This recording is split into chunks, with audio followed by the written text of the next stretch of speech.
starting the stream a little late, but like deal with it. So thanks for showing up anyway. um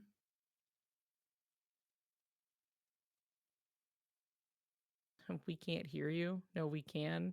No, whatever. Hey, how's it going? Okay. Yeah, I I'm gonna fixed it, pop Roku. over Don't really quick. worry. So then yeah, so I'm gonna pop over really quick. So then, here we are. You can say hi to Neil. Hey, guys. Everybody say hi to Neil. And everything should be good. Should be Gucci. If Yeah, for some reason there is a problem, speak I now or just forever hold your hadn't turned peace. on the audio on my end, on my OBS. So I Roku, who's see. over on my stream, couldn't hear. Got it. Hi, Thank you. Tennille. Thank Tennille you. the goat. Thank you. Like the Tenna bows. Yeah. The very, like, yeah. Yeah. Okay. I'm gonna turn you the fuck down just a little bit. Just took a tiny I love TV. I love TV. Dun, dun, dun. I did such a good job. I finished my song in Melody of Memory, and the music's playing. Nice. Yippee!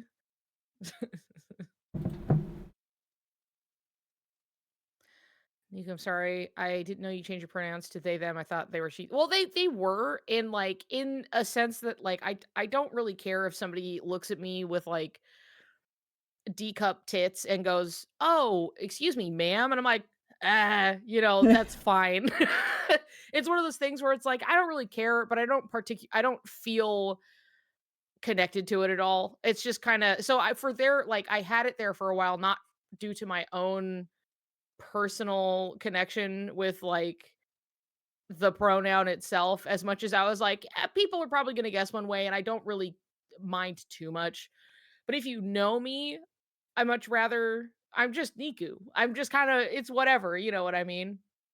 Speaking of So gender that's I stuff, I yeah. had a dream last night, and that suddenly reminded me, where it was like Okay. a dream of something that could have happened in the past. Uh-huh. And so people were calling me she, and boy, did myself Okay. in my dream feel really weird about it. It was like, It's like, oh, that's not great. I remember like there was a point where I was like, oh, I had like she they in there because I was like, it's just kind of whatever, right? Even though I don't really feel strongly attached either way. Um, and I don't remember a particular like who said it or what. I just remembered somebody was referring to me mm-hmm. and said she, and I had like a solid bit where I did not realize they were talking about me. And I was Yeah. like, that's probably a good enough sign that I'm like, I don't act this is like enough to where I was like, oh fuck, you mean me? Like I was like, oh, just totally convinced there's like some other person for a moment. And then I was like, because it was just like in the room where I was like, I was there, but it was like, oh well, Niku, blah blah blah, she blah blah blah. And I was like, who? Oh, Yeah. me, right. Okay, yeah. One of those. So I was like, I should probably just kind of give that part up if I'm not it's something where like at this point it's gonna cause problems where I'm like, who? Huh? What?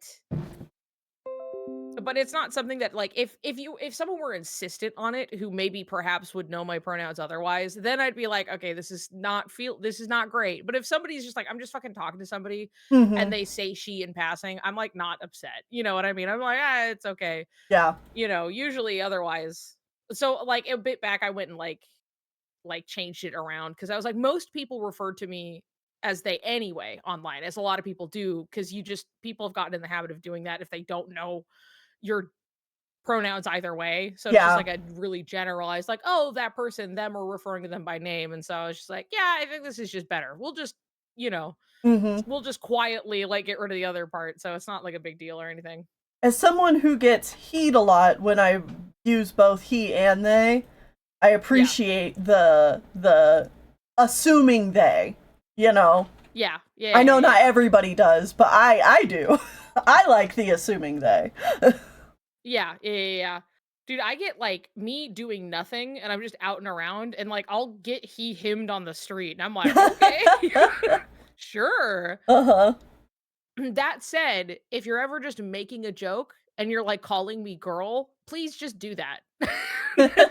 If it's just for a bit or a joke, you can tell me, "Go piss, girl," okay? We don't need to go piss they, but that is very funny if you do that too. Or do, So, like, if "Oh, it's baby for a joke girl," you yeah, yeah, know? yeah, exactly. I'm like, "This is fine." I think it's like, I'm here I Yeah. will play into the bit Yeah. faster than I'd ever be, like, uncomfortable by it, you know what I mean? Like, I call Mhm. myself a little guy or whatever all the time, or I'm like, "Oh, yeah, like, Papa needs a like, some whatever," and I'm referring to me. It's just whatever is kind of funny and works. What's For a bit, the I am uh-huh. so gender fluid. Mhm. Yeah, absolutely. It's this is we're doing it for the sake of the joke. You know, this isn't Yeah, about me. right. This is flexing the male pronouns. It baffles me every time. And like it's happened where I'm like, I am just there. You know what I mean? And like some guy's just like, okay, sir. And I'm like, thank you. And he hears my voice at all and goes, I'm so sorry. And I'm like, please don't overcorrect. It's fine. I really See, and you know what the you know what the really funny thing is? When I started YouTube, yeah. everybody assumed I was a guy because of my voice. Really? Yeah, which like I think that my voice doesn't necessarily lean masculine, but it leans ambiguous enough that people assume I could guy. agree. And so Yeah. then when I did like I had to come out online cuz that's fun.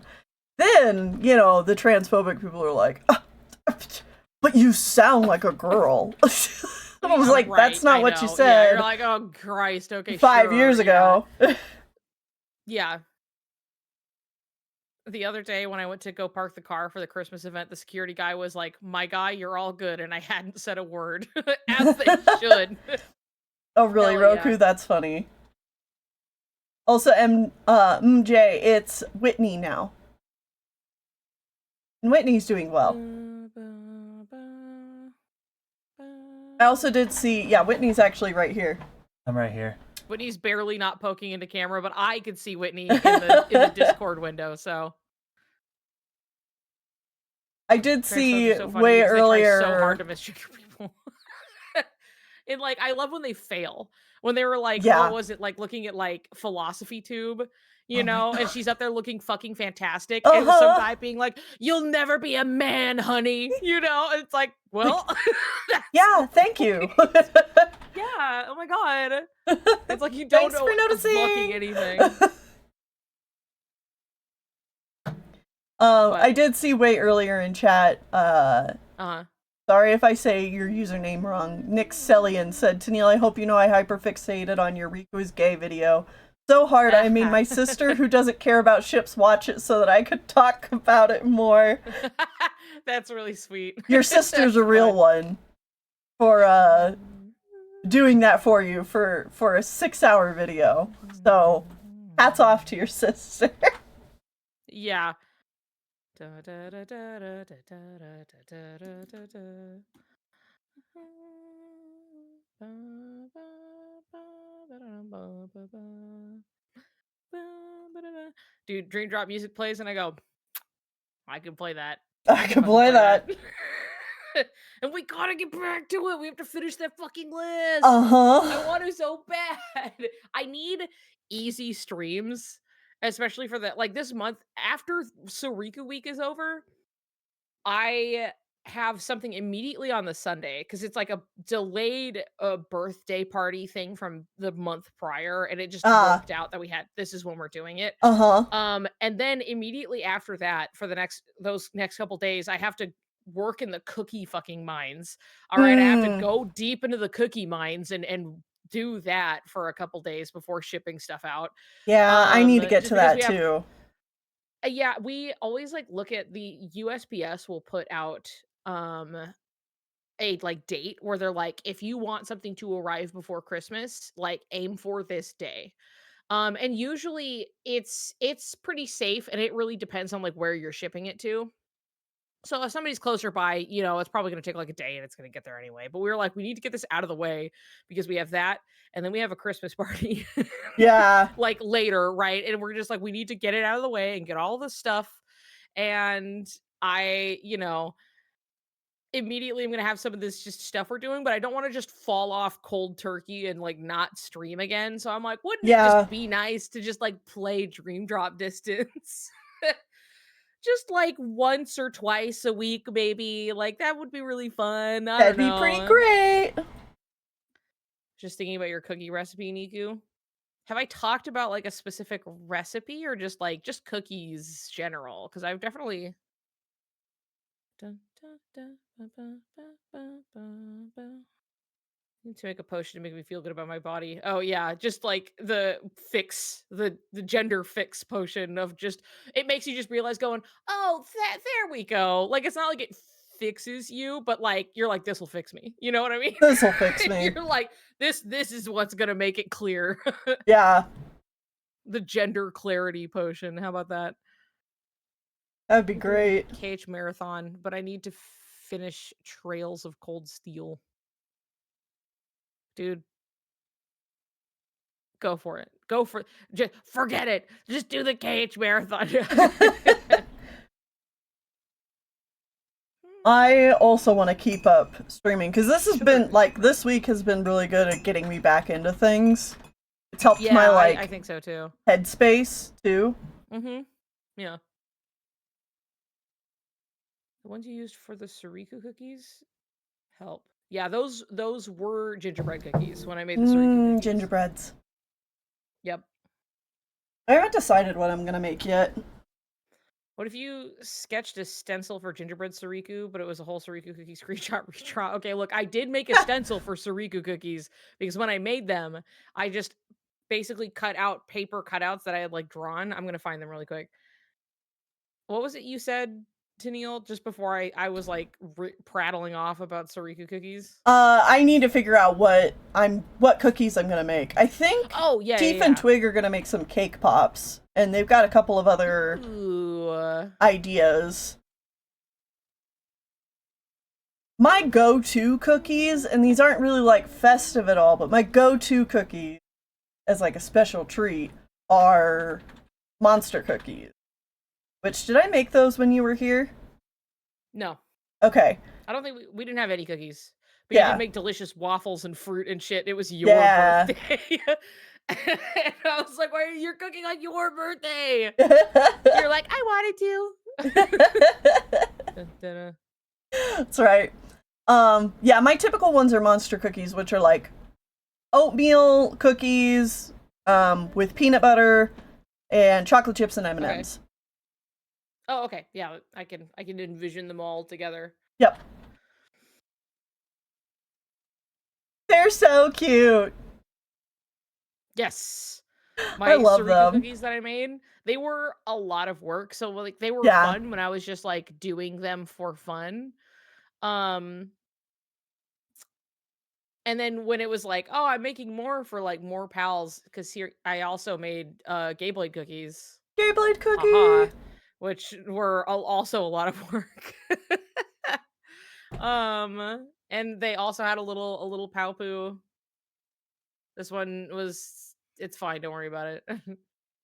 A Palpoo's But more I manageable though. That's a Palpoo's way more manageable, but they did break in transit very quickly because they just have a yeah. lot of little points to break. Um, I'd love to make them again someday, but I'd have to like actually get myself like a stencil made of some kind just for to make it tenable at all. Yeah. Hi, Robin. But yes, I had this and I had this. I made these like stencils to like I cut them out with paper and then I would lay them flat on the cookie dough and then I would like I basically would just cut it out with like a butter knife.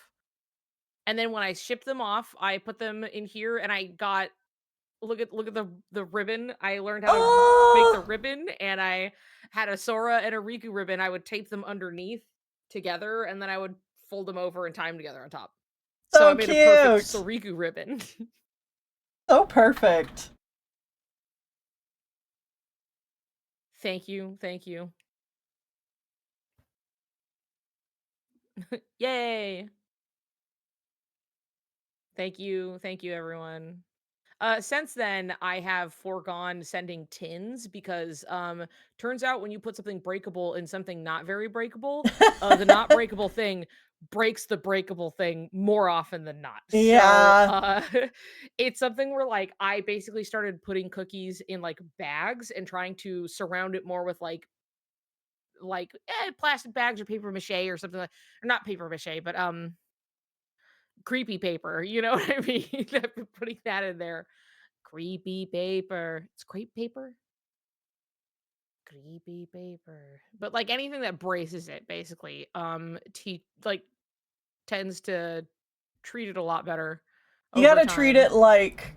Did you ever have to do the experiment in high school where your teacher will throw an egg off a building and it's your Uh, job to, like, protect the egg by building a structure? we didn't have to do that, but, like, I did see it around. Mm-hmm. Um, Whether Have it you was ever just, like, thrown on an TV egg? or something like that. Yeah, egg. Have you ever thrown it? It really is like you have to think you're like, I am transporting something fragile. You know what I mean? Even if it's just like, but that's if you want it to still look okay. There Yeah. is a point where it's just like, I'm sending you a fucking cookie. It's like the bits will taste good too, you know? Um, but that's what I recommend if you're like trying to ship cookies of any kind, is like surround it with something to brace the movement in a soft way. Da-da-da. Another reason I go for the monster cookies because even if they crumble apart, they're still good. That's just a bunch of good bits. That's just a bunch of good hits. Tennille, I got a question. How is the DLC of Riku is Gay going along? On pause. On pause. Pretty It's reasonably. yeah, it's still on my agenda. Like it's still on my to-do list. But obviously I give myself other projects and then other Uh-huh. things get put on hold.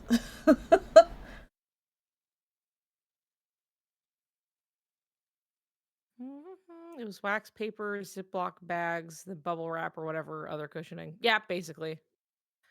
But anyway, I'm gonna be doing I'm gonna be what is the word I'm Making thinking of? cookies? Bacon? Yeah, baking cookies. No, what's the hold on, wait. Drafted. I'm gonna be drafted into the cookie Ah, wars. yes. That's what I was thinking of. Soon enough, that will Yeah. be me. Oh yeah, here's the look at the first time I on a whim made Soriku cookies. When I was like gingerbread men, I'm like, but what if I made them Soriku? And this is before I like understood more about like how you can have control over frosting. So this was just like, I kind of could make these colors and it was really spur of the moment type thing. And then later I was like, okay, but how do people make these really clean looking cookies? And then I learned how to make like frosting that is like consistent and you can do stuff, and then that's how I ended up making Yeah. these were a year apart, so this was like next year. And even some of this I'm like, I know how I could do that better, but you know so this is what learning how to do stuff can do.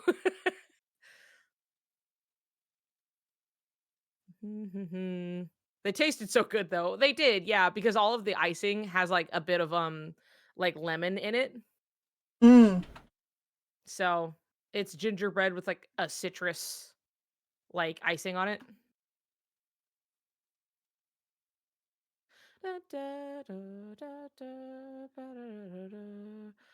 I do remember Miko drew um like one of my Riku cookies, and it was like so perfectly recreated it like caught me off guard. Ah. And I was like, "Oh my god, that's right. That's exactly what the cookie looks like."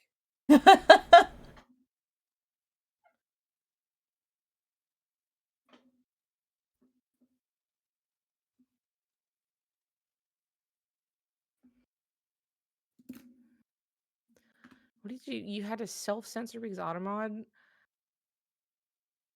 You can you can say anything but hating Chinese plum juice?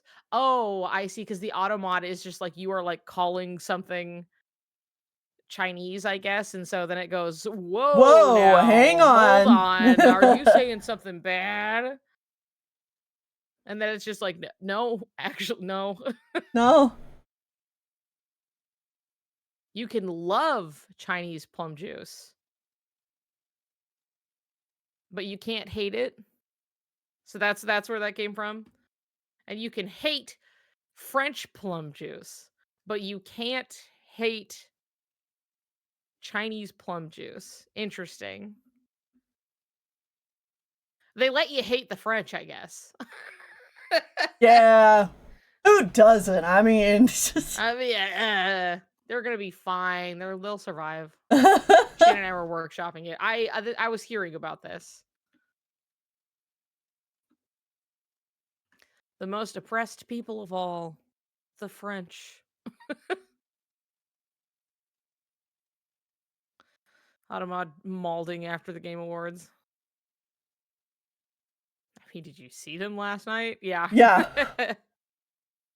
It was so funny that, like, okay, so after that, I had my igloo stew with my friends and I had some pumpkin pie that was delicious. And Mm-hmm. we were just kind of watching stuff. And Canary kept bringing up the movie Fred Claus before. And we love watching a kind of just washed ass, kind of not great movie, right?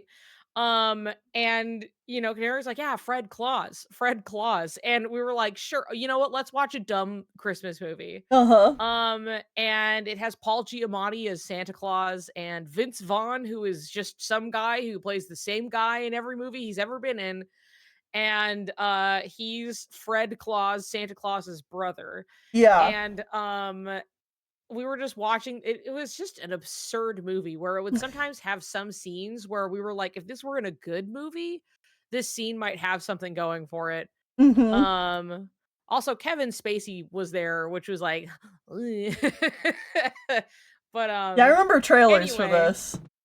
yeah, yeah. Well, we watched Fred Claus, and there's a point where Fred of Fred Claus frame fame gave a Christmas present to like his sort of girlfriend who like he was really fumbling the bag with, but now he's on the upswing narratively, so he gave her a present, and she pulls out a the most French fucking little teddy bear. It has a little cap, it has a little striped shirt, it's holding a French Does it have a flag, little and Canary mustache? was just like, yeah, I mean, basically, it was just like the most French fucking bear, and Canary starts laughing, and she's like, "I can't believe Claire Obscure won Fred Claus." So, that was, like, the night of, holy shit. Oh, Fred Claus 2007 won amazing. by Claire fucking Claire Obscure Expedition 33. Good one, Canary. Yeah, it was a good one. It was very funny. That movie had a budget of 100 million. It was crazy. They had like nice sets in that movie, and the movie was just strange. It was strange. And like I love Paul Giamatti. I love seeing him in things. Mm-hmm. He was an odd Santa Claus because you just can't I take like mean, the yeah. anxiety out of Paul Giamatti. So it was really hard to be like a convincing like, "Oh, what a nice guy. What a saintly guy who's so, like I'm not saying he can't have anxiety, but it's like it was Paul Giamatti. You know what I Yeah. mean? And it was something where it was just not like it didn't I don't know, it didn't quite land, but we were just like fascinating. This is a fascinating fucking movie. He has whale eye. He's got human eyes, but it looks like oh yeah, like the real like whites of the eyes. Mm-hmm. I mean, I can do that. I've got big eyes too. Yeah. His eyes look like anime dog eyes. Okay. Sure. Your big anime eyes. What's the prompt for today again? Was it like a memory? Was it like oblivion? I think is the prompt. Let's get Niku 17 hype train. Woo, woo, woo. We don't have like 300, 400 people or whatever in chat to do it, but like 1K subs, let's go. Let's go. It would also be like a group when you're like sharing with somebody, it is like a combined hype train, which is fun. So like you could Yeah, be let's sending money to either go. one of us and it would still make like the same hype train go up. I was today years old when I learned the term whale eyes. Yeah, I guess I've never known that it was called whale eyes specifically, but I know what it is. I know what you're talking about. Yeah, I've heard of that term before. Robots 2005, my beloved. I'm glad you're picking up on it because they were having elves bite people's ankles to Scooby Doo cartoon noises, and then you'll have Giamatti and Spacey acting their asses off in like one super emotional scene, and it's absurd. It's true. It was true. That movie was all over the place.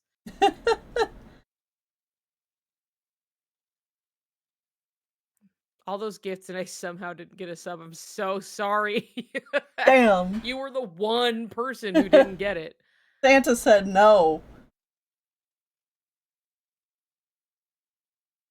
We could if we make Graven rage you. I don't know if Graven's mod would want to stream right away after Graven's stream. They deserve breaks too. I mean, we did just start. And both Tennille and I are mods, right? So like Yeah. I think he owes us. Yeah. Serious, this guy has high pressure in his eyeballs. Well, he really looks like a guy, you know? He really looks like some kind of guy. Okay, I'm gonna try a different brush. Maybe that'll strike me, you know?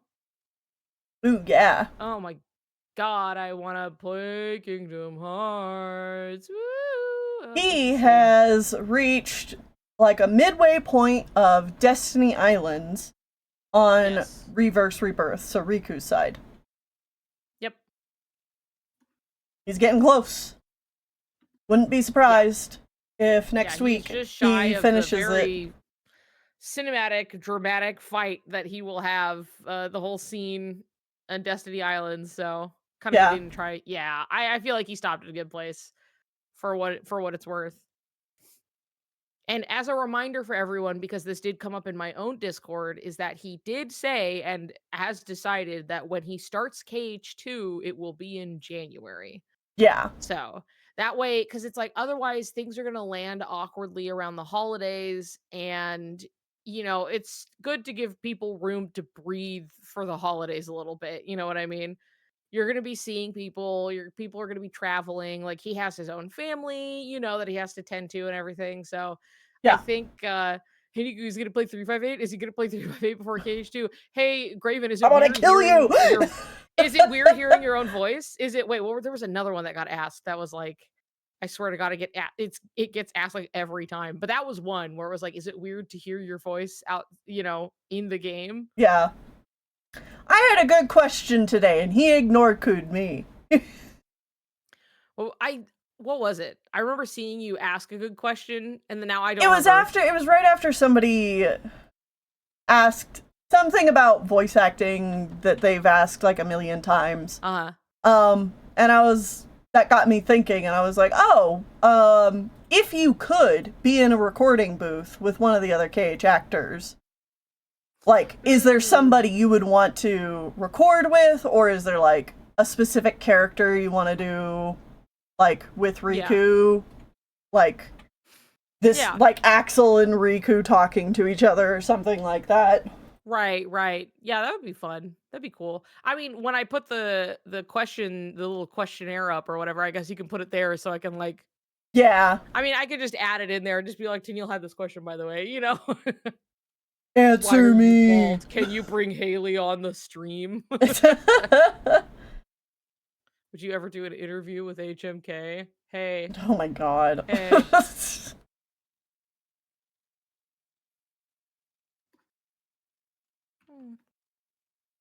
Ba, ba, ba, Hello, welcome to stream. ba. It's my first time catching a stream. Hello. It's my birthday. Can you say happy birthday, please? Are you friends with Haley? I'm trying to remember all the questions. 358 is always a question. Is it weird hearing your own voice? Anything about KH4? Um, it's always 358. I thought we avoided it today, but it showed up. He just didn't read it. It even came up during the Game Awards, and I had to say something like every fucking time with it. Every single time until he starts playing KH2. Although who Yeah, knows? exactly. Then it'll Once he probably starts change playing to, KH2, did it's you gonna, play are you gonna 358? play 358? Did you play 358? Yeah, that's Here, gonna let be me the new spoil one, things so in 358 because you've obviously already consumed it. definitely, yeah. He's never going to play 358. It will be your fault for asking. I think the only question I asked was about timeline or release order for his playthrough. Oh yeah, and I mean that's always an easy question of just like, well, playing it in release order, like that's just the best way to consume the story. And Yep. I'm glad it was so funny. Like last night talking about it, he was like, "That's just how that's how you have to any story. Yeah. It's like when they release information, it's working off of what you would know at that point. You know what I mean? That just makes the most sense." Right. It's like, And I'm like, yeah, "Oh, no thank shit. God." It's the same question every single time. Those 2 days copies are staying sealed at this rate. I mean, yeah, I'll have to talk to him about it because he was like, "Yeah, because I can get, like, a modded 3DS and, like, try to stream it and yada yada," and he was just like, "Right? Miku, you'll help me, right?" And I was like, Yes, yeah, I'll help you. Down here, yeah, I'll help you out. We'll figure it out, it'll be fine." I think I've decided, like, switching topics. I think I've decided that Yeah, for these longer animated sections, like yeah, properly animated sections, I'm just going to do like one color, Riku is blue, Sora is red, mhm, yeah. and then also let the like rough animation stay underneath and everything. Oh, okay, yeah. So like I mean, and I think that's fine. I think it'll look As long as it's, nice, you can but see it, right? Like, I yeah, think it'll look good. yeah, because I ain't coloring all this, y'all. Hi, Guppy. Yeah. Guppy, here to do evil.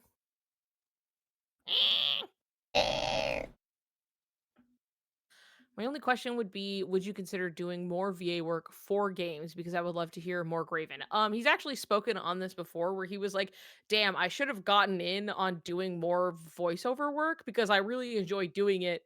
And like I think it's cool and fun. And the last con he went to, he ended up talking with like good old Ben Diskin, as in, the guy who voices young Master Xehanort, as well as a million other voices.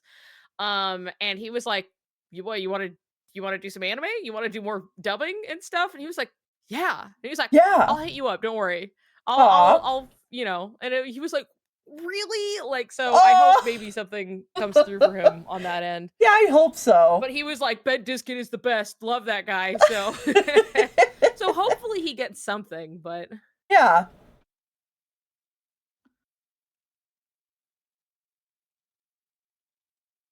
so annoying to mod on mobile. It takes a billion years to do one thing if you mess up. Yeah, it's true. Dude, if I'm on mobile, I can't. I just say like, sorry, other mods. Yeah, I'll probably Good luck. maybe I'll be looking at it, where I'm like, Yeah, I'll but look, that's but about it. Like I can talk on there, but like you really are like limited in what you can do on mobile. I'm honestly, I'm not even sure how to delete comments um on On mobile. mobile. So I'm just like Right. Hold on. Leary, I saw you had a question that I was like in the middle of reading and then we were talking about something. Do you Niku, do you know how to be updated or research fashion for characters? I'm realizing that I don't have the ability to create outfits on my own. I'm plain. Look, I've ran into that same kind of problem. Honestly, the best thing you can do is just go and look at fashion. That's it. Like that's the best thing you can do is like looking at like fashion or like runways because a lot of this stuff is like especially people are just creating art on the body that's usually clothing in some capacity. that isn't always going to be, like, functional, but it'll definitely be, like, inspiration, and whether it's, like, something more functional or something more fantastical or whatever, it's something that's, like, you just kinda have to go look at it.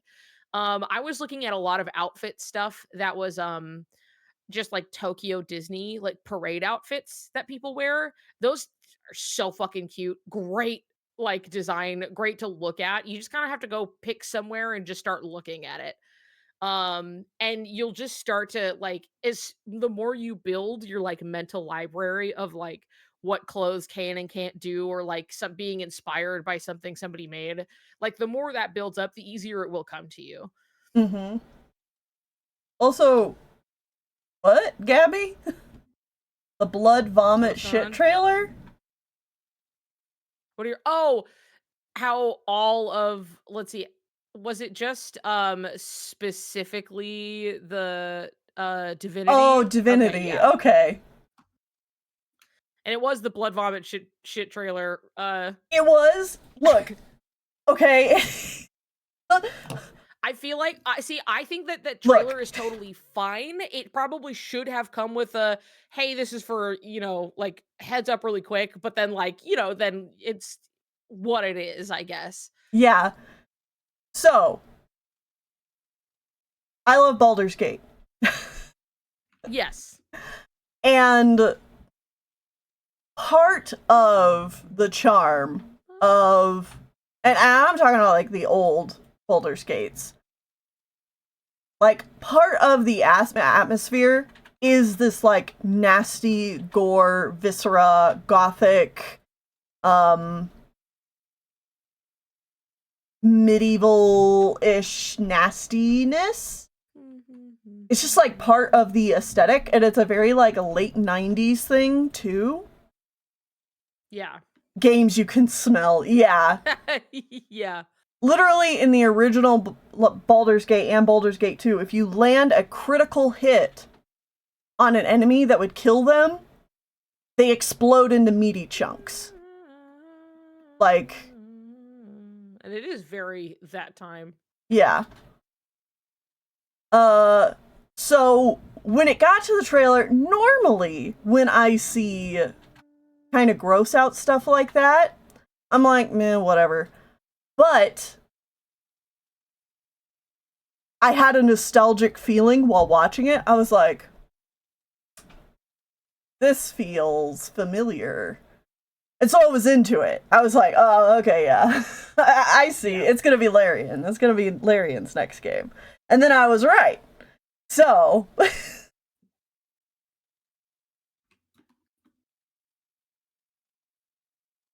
watching a guy melting, oh, how nostalgic. Yeah, no, it just, Aw. it's got whatever's mixed in the sauce of those types of games, you know? Yeah. If I saw it in like a sci-fi setting, I'd be like, ah, oh, nah, this is whatever. But because it's like, it's got that thing that makes my brain go, oh, childhood. Yeah. Yippee! Is there food? Yeah. Oh, what is?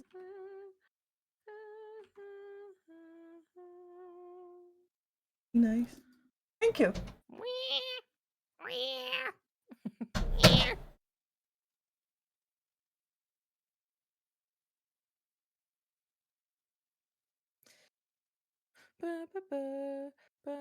That nostalgia of pigs eating someone's vomit like slop, I guess.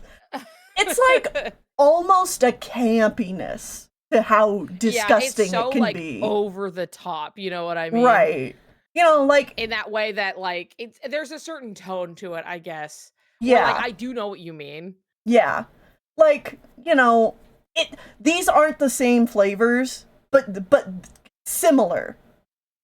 They're Yeah. like next to each other. But you know, if you've watched like Tim Burton's Sweeney Todd, the blood and Yeah. gore is so like over the top and campy that Yeah. it's not, it's like whatever.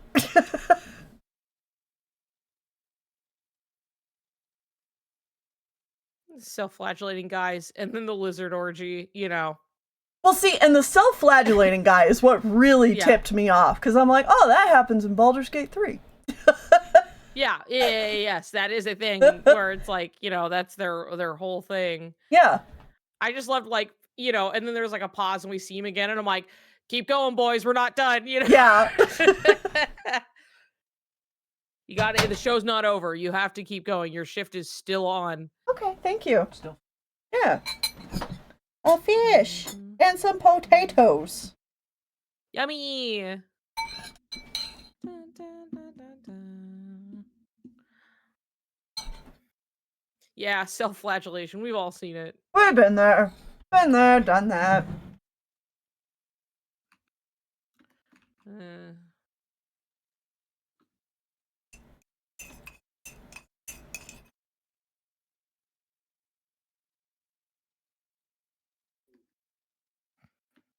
Assuming most layering games, it's going into early access first. Probably. Yeah, probably. From the YouTube vid of the trailer. Not a cell phone in sight, just people living in the moment. That's a good one. I love that.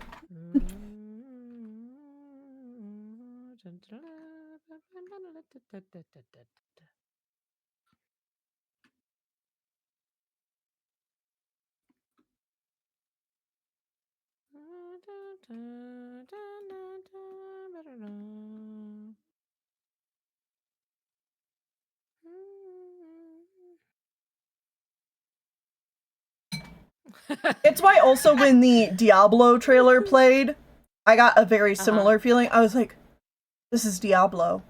The comment that was like, why isn't Jesus helping that guy? Yeah. Really fucking cracked me up. That was really good. No, that was good.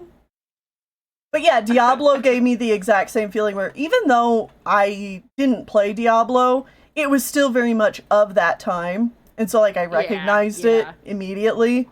I was like, oh, Diablo.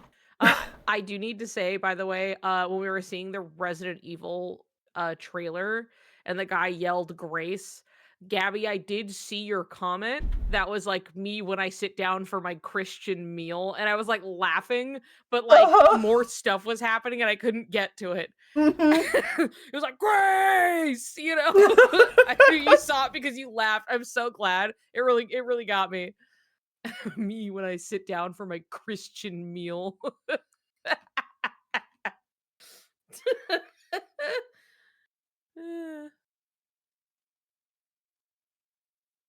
Reminds me of a comment someone said about the Star Wars hotel. If Walt were alive, he would have never allowed guests a chance to check their phones.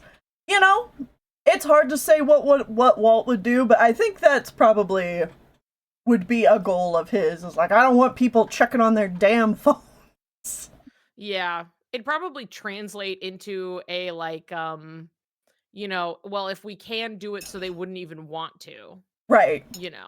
Versus like, I fucking hate them. I mean, like, because Walt hated not hated public. He wanted public transit and hated fucking cars, and that usually translated into what if public transit and not like the I fucking hate you cars. You know what I mean? It was just like let's pivot somewhere else. So it'd be something where it's just like instead of like a boo phones, I hate them. It's like what if everything was so what you didn't feel like you needed them. You know what I mean? Or it would be like you could have phones if they're my phones. If they're like the way I made them, because the way other people make them sucks. Yes, yeah, exactly. Yeah.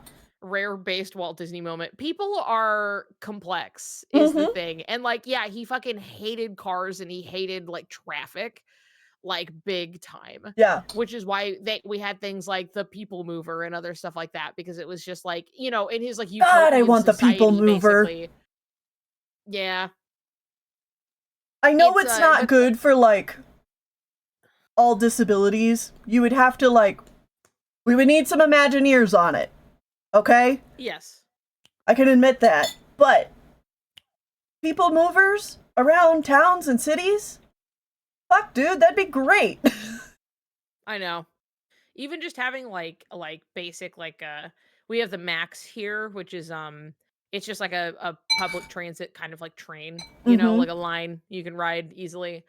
And even just having that, especially for, like, downtown, crazy. It's like that mixed with buses for things that are, like, off the line, you know? But, like, once you have, like, a ticket downtown, you can just take any of them. You can just hop on any of them and go anywhere. And it's like, wow, oh my god, imagine if, like, we leaned, like, full scale into having this everywhere all the time. Imagine what that could be like, you know?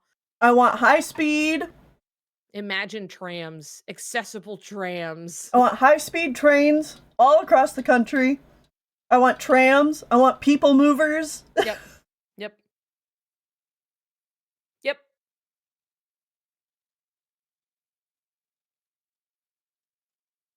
High speed rail. Dude, my introduction to monorails as a kid was the Simpsons episode where everybody got scammed into having a monorail in the town because it would bankrupt them basically. That like one of those Smithers schemes. No, there's like a guy who comes to town and they have a whole song about it.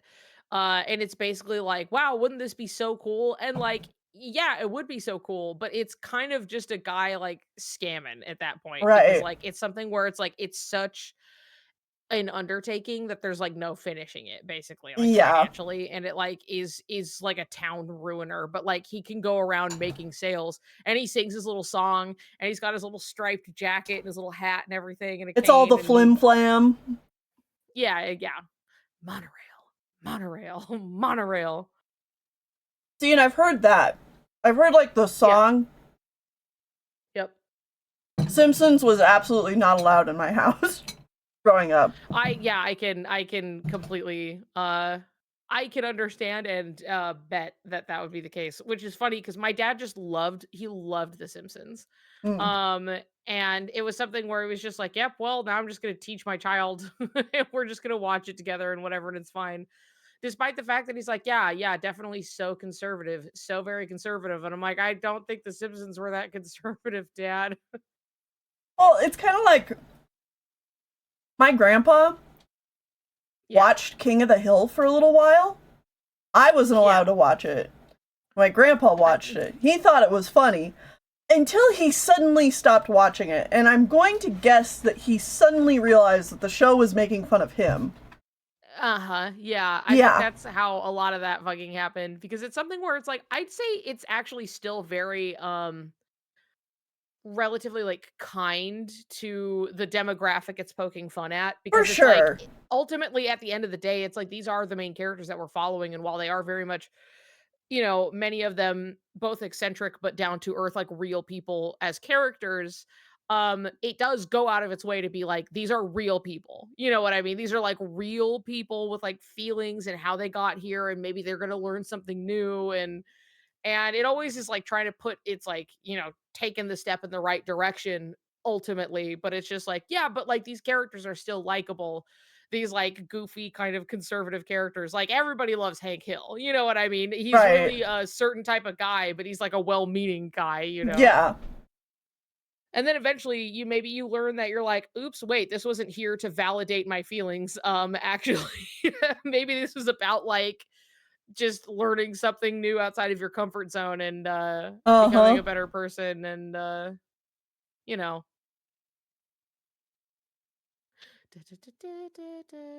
Yeah.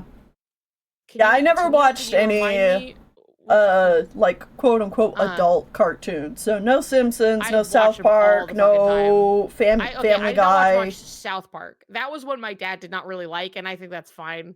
So I didn't really watch South Park, but like The Simpsons, King of the Hill, Futurama were all very much things I watched a lot of. I But have caught up on also, some of them, yeah, as an adult. Like yeah. We're making Canary watch Futurama right now because she's just never watched it. I've And it's watched like, all of damn, Futurama's Futurama. still really good. You what? I have watched all of Futurama. Yeah, okay, good. Futurama's good. I made Canary watch the Robot Hell episode last night, so that one's a good one. I didn't realize that was in the first season. They really came out swinging with that one, so. Mm-hmm. Yeah, But I've watched also that. to I've answer definitely watched like the Mhm. first season of The Simpsons, and then like Right. bits and pieces here and there, kind of just through cultural osmosis. Yeah. And I don't really like Family Guy or South Park. King of the Hill we started watching, but we were Yeah. also like, this is kind of just re-traumatizing me because it's just reminding me of That's home. fair. So I'm like, I I can't watch this right now. But like, I have an yeah, I think that's appreciation for fair. King of the Hill. Yeah. I think knowing like the intention behind it can help with that too, because that's something too where I'm like, "Oh, there is a familiarity in like the conservatism here," but Yeah. it's something where like because it's like separate enough and like you can tell the intention behind the show that I'm Mm-hmm. like, this is just in good fun in a way that you're like, I know these people. You know what I mean? Yeah. I've known these people. Yeah, it's like I Um have a fondness for like the whole cast. I like the show, but I haven't watched it. I've seen lots of that's fair. clips of That's it, but fine. it's just I like if think I it sit down definitely in that world for too long, I'm just like, oh, this feels like yeah, that's home. something to be like paced out a little bit. This feels Yeah, like home in the bad way. in the bad way. I will say there was a question up here that I was just like, what was it, like which uh Disney CEO was like the coked out businessman? That'd be Michael And Eisner. yeah, that was Michael Eisner. Who was the guy who approved Kingdom Hearts. So we have him to thank to be going like, hell yeah, let's do that. Yeah, Sounds never. good. Like even as a Cocaine little gave us Tennille, KH. even as a little Tennille, I was like, Yeah. Michael Eisner, he's ruining things because I was like big into Disney Uh-huh. history. But me today, I'm like, God, I wish we had Michael Eisner I back. know, I know. And Claude being like, I keep seeing people be like, maybe we were too harsh on But I him. think we were too harsh on him. We didn't know how much worse it could get. You know what I Mm-hmm. mean? And I would still much rather guy who's willing to risk it on dumb shit to like get some of the gold out of it than like guy who just decides to own every company on the planet. You know what I Yeah. mean? God damn. Mm-hmm. Eisner catches many deserved strays, but Iger is so much worse. Sometimes the Uh-huh. dumb shit was good. Sometimes the dumb shit was good, and that's fine, you know? But Well, yeah, and coked out sometimes the businessman dumb for shit, sure. like it took a little time to like, it had to age a little bit, you know? Yes, yeah, we had to get distance and be like, okay, A all little right, okay, maybe this perspective. was a good idea. Yeah.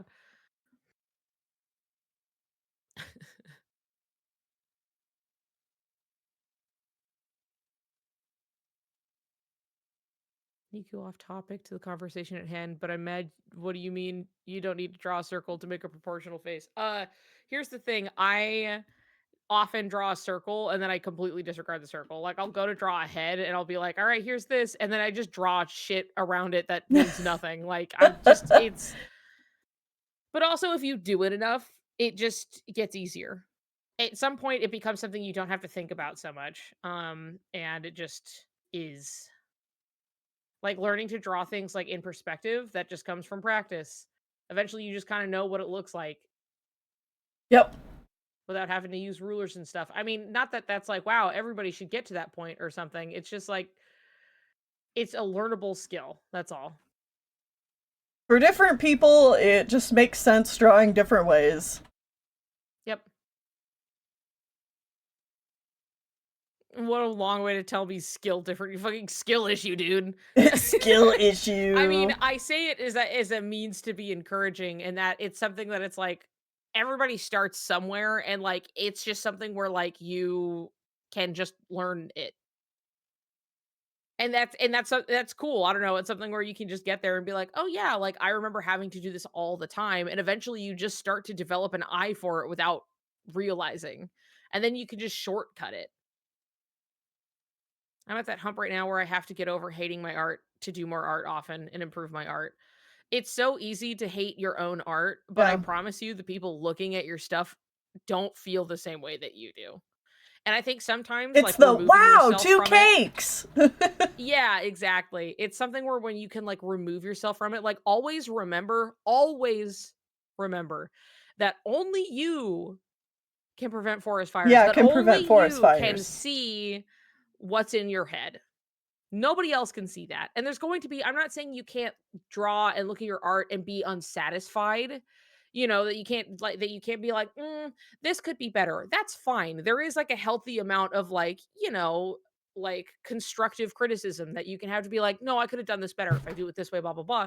But just hating your own art, it doesn't actually do anything. It doesn't make you get better. It makes you draw less, which makes you not get better.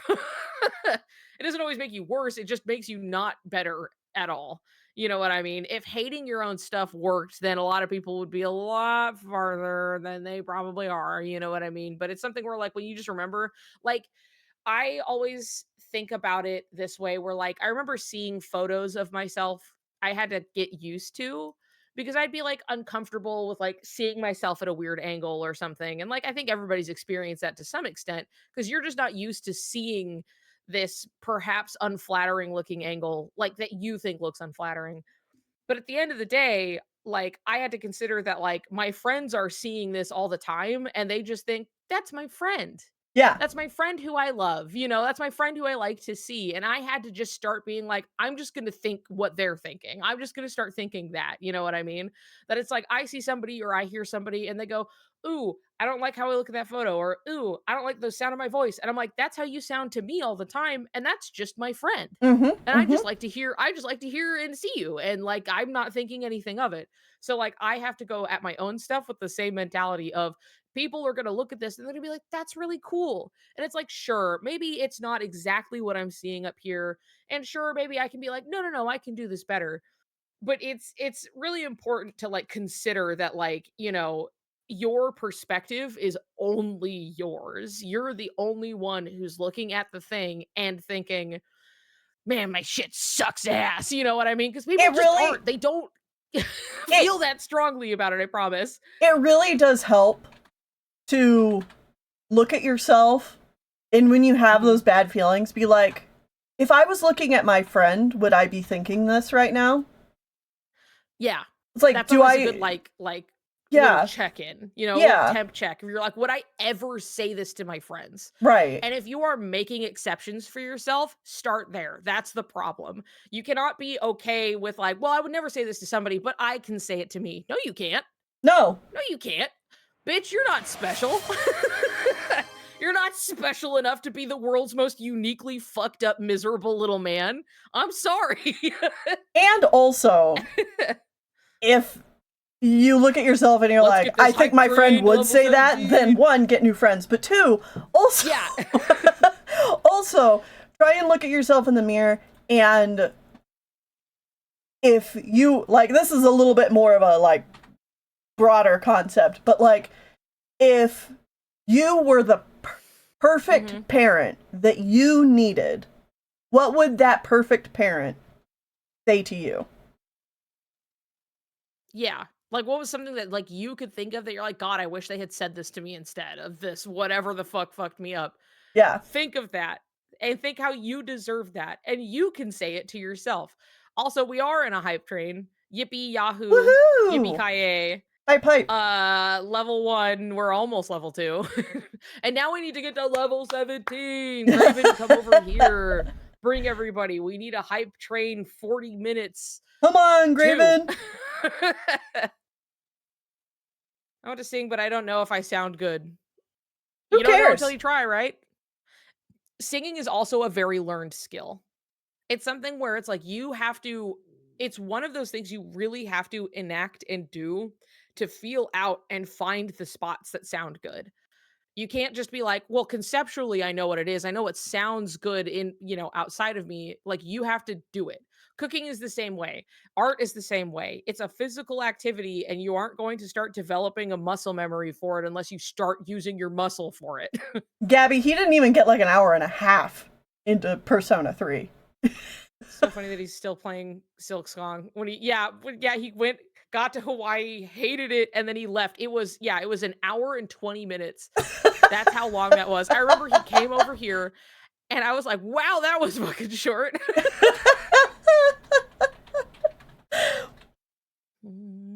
But no, the thing about singing, Hype train and I level have a 2. Yeah. specific pet peeve about this. I know a lot of people are like really big assholes when it comes to like, well, if you can't sing well, don't sing. How dare Ah, you? fuck them. I hate That's that shit. And I think I it hate needs that. to It's be the same said more stupid often that whole. if you want to sing, fucking go ahead and sing. I don't care Yeah, what you even if you sound think you like. sound bad, it's such a like primal joy in the same way that it's like if someone would be like your smile is weird, I would punch their teeth in. You know what I Yes. mean? It's so like why are you doing that? Why would you make somebody feel bad about like the most basic of joys? You Yeah. know what I mean? About laughing or smiling or singing or even just dancing. It doesn't have to it's just does it feel nice? Are you having a good time? Mm-hmm. Great. That's great.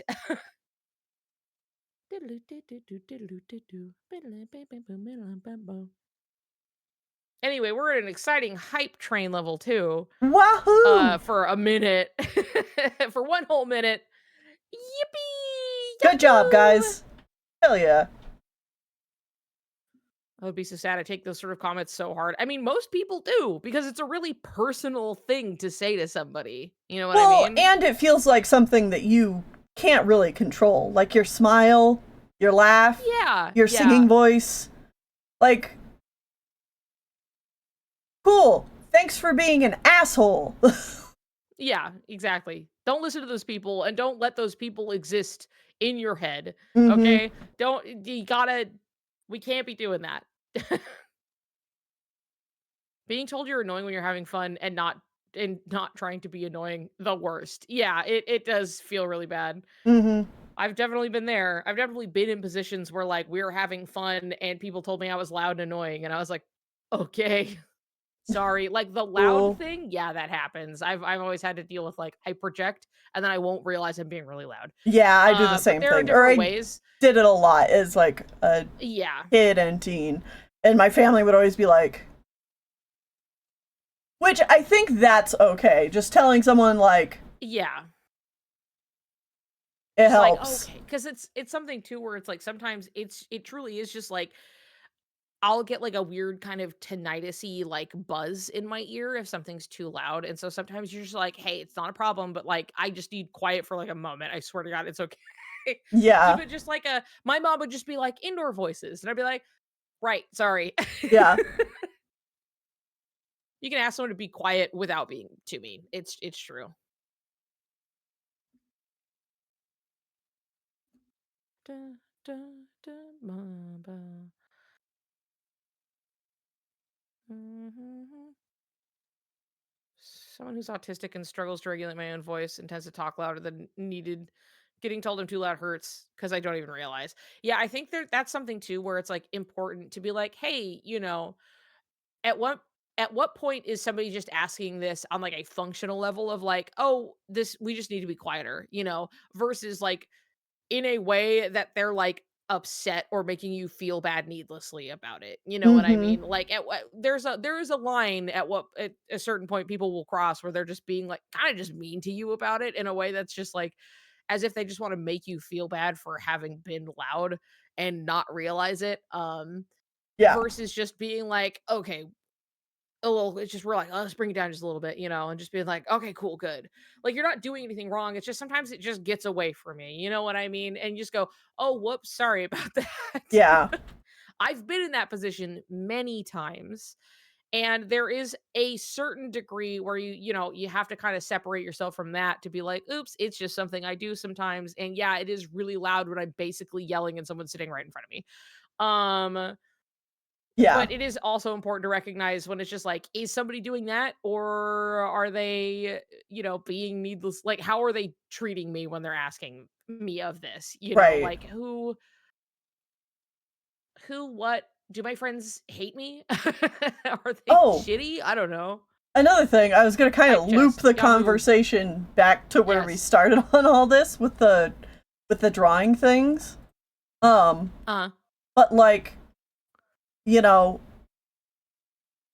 different people draw different ways, and also depending on yeah. what kind of things you draw can shape how you go about drawing things as well. Because like for Niku, just going straight into I guess more of line art or whatever.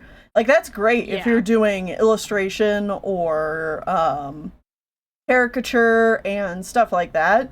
But then on the flip side, if you're doing something like animation, like what I'm doing, having a good idea of your 3D shapes underneath everything when you're animating is really important so that you know you have like a Yeah. have solid volumes that don't change. Yep. Yeah, like the way I draw like is too it's a little clean in a way that like as far as like drawing you have to be able to draw a million billion times and be like that doesn't work and then draw it again. Yeah. You know what I mean? So it's like you can't dedicate yourself too much to it. There are just different ways to do things. I have to go to the bathroom. I'll be right back. Yep, yep. I will be right back. And then I'm gonna go, and then Graven's gonna raid me, and I'm gonna Yeah. be on the shitter. So bye. Tell him if he comes in, tell him I'm on the shitter. Okay, you have to use that word too. All right, I Bye. will. Go piss, girl. Go piss, they. Go piss them.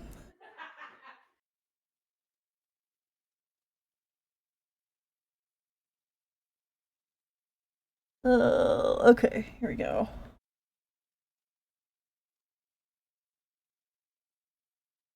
I'm get ads. Yeah. Well, good. You get ad time while Niku's gone.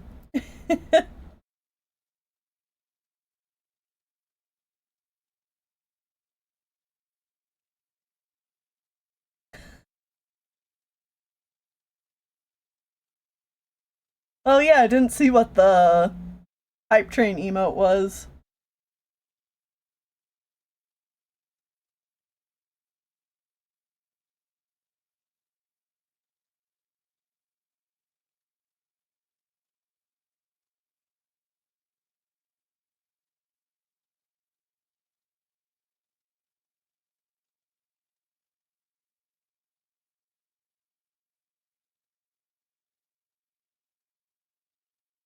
It did.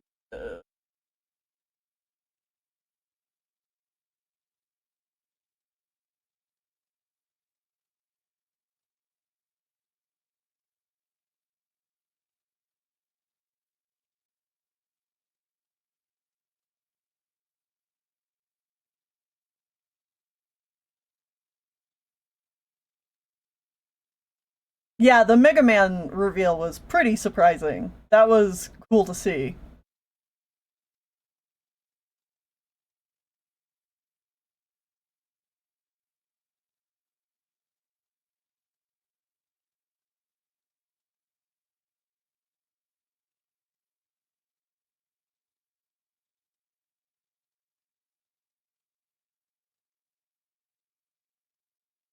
Oh, do you feel like the Gabby, do you feel like the headphones being on your head it like pushes in like a claustrophobic, like not quite claustrophobia per se, but just kind of like that trapped feeling? I can get that sometimes too. That's how I would describe it personally. Heavy and it touches me too much. Yeah, it's like that almost like skin sensitivity thing where it's like you're not, there's nothing like quote unquote wrong. There's nothing wrong about something touching you, but it doesn't feel right. See, and I dislike more earpieces, which is why I prefer bulky headphones. Because on the opposite end, sometimes I can feel trapped by them, but then on other days I can feel like like okay, I can be in my own space now. Like the trapped feeling gives me a relief, you know?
funny story about like drawing tablets. Um, I think when I was like 14 or 15, I bought my first drawing tablet, and I was like the only person I knew with a drawing tablet. So like I was just really like I bought myself a computer, I bought myself a drawing tablet, and I had to like just figure it out by myself. And I started trying to do digital art, but I was like, "Oh, my drawing tablet isn't good enough. It doesn't have any like pen pressure. This is really throwing me off. I guess I can't use this." And it wasn't until I went to college that I realized I had to download a driver for my tablet so that it actually worked properly. And so basically, when I was like learning to draw all through high school, but then when I went to art college, I basically had to relearn how to draw on tablet. Because if you never experienced the difference before, you can learn how to draw, and then relearning how to draw on tablet, like, it is different. It's very similar, and it'll feel really frustrating because you're like, well, I can draw. I should be able to draw using this. Why does it feel worse? But like, it is two different skills. And so you have to rebuild your skills on that.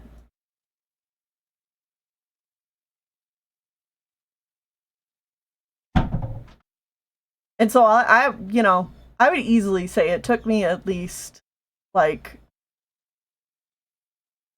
3 years of drawing on tablet before I felt like my traditional art and my digital art were either on par or like comparable, you know? Yeah, no, you're not crazy. It's a thing. It's definitely a thing. And then when I moved to this computer, because I had used my laptop for ages, and I moved to this computer in like 2021 probably. It took a few months to feel like I was doing the right thing on like this computer, because not only did I get this computer, I got a new tablet with a screen, which was new for me, and I had swapped from using Paint Tool Side Clip Studio Paint. So like I had 3 new factors that I suddenly had to like relearn how to draw again. Also, hi. Raven did Hello, not rate I'm back. us, so you're safe. Yes, I had my headphones on so I could at least hear. Dun, dun, dun, dun, dun, dun. So when you say tablet, I'm curious. Do you mean like a screen tablet or just like a just a drawing tablet? For what? Like the first one I had? Yeah, well, because you were saying that you're like then you had to relearn how to draw on a tablet, and I'm like, do you mean like a screen tablet or like a, because I draw on my little Yes. Wacom. Okay, on a screen tablet. Yeah, Okay. but fun thing with that is that I learned I don't actually like drawing on the screen. So I use it like a tablet, like a drawing tablet, Mm, but I'm drawing on my second monitor, which is I see. I up. see. Interesting. See, Because I've also found that like I I didn't. was like drawing on it, and I'm like, my hand's in the fucking way. Yeah, basically, which is so strange because when it comes to drawing on like paper, I don't feel that way. Mm-hmm. But like on a screen, I'm like, what the fuck is happening? Like it's so it drives me crazy. So like Yeah. that's why I don't even have like a screen tablet. I just have my little Wacom. Um but it's funny because like sometimes for some people it just works better than others. Like Yeah. my partner, DCS, was drawing on like a shitty little ass like tablet until we got them a screen tablet. And it was like, here's a screen tablet, go crazy. And then they're like, cool, I'll just like draw and ink and color like 3 like comic pages in a day or whatever. Like they're just they're uniquely a truly when it's like the Honda Civic brain that simply goes, that like that's them. They have the, sim task list and they just go through them. Uh-huh. And not everybody can do that, but it was something where they were like, "Cool, I'll just do a screen tablet. That's easier." And then just like it just took off. But that's something where I was like, "Yeah, I'll try it out." And I tried drawing on like Claude had like an iPad and I was like, "Oh, I love the idea of getting to sit anywhere and like draw and stuff." But I was so like I felt like I was like it's my new limb I'm trying for the first time today and I'm like Right. and it Uh-huh. feels stupid. But then if I draw on a piece of paper in front of me, it's not really any different than like if I'm drawing on like a tablet cuz like I'm drawing my tablet is over here to my right and like beside me. So when I'm drawing my arm is like over here as I draw. Ah, yeah. And granted to some extent like I'm just used to that, right? And I think that like if you were determined you can learn. If you were like I really want to do a screen tablet and the benefits that it has and if you really want to push through that awkward learning phase, you can get there. Yeah, like my co-director, Snap, But she has yeah. a big drawing monitor, and that's how she prefers to draw. Yeah. Like, it just makes more sense in her brain. The most annoying thing with display tablets, IMO, is the display of the colors. It's hard to sync with the monitor. That's something where, like, honestly, as long as they're relatively close enough and not like Mm-hmm. crazy, like off kilter, it's something where it's just like it's always going to like you can't control what it's going to look like on other people's screens. So I don't care. I gave up. I was just like, as long as they're close enough, it will generally look like this. Well, and Nobody cares another about thing those to keep colors. in Yeah. mind, too, is everybody's monitors are going to be different. Yeah. Yeah. So the only thing you really have to worry about is when you're going to go print something, you're just going to have to do test prints. You're going to have to make sure that you've set Yeah. things up so they will look good for print. And usually that's a lot of what benefits that is making sure that things have contrast Yeah. more than whatever the colors look like because those are always going to be a little variable depending on the printer. If you make sure that there is contrast in your image, you make sure that like if you take something, I will show you guys really quick, okay? This is my advice to you and this is what I did when I was working on this and this is where Graven shouldn't come in because I don't want it to be spoiled for him.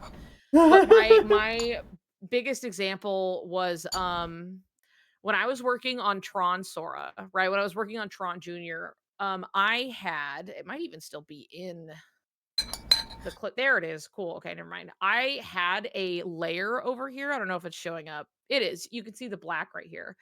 That's my hue layer, and when I turned it on, I could check to Mm-hmm. make sure to see how the actual, like, values looked against each other, because otherwise, it's just a bunch of different shades of blue and gray, and that is a very easy way to start putting stuff together, and then it all kinda looks the same, and there's, like, no definition, despite the fact that one is a very clearly a gray and one is a bright, bright blue. Mm-hmm. And so what I would do is you just take you just make an extra layer on top of everything, fill it with black, and then turn it on like hue.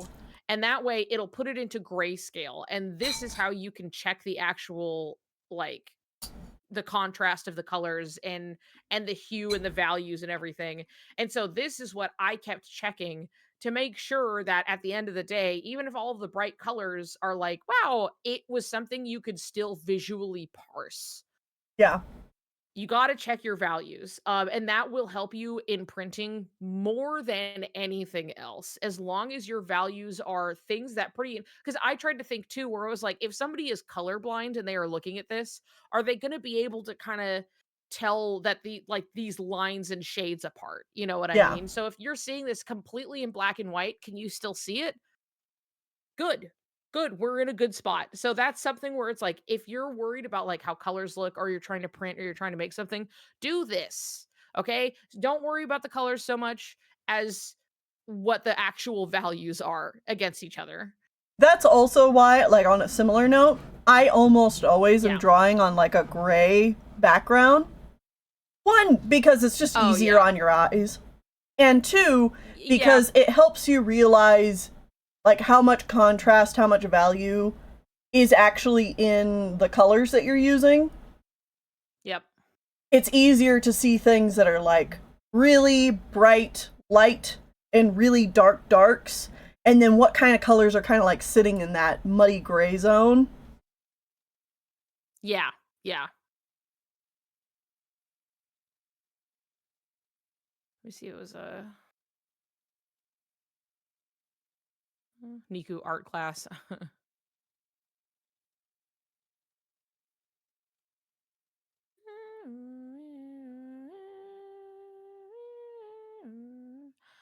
Thinking about that guy that colored the girl green because he didn't know he was that red green color blind. I've actually run into that before.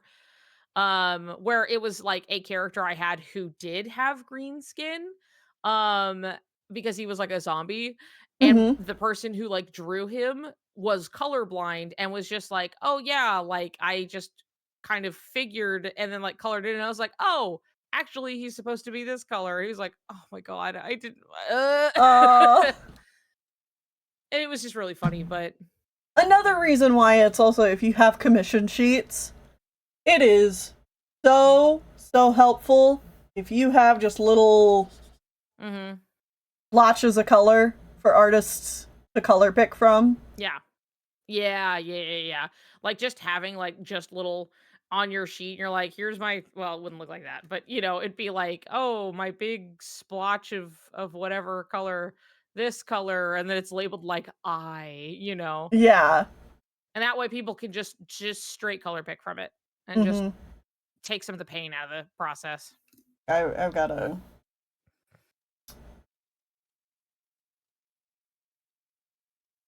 Maybe I only think it's fine because I'm just here to draw and not sweat the small stuff. It is important to, zoom the fuck out. It will help you so much. Oh yeah, zoom out.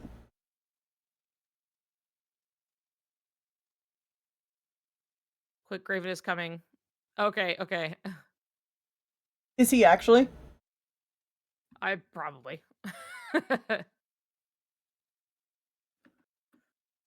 I don't actually know what the fuck I'm drawing. I was just like, I'll draw a head. That's what I always Ahead. default to.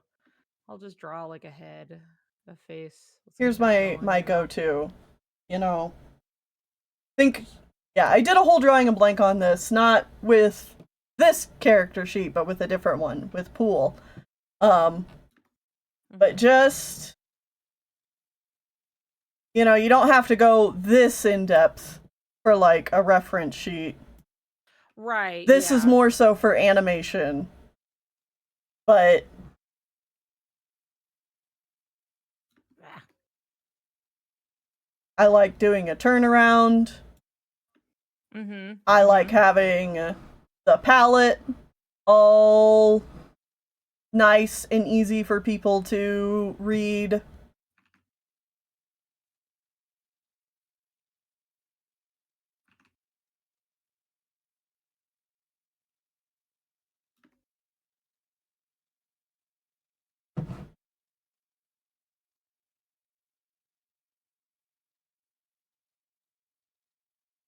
Stuff like that. And don't shade your refs. You don't have to just flat color. Don't shade them. Especially the eyes. I know you want to. Don't. I'll come get you.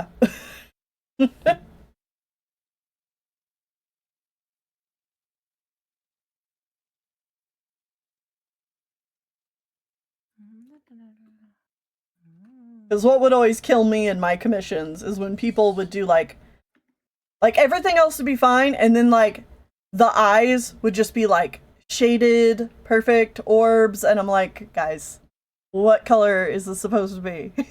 Yeah, now hold on. I need to know what color though. What's the base color?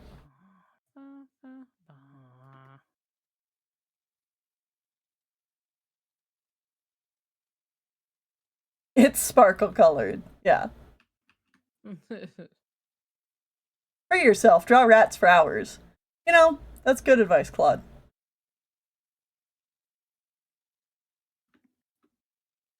I could get down with that.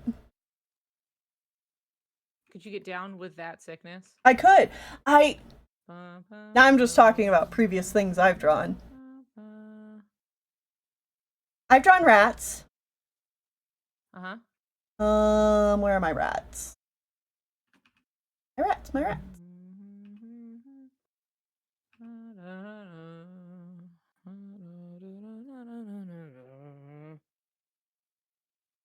Here they are.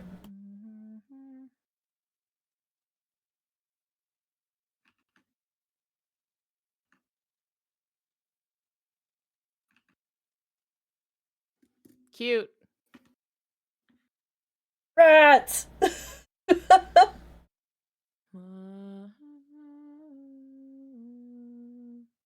Funnily, if I look over on like the stream together, I can just like see it better. So I'm Yeah. like, okay, all right.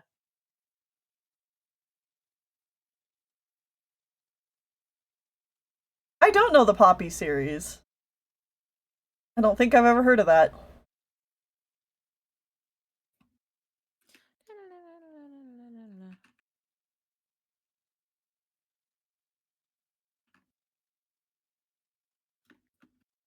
And just because I saw him and I like this guy, I'll also show off this guy. Because he's cool. Let me look. Dude, hell yeah. Yeah. The misconception of the palpu fruit where I talk about sharing one, not two. I think you will be part of it.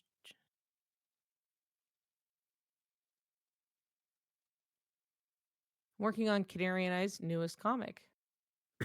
Ooh. That's what DCS said.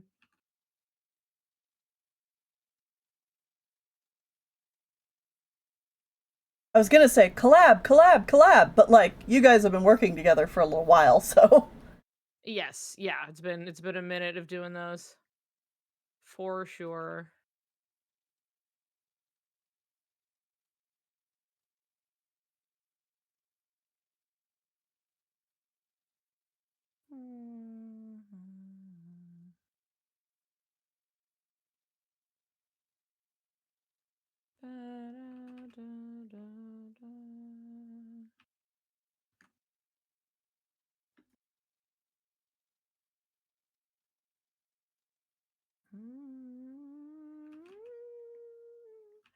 Always the dramatic music, and then I'm just like, yeah, I know this song, and I keep it playing, and I'm like singing to it, and I'm like, I wish I was listening to something more upbeat, despite the fact that I have the power you have the to full do that. control.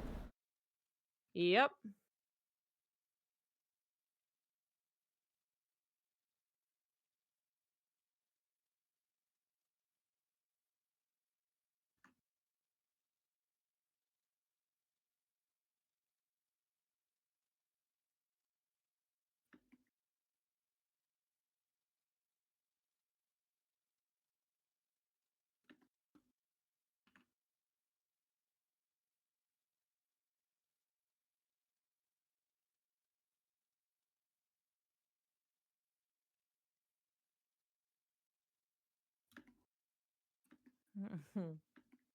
Cute little face.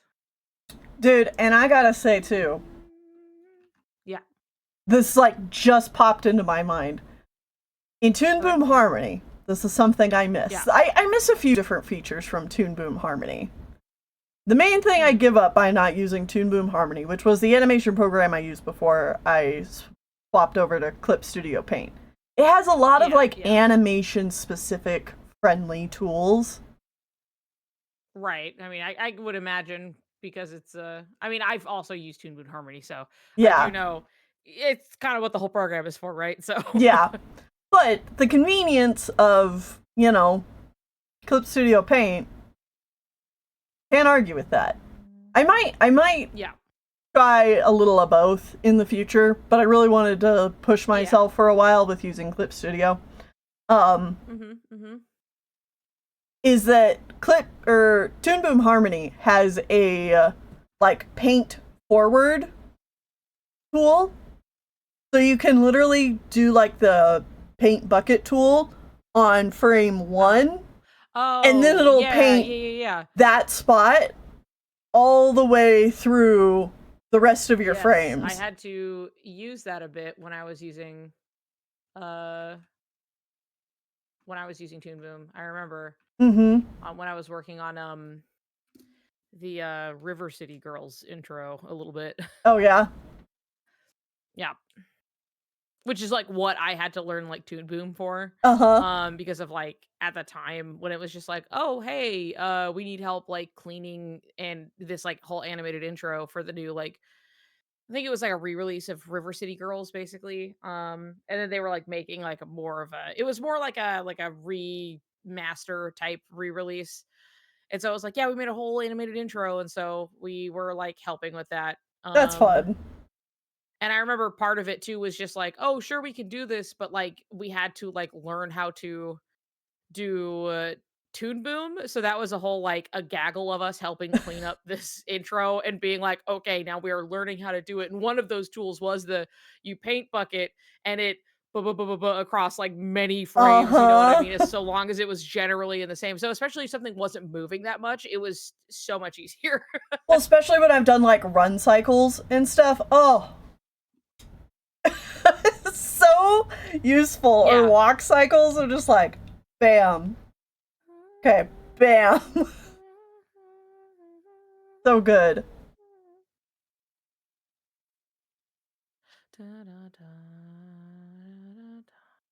What does Clip Studio Paint have over Harmony?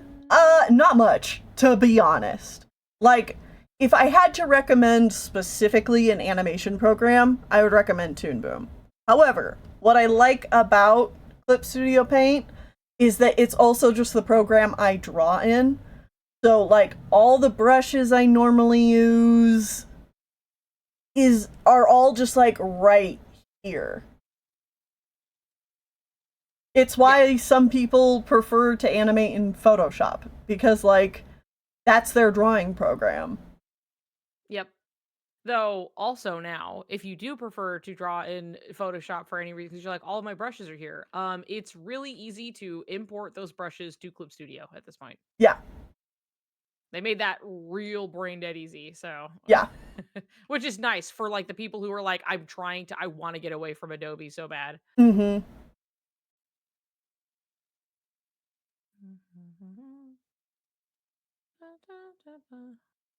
See, and all Drawing in day I could just Photoshop draw was funny so little ass for faces, the and then longest time. Uh-huh.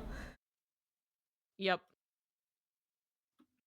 the first program I really learned to use to draw in, like, digitally was Psy. I, like, got it somewhere on DeviantArt, like, somebody Mhm. had just been like, "Yeah, Paint Tool Psy, here we go," you know, "Here's my DA journal that gives you a link to download Paint Tool Psy," and that's what I went and got, basically, and so I haven't drawn in it for a while, but I still like Paint Tool Sai, like, a Mhm. lot, and there's some stuff in Paint Tool Sai that's just, like, it's not in Clip Studio. I just have a lot of brushes and other things in Clip Studio that I come to like a lot. Yeah. Um, but genuinely, all of my professional cleanup work that I did, that I got paid to do, that are in finished video games you can play, I did it in Paint Tool Sai. I genuinely did all of that line work in Paint Tool Sai. Nice. Yeah, I mean, I was using Paint Tool Sai for years until I made the swap to Clip Studio. And again, Yeah. my swap from Paint Tool Sai to Clip Studio is a two-part of one, I moved computers and I didn't Yeah. have my friend's copy of Paint Tool Sai account Mhm. anymore. So like it was I on that see. computer and nothing else. Right, yeah. So it's like, and well, guess I know what I'm doing. and you know, the the only bad thing that I ran into with Paint Tool Sai was that the file sizes were Oh, yeah. limiting Yeah. me. That has since changed, but, like, not Yes, I know everybody with has the made new the one leap to it's a lot better, yes. but Yeah, it's definitely a lot more modernized, and mhm. it is still one guy who makes it. Yeah. Just the one those that one guy in Japan making paint tool sai for the world. So I was, especially after using it for free for so many years, Uh-huh. happy to pay the one-time licensing fee Yeah. just to be like, "I will just own this officially. I would love to give you some money. Thank you." So then we bought the like a Psy 2, like, 'cause it works for both. You just buy like one license basically. We paid like $50 or whatever, and so it's like, yeah, you could have first Psy, you could also have Psy 2 and like all of the updates that come for free that you just go and download whenever you want off his website, basically. And now I just have it forever. So Yeah. Um definitely if you're feeling up to it, always recommend supporting a guy who's tirelessly working away by himself. I'm trying to find Uh-huh.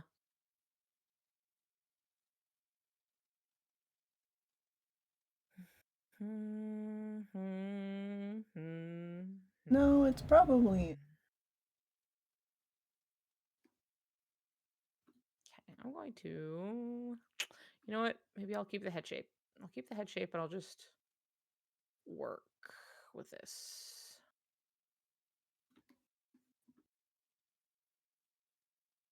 Sometimes you just gotta warm up.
oh, there it is. Keep the head Okay, shape. found it. Mm. Kind of. Uh so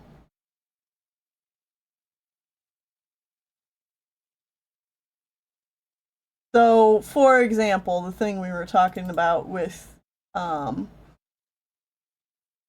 Psy being too small Yeah. is that when I originally did these,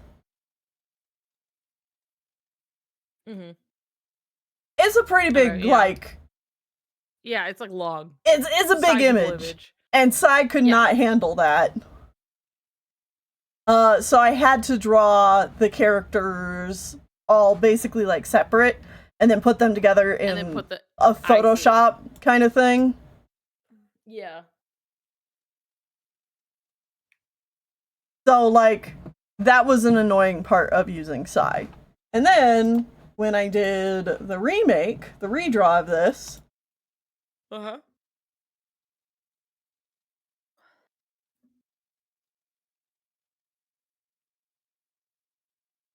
I could just do it All together in one thing. all together in Clip Studio. It's the ancient version that still says Wind Clan. I know.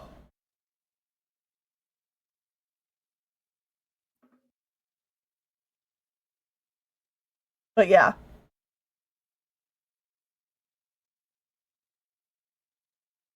Dude, the magic of improving technology and getting to make large images. Uh-huh. Yeah. Oh yeah. I remember that was a problem DCS was running into. Because they were having a hard time transitioning to Psy 2 because it's like some things are a little different. You know what I mean? Like it really depends on like what you were using. But even then, it's still like, oh, it's Psy 2 and here's the marker tool again. And for the Mm. most part, it's the same tool. But if you're using it like every fucking day forever, you're gonna like notice that you're like, okay, something's different here. You know what I mean? And there's a lot that it was like, okay, well, it is still largely pretty much the exact same program, but modernized with some new tools, including a text tool. Whoa. Whoa. It was something where it was like, it was so hard for a bit to actually finally make the leap without just going back. But the thing that got in the way the most was that like it just did not have large memory. And so the pictures could not, it was just the file size was like the thing that was truly like you have to move to the new one. You know what I mean? Yeah. I will say the text tool being here in Clip Studio is also nice. Oh yeah, that's a pretty big point in its favor. Yeah. They approach sleepy time junction. P.S. Sora's looking cute. Niku, good night. Okay, good night, Kopi. Thank you. Yay, good night. Also, Graven didn't show up. I know he ended I his think. stream, but he didn't show up here. Oh, did he end stream? Yeah, Okay. Well, he rated Flame. Oh, ugh, fine. Flame can whatever. have this one, I guess. Whatever. What the fuck ever. Tell me it's real. Oh, Fine. well, yeah, I I would see how it imagine. is. Da, da, da, da. Ba, ba, ba, ba, ba. Any better argument, you guys do your best to be convincing. That is true. Craven really ran out of steam. He flew too close to the Silk Song sun. Not too surprised.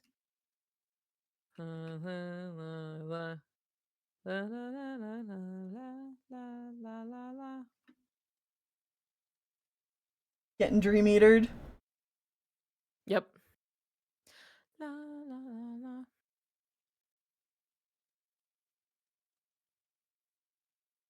Thank you both for inspiring me to start a sketch to celebrate Soriku Week finally. Hooray! Look, it Yay! doesn't have to be like a prompt. It doesn't have to be anything. You can just be like, I'm going to draw them looking cute together and then post that. And that's all this is about. You know what I mean? It's just about like being like, yippee, Soriku with everybody else. Yeah. So, it's a 2 cakes, but it's like 400 cakes. You know what I mean? It's a everybody is 400 here for the cakes. function.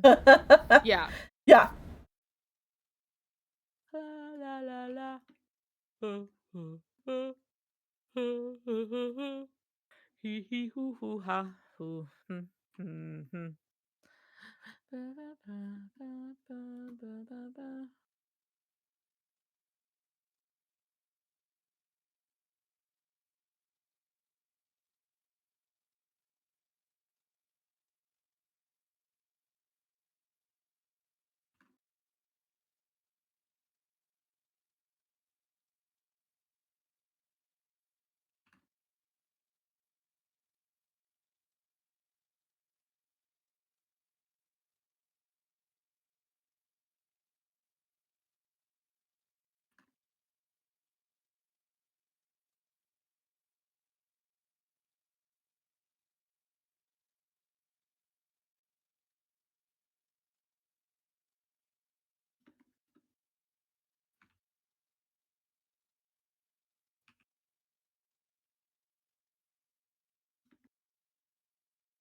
He's still trucking. He said something about grinding, and I was like, okay, I need a break now.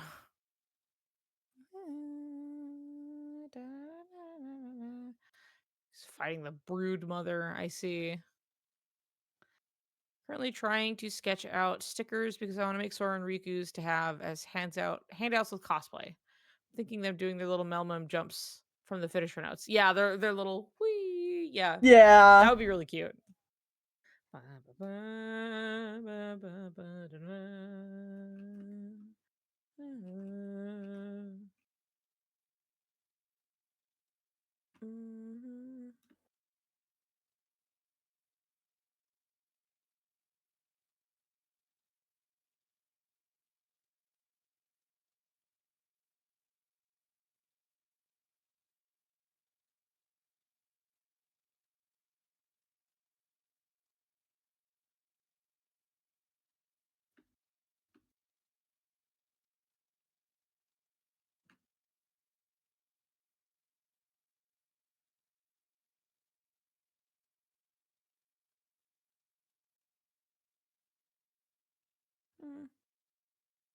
that's fine.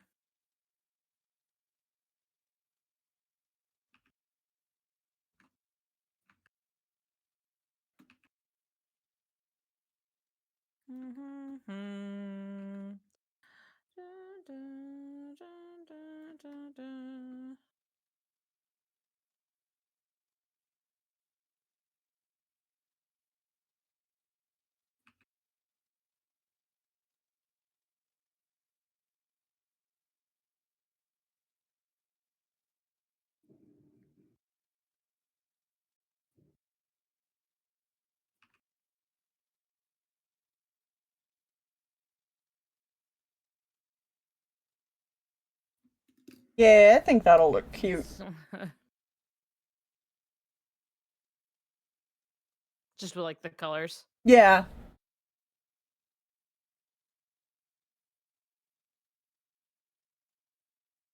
I had soup for dinner Mm-hmm. and I'm hungry again Yeah, because I soup can be had like that. liquid. What kind of soup? It's very much like it wasn't even like stew. It was like it was kind of just like some Mostly dumplings broth. in like a dashi kind of broth, yeah. Mmm. With like carrots and cabbage and everything. Canary made it. It was good, Mm-hmm. and there's still some up there, but I'm also like See, and I that's have when a you need burrito that's bread. waiting for me. Yeah. Yeah, yeah, yeah. And that's after that I was like I'm having tea and cookies, liquid diet and then some sugar, I guess. Yeah. Mhm.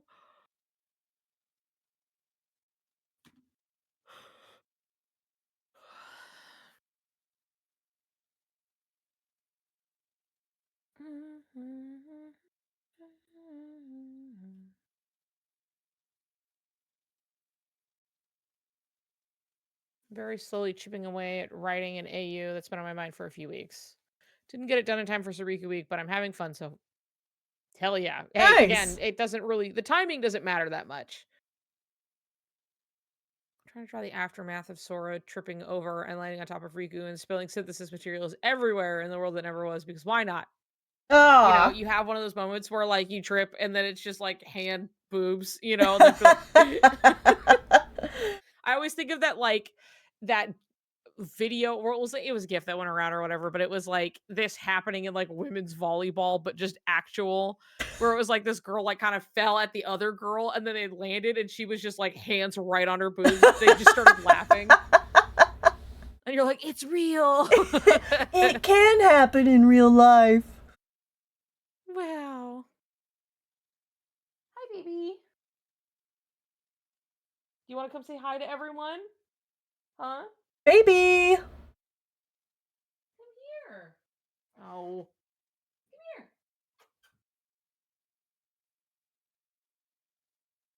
Come here, trash digger.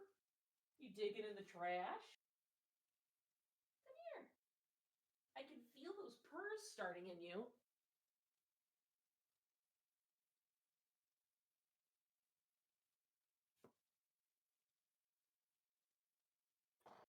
Acquired. Oh, hell yeah. Look at him. He's my beast. Where are you fucking going, huh? Where do you have to be? Where do you have to be? What if I held you here? He's just purring still, but Has he got shit to do? he's got some kind of cat business to attend to, I guess, which I think is Damn. digging in the plastic bag of trash on. That's like the overflow from shipping stuff. So it's just a bunch of little like strips of paper from That's like, very peeling the important. adhesive and sealing packages. Yeah. That's He's some really got pretty some stuff important to cat handle. business right there.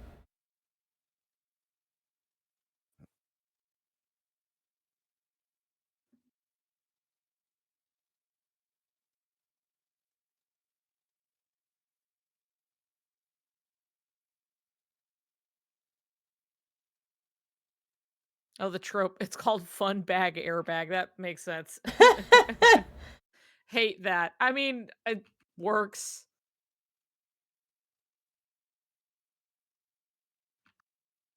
I love Sora's knobbly little arms.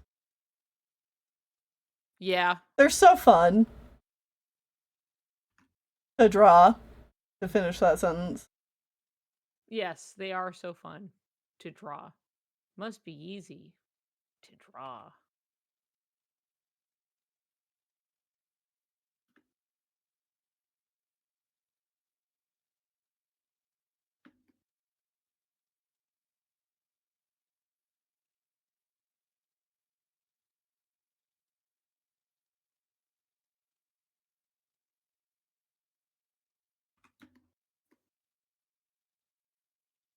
Right?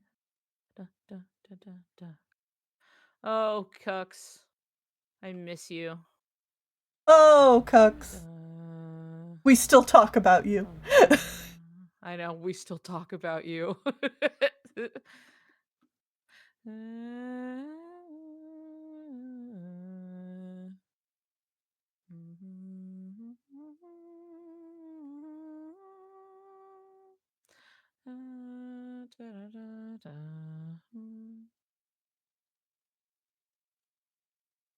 Have you ever drawn baby cat to Neil?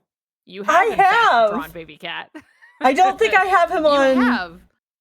I don't have him I on this haven't. computer. Obviously, you sent it to me. I do Yeah. have the. Hold on.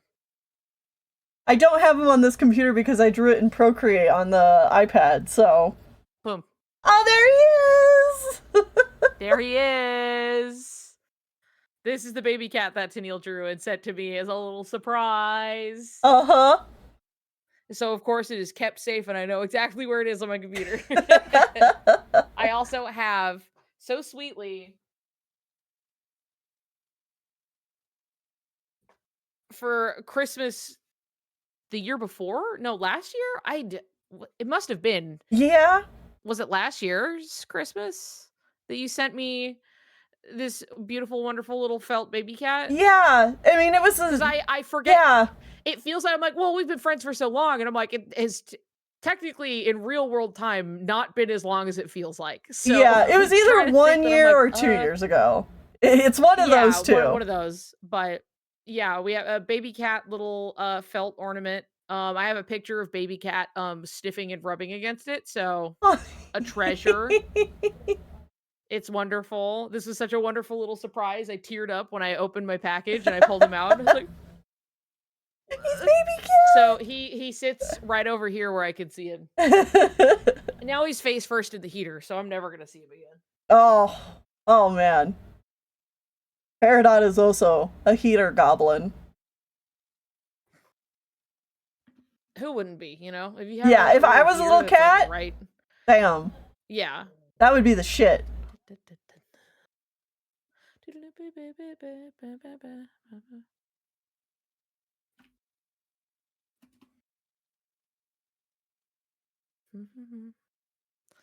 I need sleep. Have a wonderful night. Good night, Airy Paws. I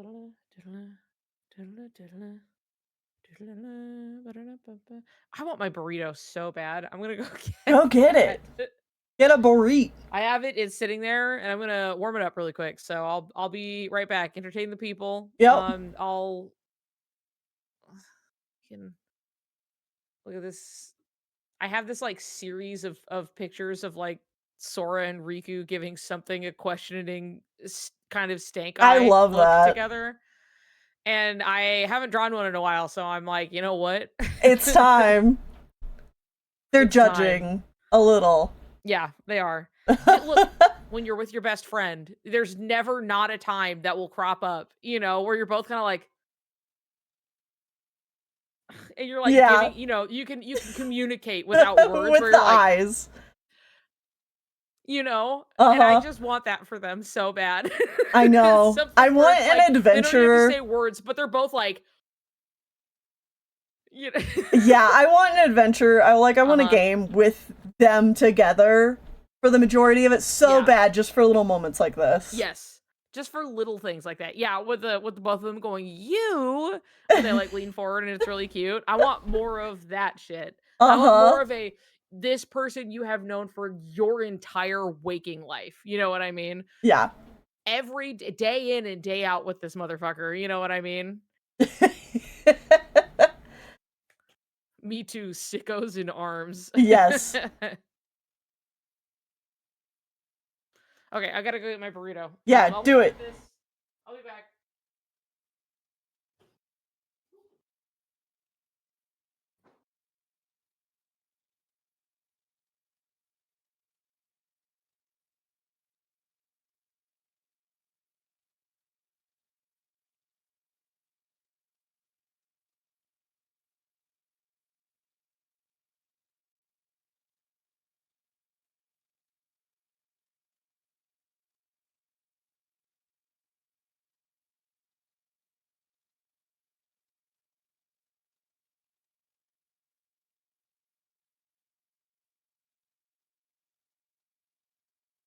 Happening in KH4 Trust. I mean, it's the game I've been wishing for since I started playing the series. I'm like, I want a game where Sora and Riku are together.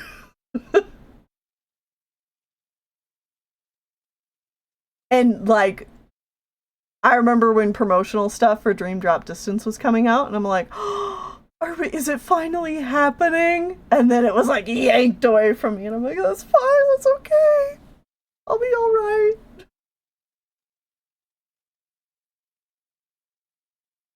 Just want the worlds to like set them up. Yeah, that would be cute. And they can't escape. Yeah. They see a couple get together and then they share a little like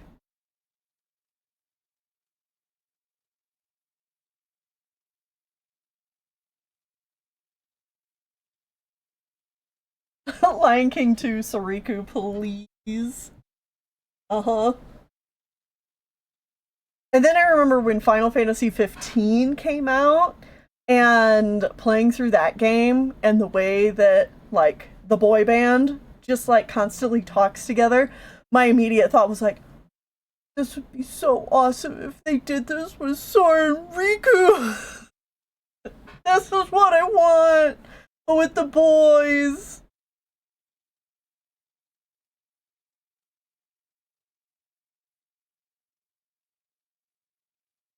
Like how entangled you have Eugene and Rapunzel pushed together in the dance. Yeah.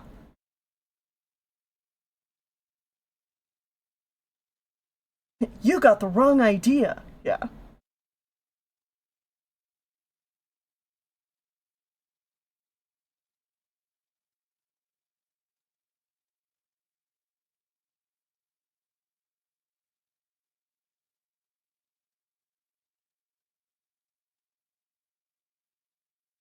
Same, Gabby.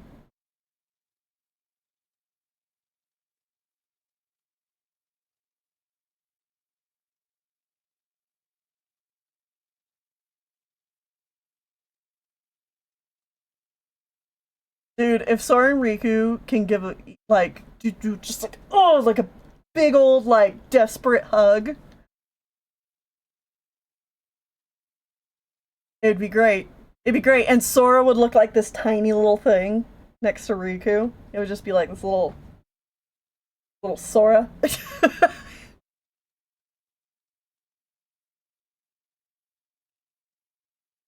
Mm-hmm, mm-hmm.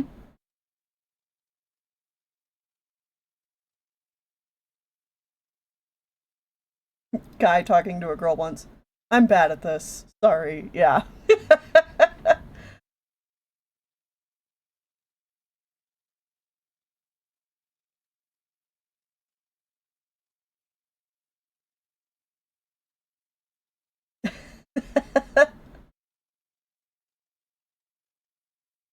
Riku's like, whoa, I'm taken.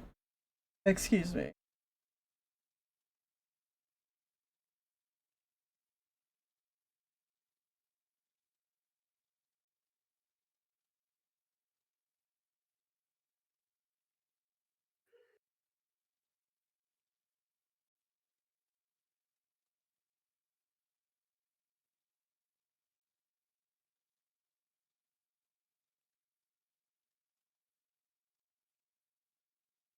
I just need also, like, I want the satisfaction too, but I eat, I eat up moments where Riku is just down bad.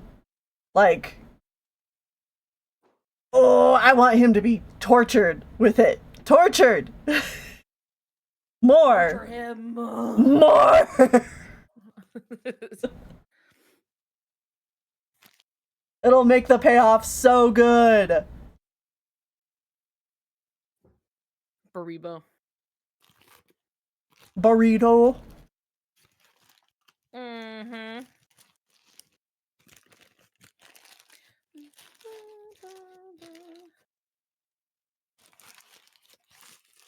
Everybody listening to my rustling. Burrito. From Taco Time. Burrito. To the pear wiggler with him.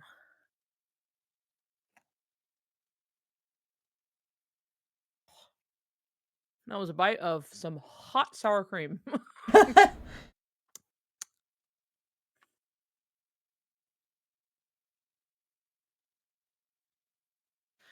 Anyway, the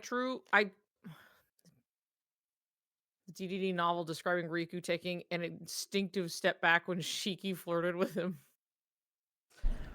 It's because he's gay.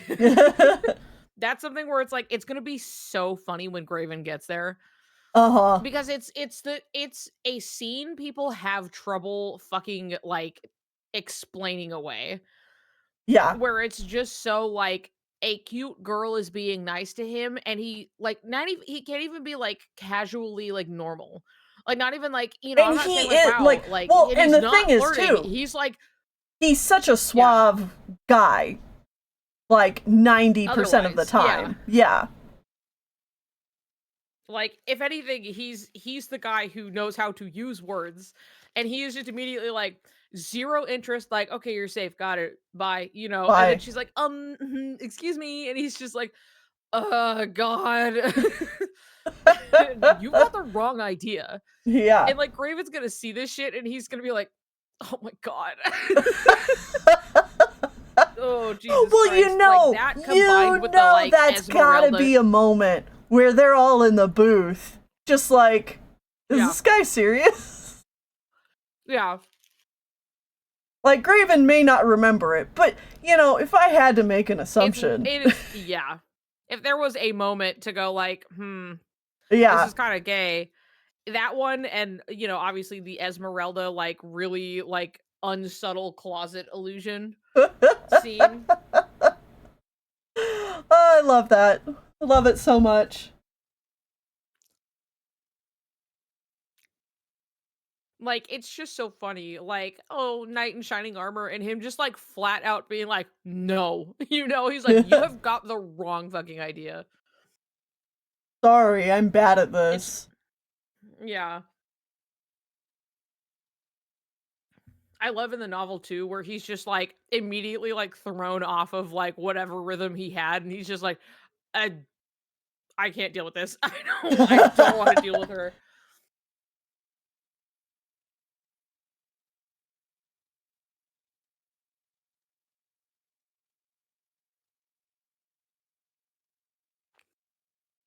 I know. I would love if he remembers at all. If not, he's gonna have an opinion about it, like regardless. But Yeah.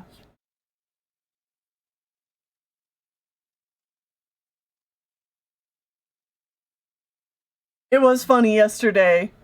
You telling him, it's like, you're in Dream Drop distance a lot. You're also in Recoded a lot. A lot, yeah. Just the like dream drop distance of all the games to ask, am I in this one a lot?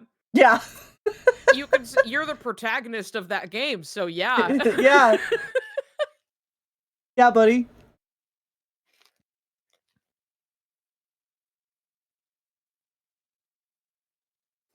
People explain it as Riku being embarrassed, and I'm like, do you have eyes?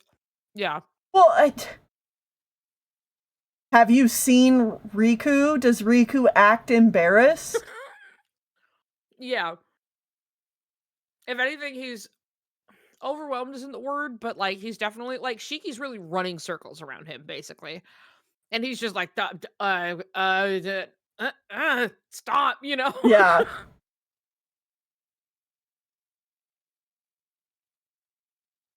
He's gonna watch the Shiki cutscene and then show up to the next Gage stream wearing a pride flag cape.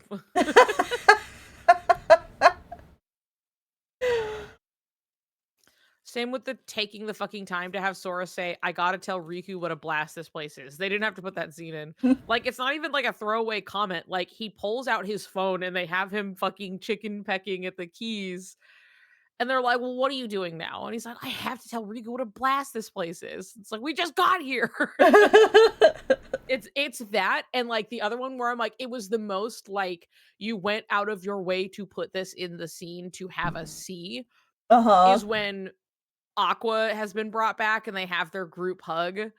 And they could have just Right? like ended it at being like, yeah, and kind of like pulling out and they're having a laugh or whatever. But they like pull out for so long just so we can see Riku put his hand on Sora's shoulder and then Sora like turned to look at him and then like pull him in by wrapping his arm around him a bit, you know? Yeah. And it was just like that's all that we ended up seeing in that pull away. Like they took the time to show us that for what? Mm-hmm. It's a yank. Uh-huh. He snakes his little arm in there and pulls him in.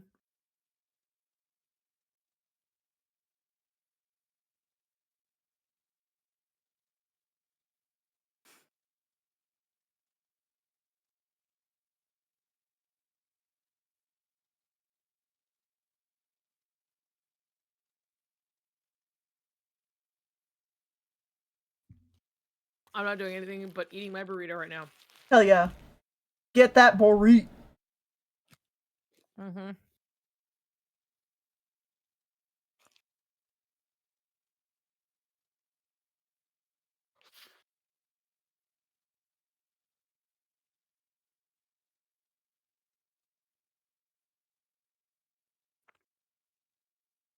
He's gonna watch Recoded and be like, wow, this is gay. Yeah. If we don't get him to play Recoded. The other I thing is like some parts of the movie are like, wow, this animated scene that we do not see voiced and acted in the games. So we'll have to like see those to some extent, but I want him maybe to we'll be just like we'll like, have him play through the game. wait, we're Go ahead. playing Kingdom Hearts 1 again, but they took out Kyrie. Yep. Like maybe it'll be we have him play it and then we'll watch the movies. So he'll get the completion and he can see like what they added, what they took away or whatever cuz that's like one stream. You know Yeah. what I mean? That's just like okay, especially when we've gone back and Like we've a done three and a half everything in like Kingdom hour Hearts 1. movie or something. Yeah, that's super easy to knock out. And it's something where it's like, sure, you can see this, but it'll like kind of establish that like storyline and everything. Yeah. And you've seen like all of what this game basically has to offer at that point. Yeah.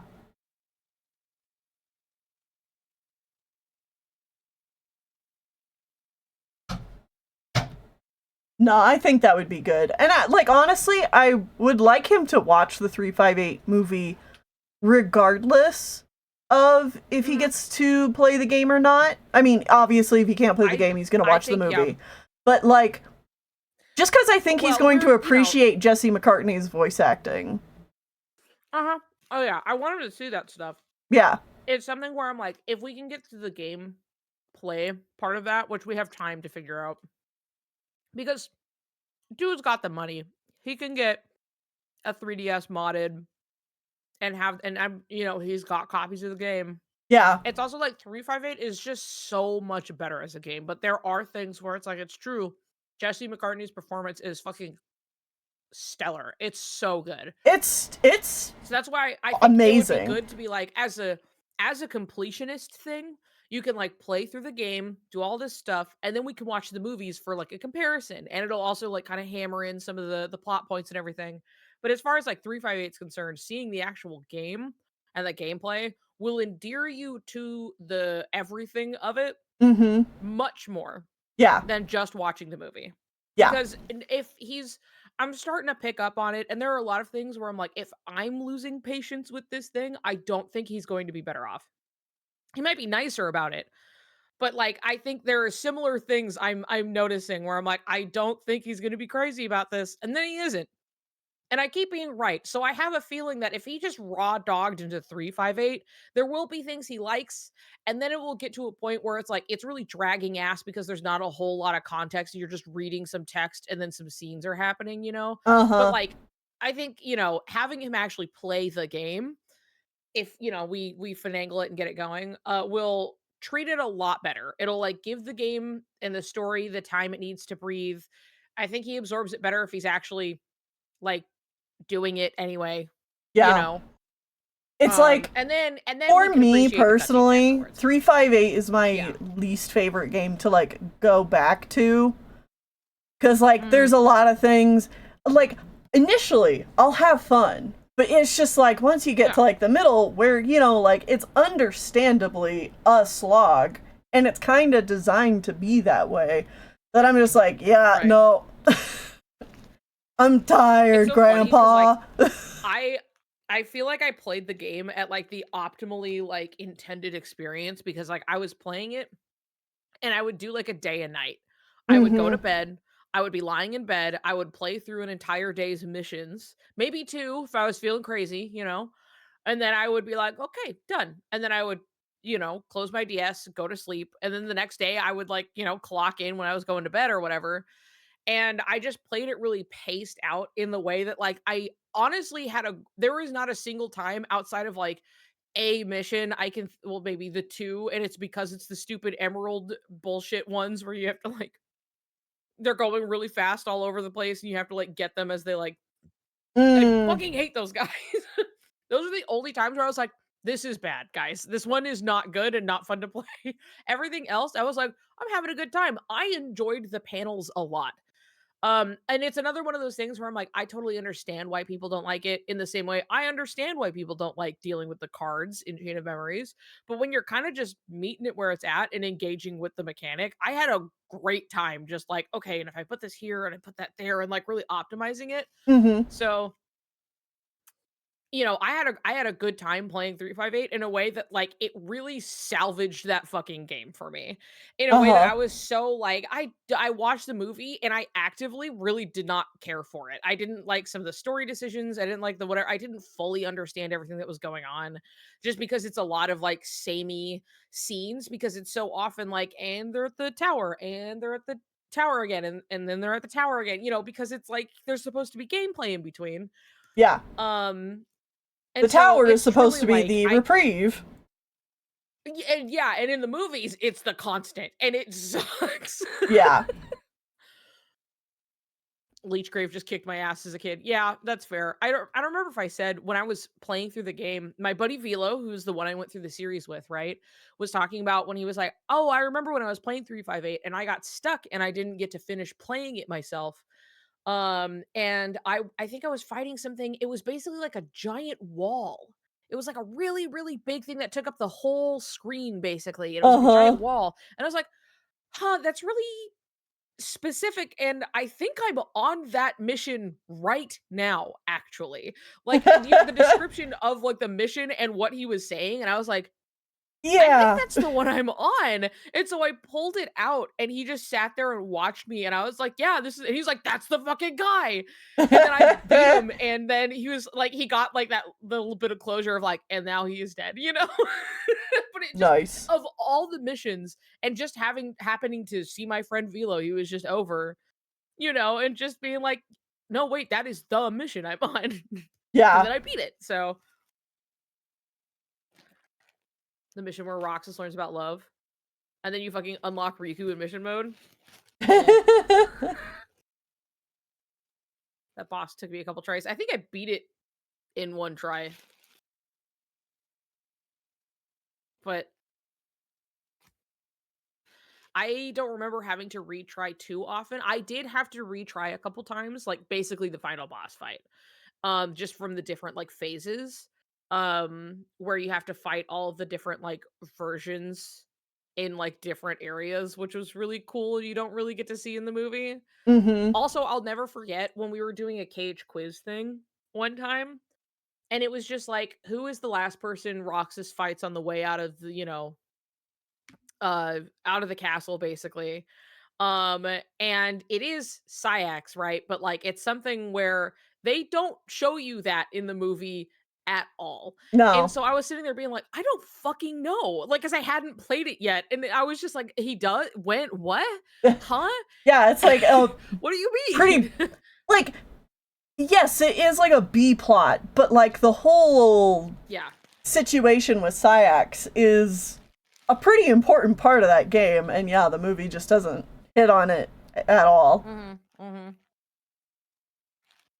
Yep. Well, because too in two, Syax really talks about like, yeah, Roxas was really fucking strong. Mm-hmm. You know what I mean? And then like just watching the movie, you're like, okay. Is he? He In seems the kind of game, he fucking baby. flattens him, dude. Yeah, He puts him in the dirt on his way out. You know what I mean? I'm like, that right. makes a lot of sense.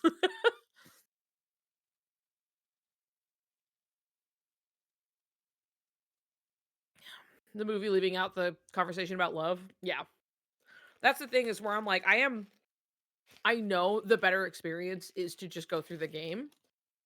Um, and I would really like to make that happen because I'm so curious about like, some of Raven's thoughts on these things. Mm-hmm. And then he'll be excited because then Riku is gonna show up, but it's still like, okay, we're gonna do this, and then maybe we'll watch the movie afterwards because then you'll know what the fuck is happening. Right. I'm not gonna do to you what happened to me.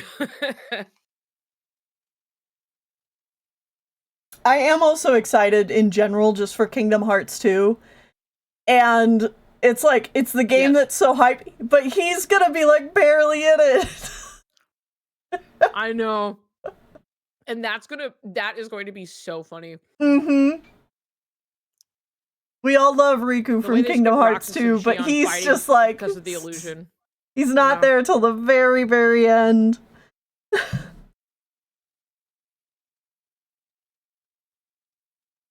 It's all just a big old giant tease.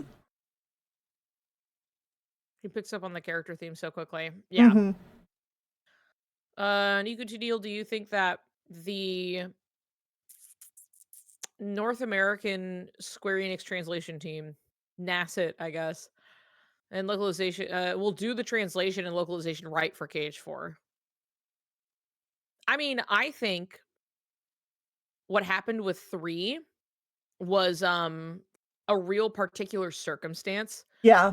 and I think that Remind showed clear enough that, like, it's probably gonna be fine. I not to say that there aren't qualms with, how Kyrie's lines got translated in Melody of Memory. Wait, hold on. It's Riku. He's here. It's the fucking Melody of Memory credits. Ah, lovely. So it's Riku's little he's here. He flies in so gentle. Ah.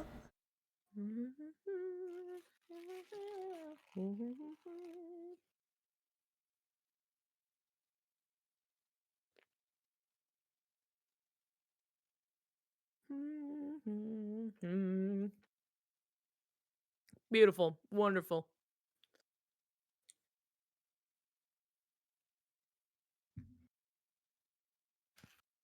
But back to what you're trying to say.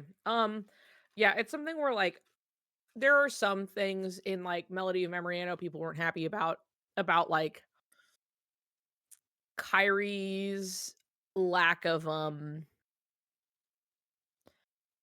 I guess disappointment in herself and like just anger in some ways are a little more straightforward.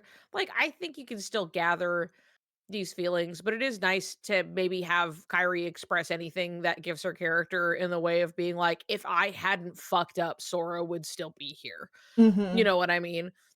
And like this is a your fault kind of a thing. And that being a little tweaked, softened perhaps, turning your Mm-hmm. frustration outwards rather than inwards is frustrating. Yeah, and I agree in that way that I'm like, okay, like we get the story beats and everything just fine, but it does sacrifice a bit of her character. Mm-hmm. And I don't know if that's just people on this side being like, well, we have to make her appealing. She can't hate herself, And I'm like, that's what Yeah. makes her like a person.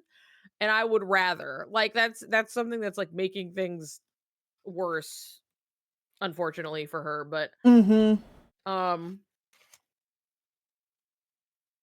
I think otherwise, things are taking their time. I And think if they're after what happened anywhere, with KH3 in particular, not like it was like a total, disaster or anything. Like, I don't want to be hyperbolic, but just like, I think yeah, that like it was bad, but more it wasn't care is like going to something be that was, taken, yeah, for sure. especially with the next big numbered title. And hey, if the kiss on the mouth on screen, kind of hard to translate around that one. Yeah, kind of hard to you know? misinterpret. Yeah.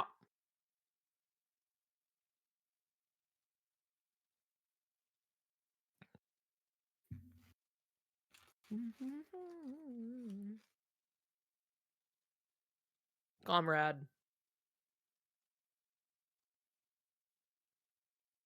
Do a burrito? Yum. Burrito pretty fucking good. Hitting the spot. Oh, yeah. Just a greeting between comrades. Yeah. It's a Russian taunt or whatever. Unless they'd be like, I do that to my homies. It's a Russian taunt. Yeah. Same brain cell. We've all seen the Russian taunt. Yeah, yeah. Metal Gear Solid Russian taunt.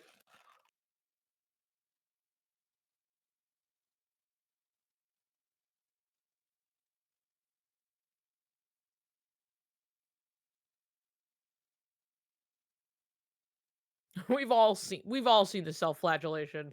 It's an old pastime. Nostalgic. Just like how Mama used to do, Yeah.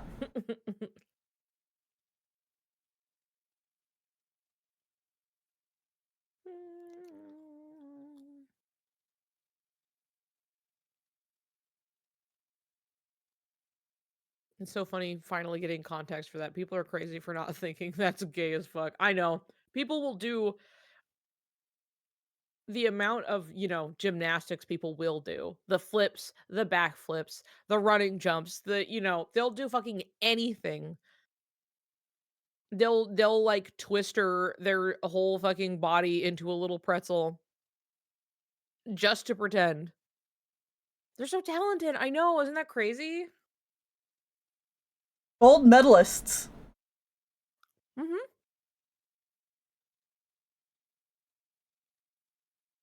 Yeah, mental gymnastics comic basically. Do one little tumble. They are gay. Strike a pose. Yep. My Riku plush kind of looks like Jirachi back. Well, I can see that a little bit.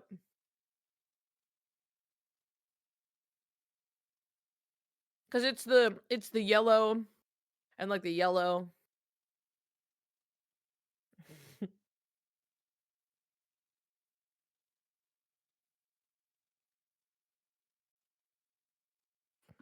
His white ass head looking like a little face. I get it.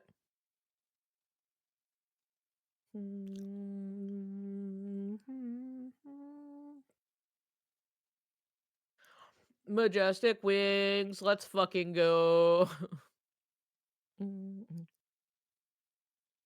I wish he was Jirachi. Well, if you had a Jirachi, you can make that wish, huh?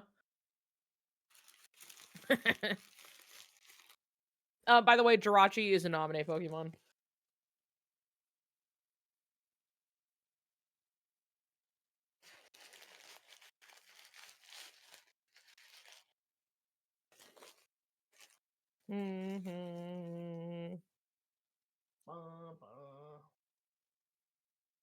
It's also trash.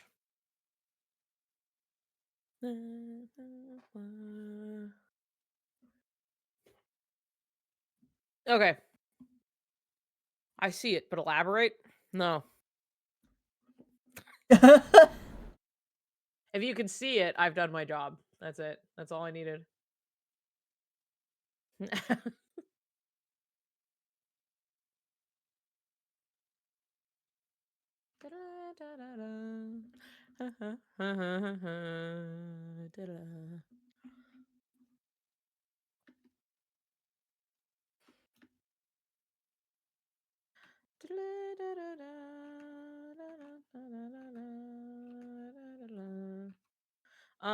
Jirachi is a shooting star Pokemon. Jirachi is the wish Pokemon. Jirachi is also like technically Jirachi only wakes up what once every like 1,000 years or something for like making a wish. But there's also like the star imagery and the truly wanting the only wish is to like exist and have a life and like people who care about you. Namine very much has a wish in her heart. And there's something that's also, like, lonely about, like, only waking up every, like, thousands of years type thing to grant a wish and then go back to sleep, as well as the themes of sleep in general.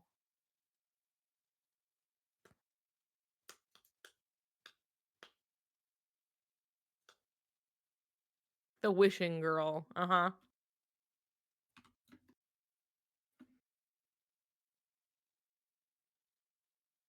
Mm.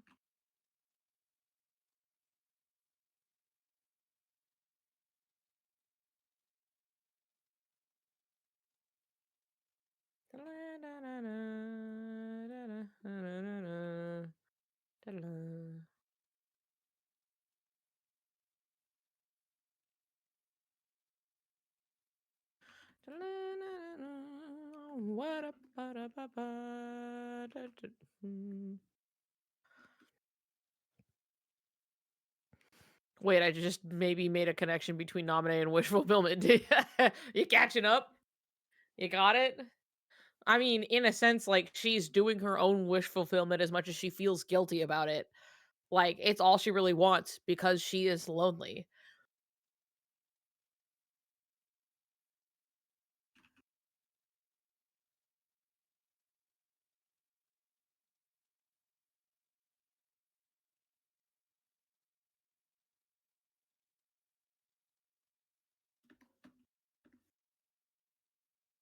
Hi, Shannon.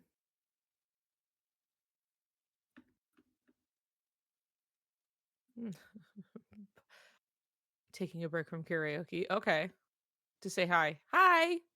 Hello. I hope karaoke's fun.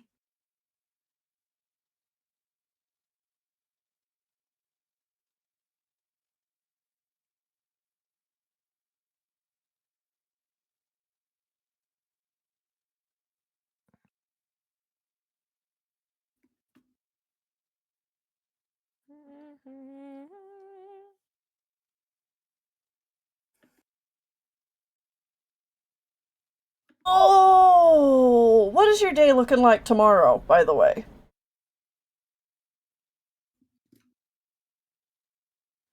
Yeah, Bobby? Yeah? He My day's says, I'm looking. gonna lay here, I think.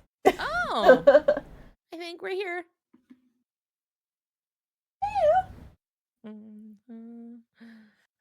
My day tomorrow is unobstructed. Cool. So that's all I I got. I don't think there's anything should I be could the think same. of that's mm, Because I'm like thinking, I'll wake up and then I'll just be available, I'm pretty sure. yeah. Because I'm thinking if we could probably do like a longer stream. I don't know Mhm. that I'll necessarily be, like, I'm finishing it, but I could Yeah. get fairly close.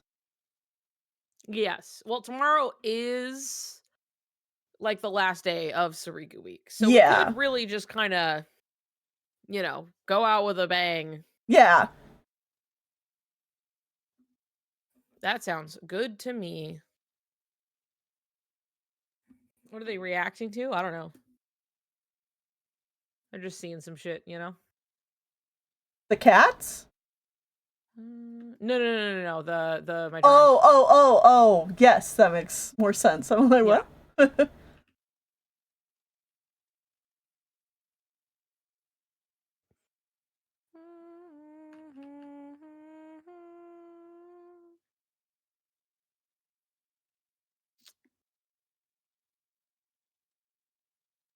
Night, Ixel Pixel. Stop.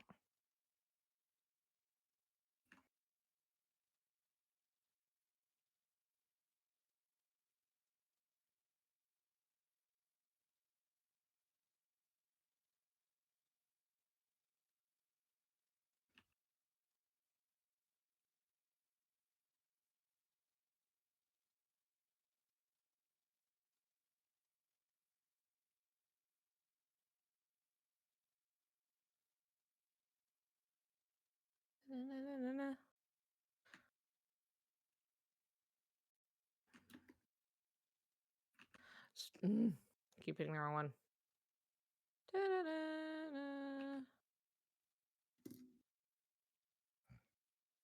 I told you the Divinity trailer. Yeah.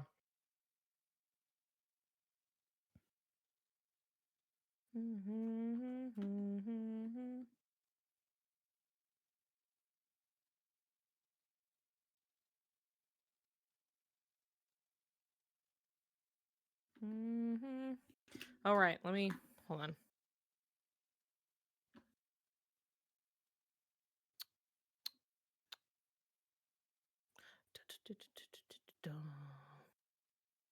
I have to find my ones of them having a stink face. Let's see. One of them is really old. It's a very early on thing I drew, and I remember it was my icon for a bit. Let's see here. Where are you? Yeah. I remember scribbling this out. Uh-huh. Um, and so I had the Sora as like my icon for a while, just like Yeah. just this basically was my icon. And then later I drew another one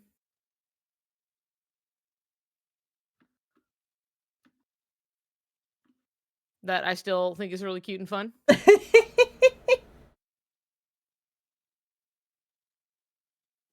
And then I had that as I had the Sora as my icon for I had this Yeah. for a while. So this picture is oh yeah, my icon was called Get a Load of This Guy. Get a lot of this guy. You can see it, it's right there.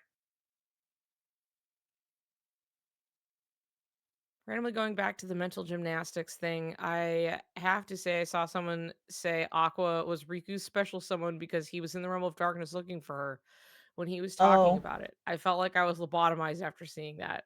I remember when just discussing the point of like, oh yeah, the like when Sora arrives to save them, to save Riku, and it's playing his theme, and then they summon the Gay Blade, and it starts playing Dearly Beloved while they have the Gay Blade out. And I remember seeing this guy's tweets talking about how Dearly Beloved represented Aqua because that was who they were there to save. And so that it wasn't, they were like, no, it's not something to do with them. It has to do with Aqua because they're saving Aqua. And it's Right. like, I mean, I And the don't think they were Palpu saving her keychain in is that there for exact moment. Kyrie. Yeah. Yeah. Everybody's gotta Exactly. get in here. Yep.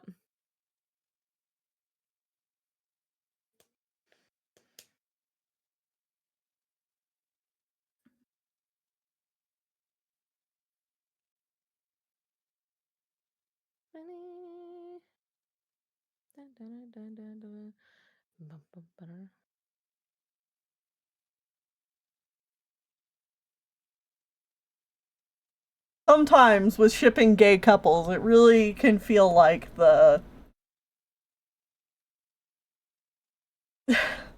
meme image of Uh-huh. like, I consent, I consent. Well, did you forget to ask I did, yeah. someone? Did you forget somebody? Yeah. The psychic damage I'm taking right now.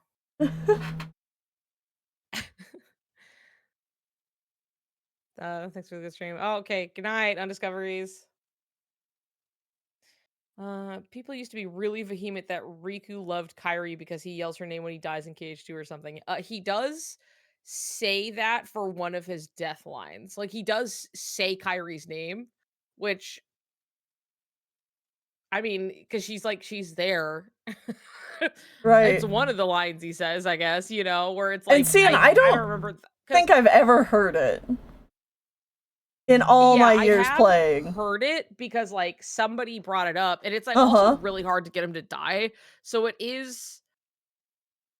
I never understood why that's why. Yeah, I don't know because the rest of it, like, it doesn't really like other than the fact that like she is like with them at the time, I guess. Otherwise, it's like, sure, it's literally the only thing he'll say if he dies. Is it the only thing? Really? Because he doesn't die very easily, Who I knows? Maybe think. my Riku See, never I don't died. remember because it like yeah, well, because it's also like it's hard to get him to die, Yeah. to be frank. He's It's the only thing got I've ever heard him say. See, so many my Riku potions. would not die. Yeah. Um, I remember just seeing videos about it because people were bringing it up and they were like, "Oh my god, this sinks everything." And I'm like, I mean, it doesn't really the games haven't done anything. It's Yeah. also like this is nothing. That's his friend. It's fine. You know what I mean? It's so like I don't know. And I also am like not 100% sure. I'm like, is that true in both scripts? I don't know. I've never really had to look into it because clearly that's not really been anything to it doesn't I don't know. Yeah, it's So like it like, doesn't really okay. change anything, so. Yeah. Well, somebody has to worry about her. Yeah. I mean, he was literally just there like kind of protecting her as well.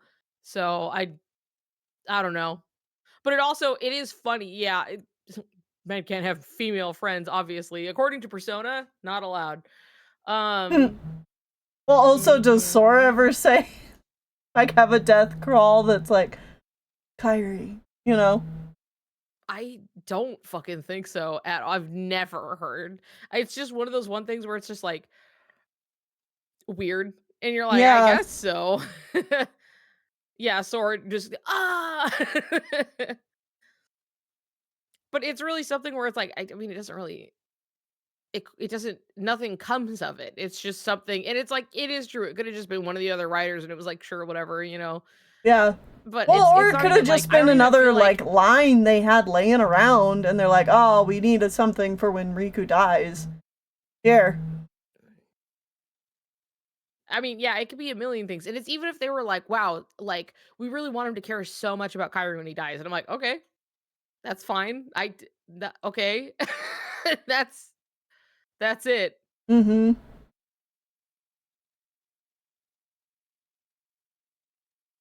It's really weird, but the game came out in 2005 and nothing happened.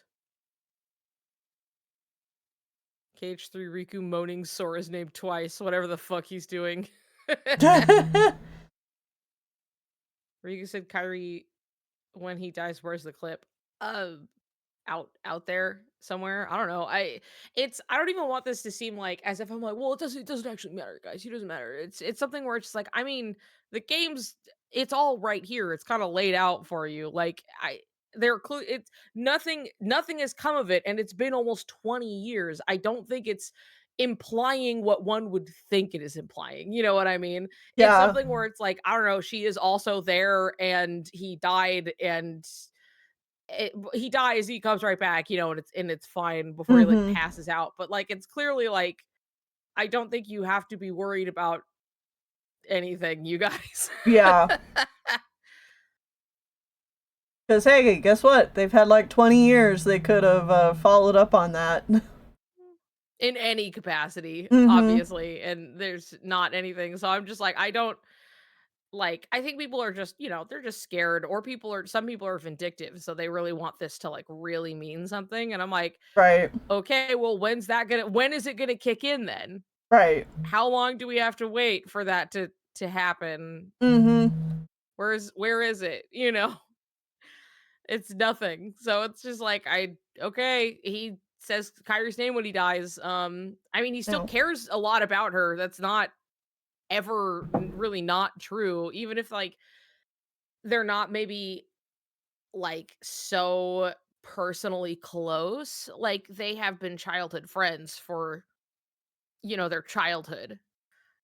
Maybe not as long as Sora and Riku have, but, like, they still have, and, like, she is there, and this is not even the first instance of him, like, protecting her within the one game. It's Mm-hmm. not even just the second time, you know what I mean? Right. It's like, he's really Well, worried about the both of them. That's for sure. Maybe yeah, one a little more and than the other, but, like like, okay, if we really want to get into it, yeah, okay, Riku's gonna alright. be really overprotective of Kyrie by the end of KH2 for similar reasons that he was the one who really tried to save her during Kingdom Hearts 1, and that's due to his guilt. And Yeah, Riku is still in peak, I've fucked all this up, and I have to do I have to make any self sacrificing move I can make to make this right for Sora and Kairi. yes, which also hasn't changed. Yeah. Still. He's like, I gotta save my best friend's girl or I'll go to hell. Yeah, basically.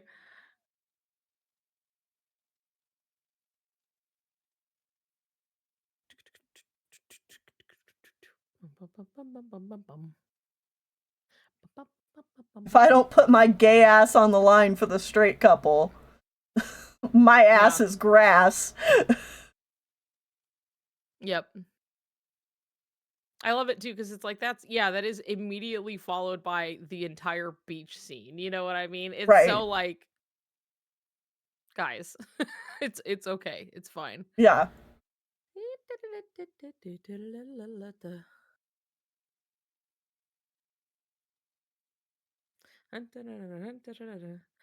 This also reminds me of like there's a part in the Chain of Memories novel where it's like in Replica's perspective, where he's getting like basically like inoculated with like Riku's memories and stuff.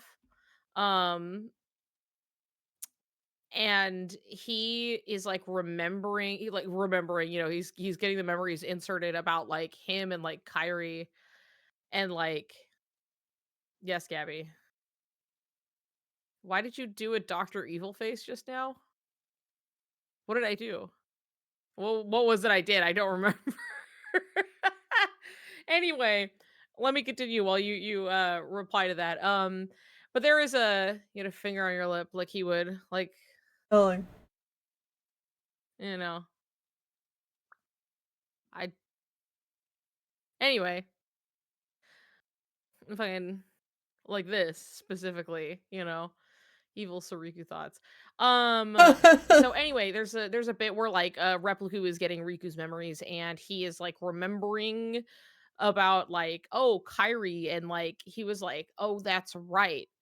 He was like, yeah, I would have done like anything to like save Kyrie. Like she was the most important thing to me, kind of a whatever. Like Yeah, I he gets forget like really exactly the phrasing. possessive. Yeah, where he's just like, "Oh yeah, that's right. I would have done anything. I would have been like all this stuff." And I remember people being like, ooh, I don't like this."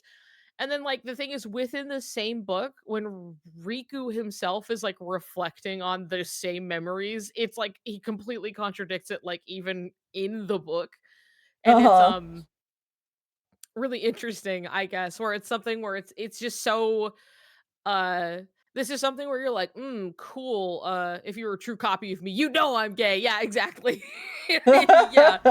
Um, but it is something where it's like, I mean, he really wanted to save Kyrie for a mix of reasons, including word of God Nomura being like, I mean, it wasn't really about feelings for her as much as like he felt really fucking guilty. Mhm. Um, and I think that's just still true where it's like I am both guilty and I am so mad at Sora and this makes me feel better because I'm doing like the right thing. I'm saving Kyrie. I'm the one who still cares, you know what I mean? Because I'm Mm-hmm. so mad at you. Yeah. And I want you to feel bad.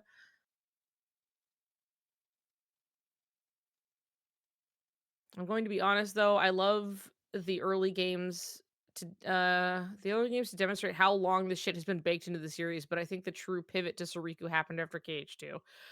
I mean, yeah, I think there's something where like cuz given that KH2 is so successful, there is an interview where Nomura is like, I have an idea of where the series is going to go, right? And that like truly if like KH2 like succeeds, then we will know where we get to go. Like this it really depends on if KH2 is successful. Um Mm-hmm. and then we'll get to like basically start that path is kind of what is being said. Yeah. Um and I think in that sense then that like that is true where I think it was something that was like will we ever get to do this? I don't know. But the character like motivation and the character just like journeys and everything have been pretty much consistent from like the very beginning. And I think after KH2 at that point is like we are now actively planning for this inevitability. Because Mm-hmm. now it's like, oh, we got our foot in the door. We are established. We are a global franchise and like we are getting more games. So then follow that with Nomura's interview being about like, okay, I need to work on KH3, but I I can't have to do wait that for things yet. first. Yeah. Basically, yeah, I have to buy time. I have to he was like, I can't do that because of reasons basically. And like that's all he gives. So he's like, so in the meantime, I gotta like I would rather be making these games and keep it in people's minds while we're moving forward and everything until I can make Cage 3. Yeah. And so in that sense, I feel like the true pivot to Soriku was the we know we get to make more games now. Yeah. And Cage 2 was that point of being like, okay, we fucking nailed it. It We was did it. always People like it. baked in. Yeah, yeah, yeah. It was always like the groundwork was always in there. And then now they get to like follow through with it. At least, that was the path that they're like carving out for themselves. Right. I think Chain of Memories, to area of writing, because I think they wanted to explore Riku's motivation and stuff and went, "Wait a minute, we made this gay."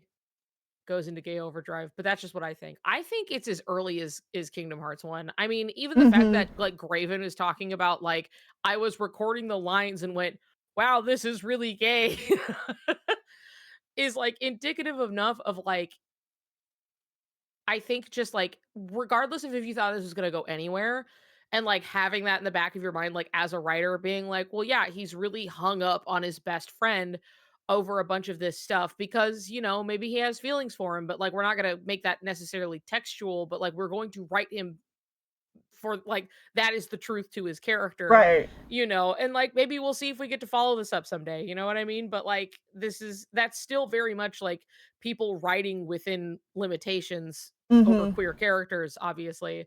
Like I can see it because like knowing that like from the beginning, like Nomura was like, yeah, I'm gonna have it so like basically like the hero and the heroine, Kyrie in this case, like from the beginning he was like I'm gonna have them separate at the end. Like I don't want it to be like and then happily ever after or whatever. Like that was something that he decided on very early on, Yeah. which gives you plenty of space to be like, okay, well they're not getting together, so we're exploring the complexities in there and like what's up with this like other character. Well, because if they never got a chance to make a game past Kingdom Hearts 1, you still have Yeah. the very conscious writing choice of Sora choosing not to go home with Kairi and instead choosing to go look Yeah. for Riku.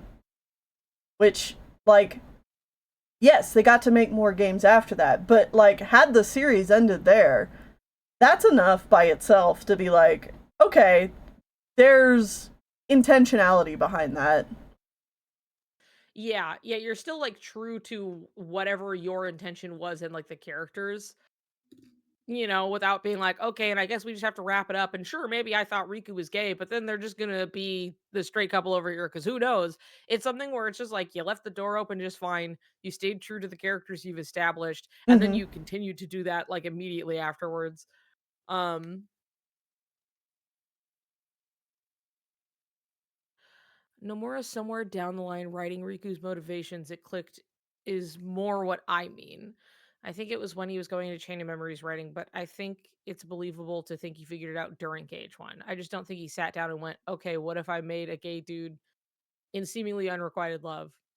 Like, man, had Quadratum in his pocket since KH1, so what do I know? Well, that's the thing is too, where it's just like, I don't know why when writing your character with the motivations that he has that are very I feel like if you're looking at all with your eyeballs when you're going through Kingdom Hearts 1 and you go, "Hmm, yeah, he really doesn't actually give that much of a shit about he's not upset with things to do with Kyrie." And that's really easy to pick up on in KH1 if you're not looking through like assumptive heteronormative goggles, you know what I mean? Mm-hmm. And so that's something where it's like you can easily look, gay people have always existed, right? And like this man was he was in his 30s in the fucking 2000s, okay? And he's into fashion. Like the man knows gay people. Like Yeah. there's no so it's like if it's not like it's like, you know what, later going like, what if he was gay? It's something where you'd be like, I'm writing from things I know. I know people and like this character who feels left behind or even dejected by his best friend due to these complicated feelings he can't figure out, Mm-hmm. cool. Like, I feel like that's true from the start, but then knowing that, like, I don't think it's like a lack of like because he's gay and he has feelings for his best friend suddenly kind of clicked later as much as just like that was kind of from the start, but it's not like they were gonna get any kind of it's just like it was just baked into the DNA of like why he is upset and like what is happening, whether we got Right. to see Well, that and it culminate or being the not. time that it was, you also got to remember, because Aldersnap Yeah. saying a conversation with Disney, that probably didn't happen. It was probably like, I'm going to write this character, and this kind of like queer context has been in media for a really long time, and even Yeah. in Disney movies. And I think that Nomura is probably like, yeah, nobody's gonna care if I write this way because this kind of these kinds of characters who read as queer come up all the time. Like no one's Yeah. why would you ask for permission when you could just do it? Yeah, basically. They also have to remember multiple writers were contributing to the project, and who knows how much he had to conceal this. Mhm.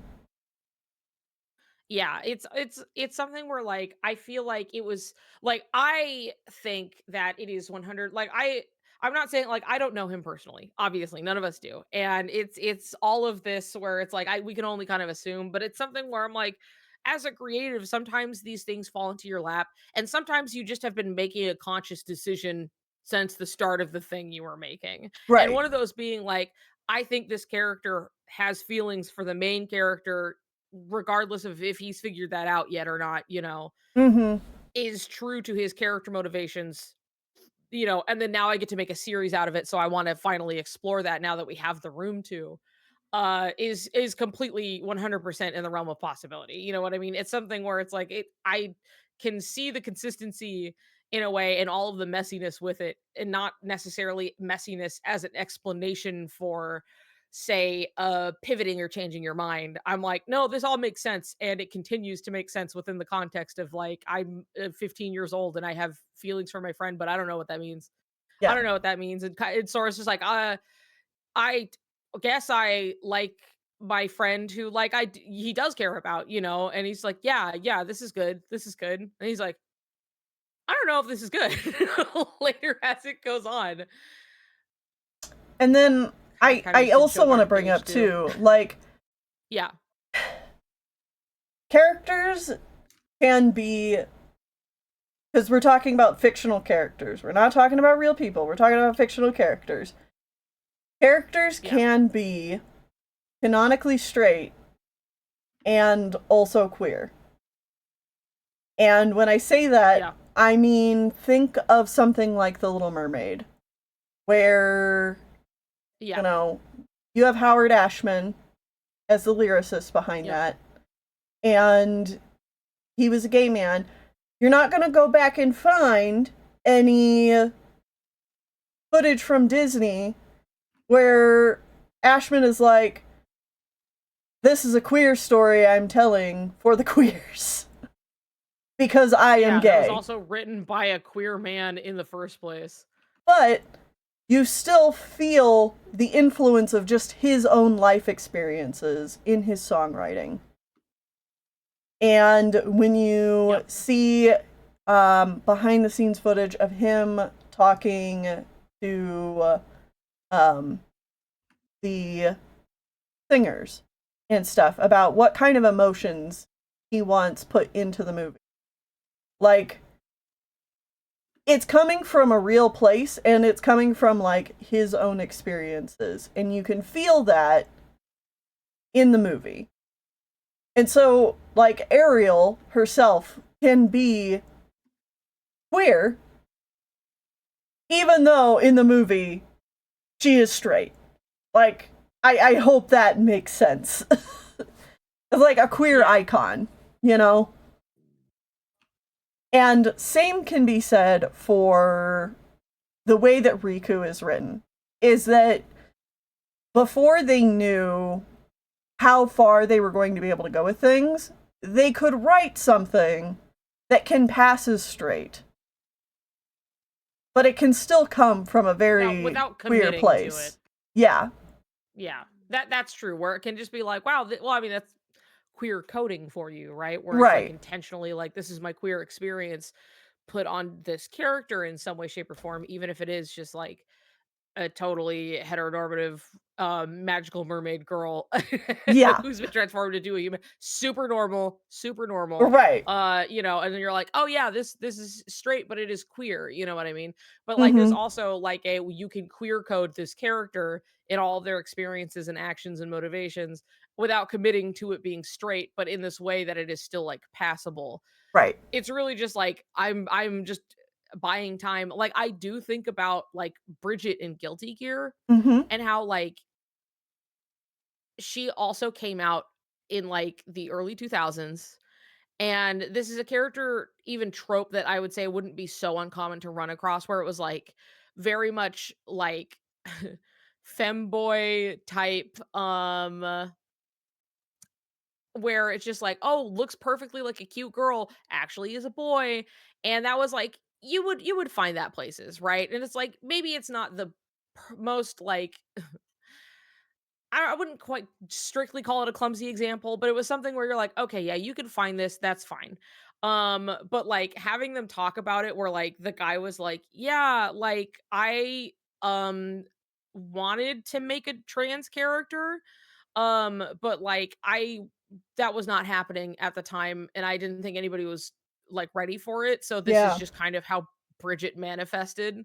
Mm-hmm. And then later bringing her back and then just literally being in game explicitly her story is about being trans and Yeah. it just coming to the conclusion that she is trans textually and just being like I wanted to write about this back then but like it wasn't going to happen. Right. So I'm really happy that we finally got to like do that now. And it's like Uh-huh. people have been from the beginning, and that's something too where people be like, no, that's not somebody being trans. This is just like a little horny whatever thing that like I would find in my hentai, you know what I mean? And you're like, Uh-huh. well, yes, you are also going to find this trope in your hentai. It's something that it's Guess what? like People can there be are sometimes attracted people to just trans people too. yeah, and it's something too where like in character Bridget is like because like her backstory too is like a village that she was born in was superstitious and she's a twin, and it was like if you have twins usually like one of them like bad things happen, right? And so they're like, oh, to kind of disguise that they are like twins in that way, they would dress one as like a girl, basically. And that's where Bridget comes in. And so Bridget's like, "You guys are being superstitious. It's fine. I'm definitely a boy and it's okay. And I'm going to save the village and do all of this stuff." And then, like, later, it's one of those things where it's like, when she finally came back, it was like, "Actually, um, like, I might just actually be a girl." And so, like, it's something where it's like, it was, like, couched in things that could, like, kind of explain it away, where you're like, "Well, she's, like, definitely totally a boy though, guys, don't worry, is yay," and Yeah. then later was like, "No, she is trans. In text, she is trans." Uh-huh. And it's fine, and it was just, like, the conventions of, like, basically getting a character like that into your game that's being published, Yeah. and then just being like, "Never mind." Actually, she's trans though.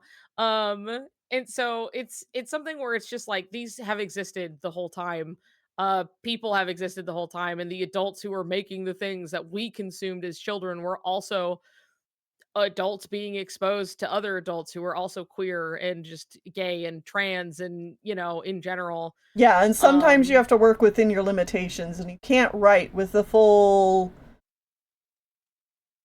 depth of like intentionality that you really yes. want. Yeah. And so when that happens, you have to get creative. And you have to start, jumping through hoops and things. And then sometimes maybe you just created a character that you're like, this guy is definitely gay. And so maybe his little friend that he has feelings for, because we're just not gonna commit to any romance, even within the first game when we don't know if we're gonna get a second game.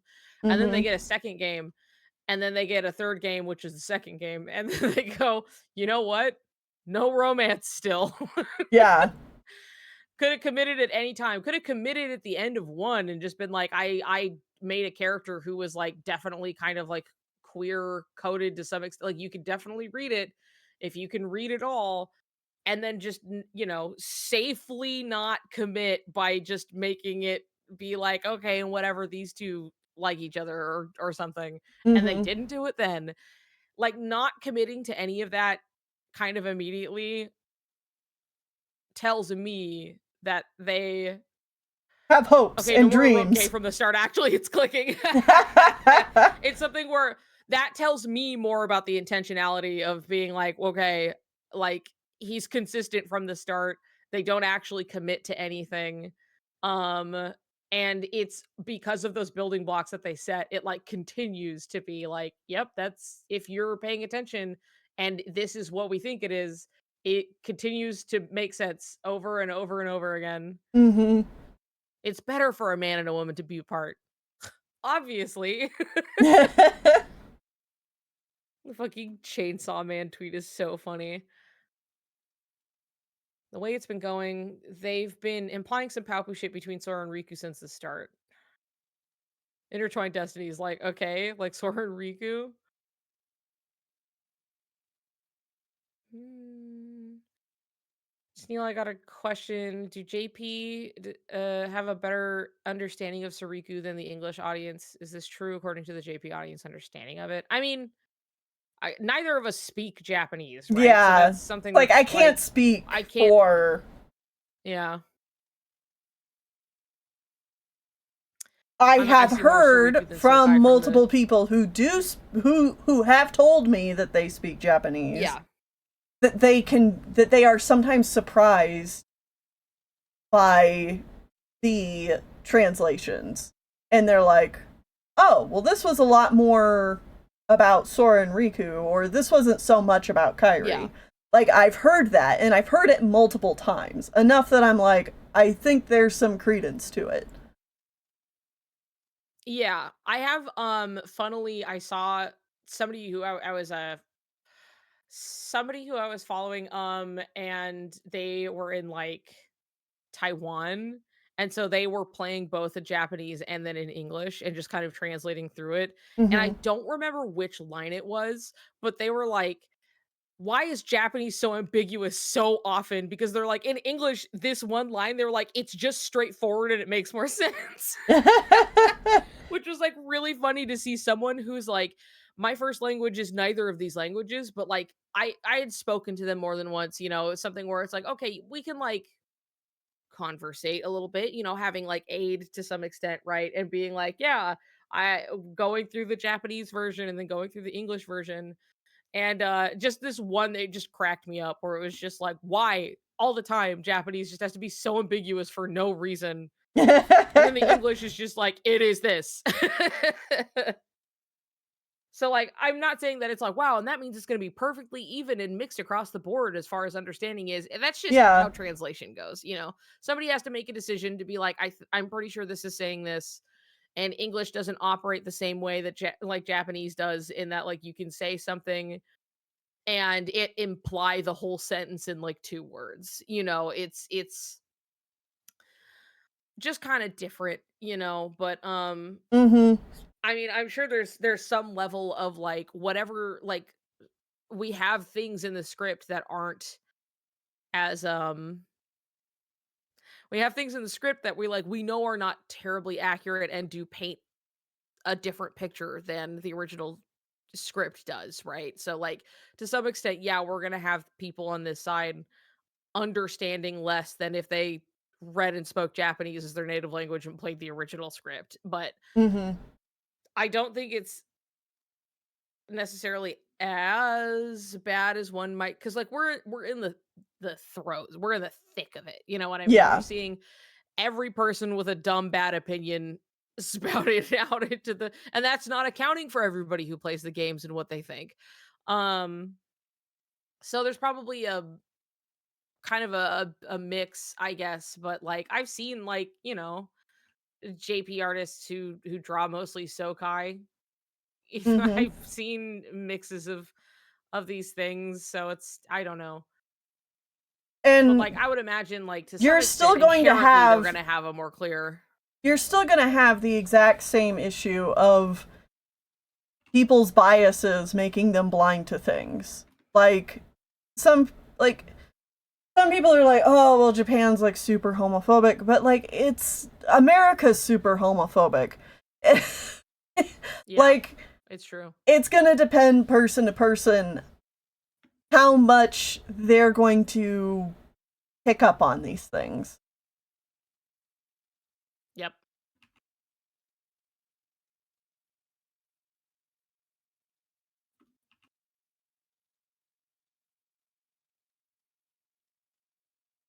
Also, Bubs, I'm sorry about your wet dog burrito. Oh, I didn't damn. see your message about it. Costco burritos and the meat tastes like wet dog. I'm dying. I'm so sorry. KH1 Sokai still has people in its grips, and that's fine. Yeah. You know? I don't care what people ship for the most part, you know? Yeah, I don't. People also just really liked Sokai growing up and can't let it go, and that's fine. Yeah. And these things. It's fiction. It's meaningful to people in different ways for different reasons. It's their own life experience.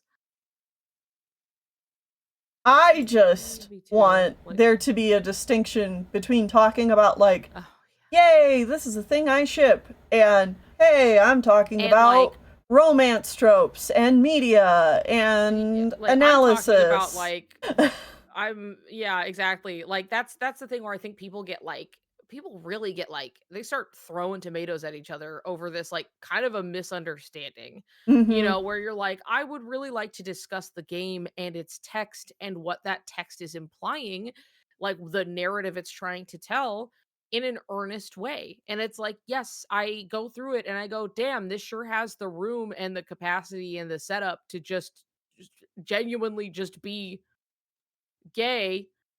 Pretty sure it's all right here that's not hard to read into whatsoever. And Mm-hmm. I'd like to discuss that Yeah. versus, well, yeah, there's also shipping, and you can just ship and you can ship anybody, and you can have your Vexicu and your fucking Soraxel Graven. You can have Yeah.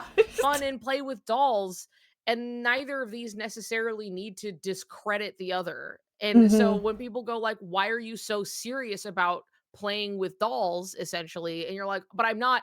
I'm not playing with the dolls right now, okay? Yeah. I am looking at the story and doing story analysis. Like in an earnest and genuine way, I am discussing the text. Don't And speak to this me is like what I'm I a think it child. means.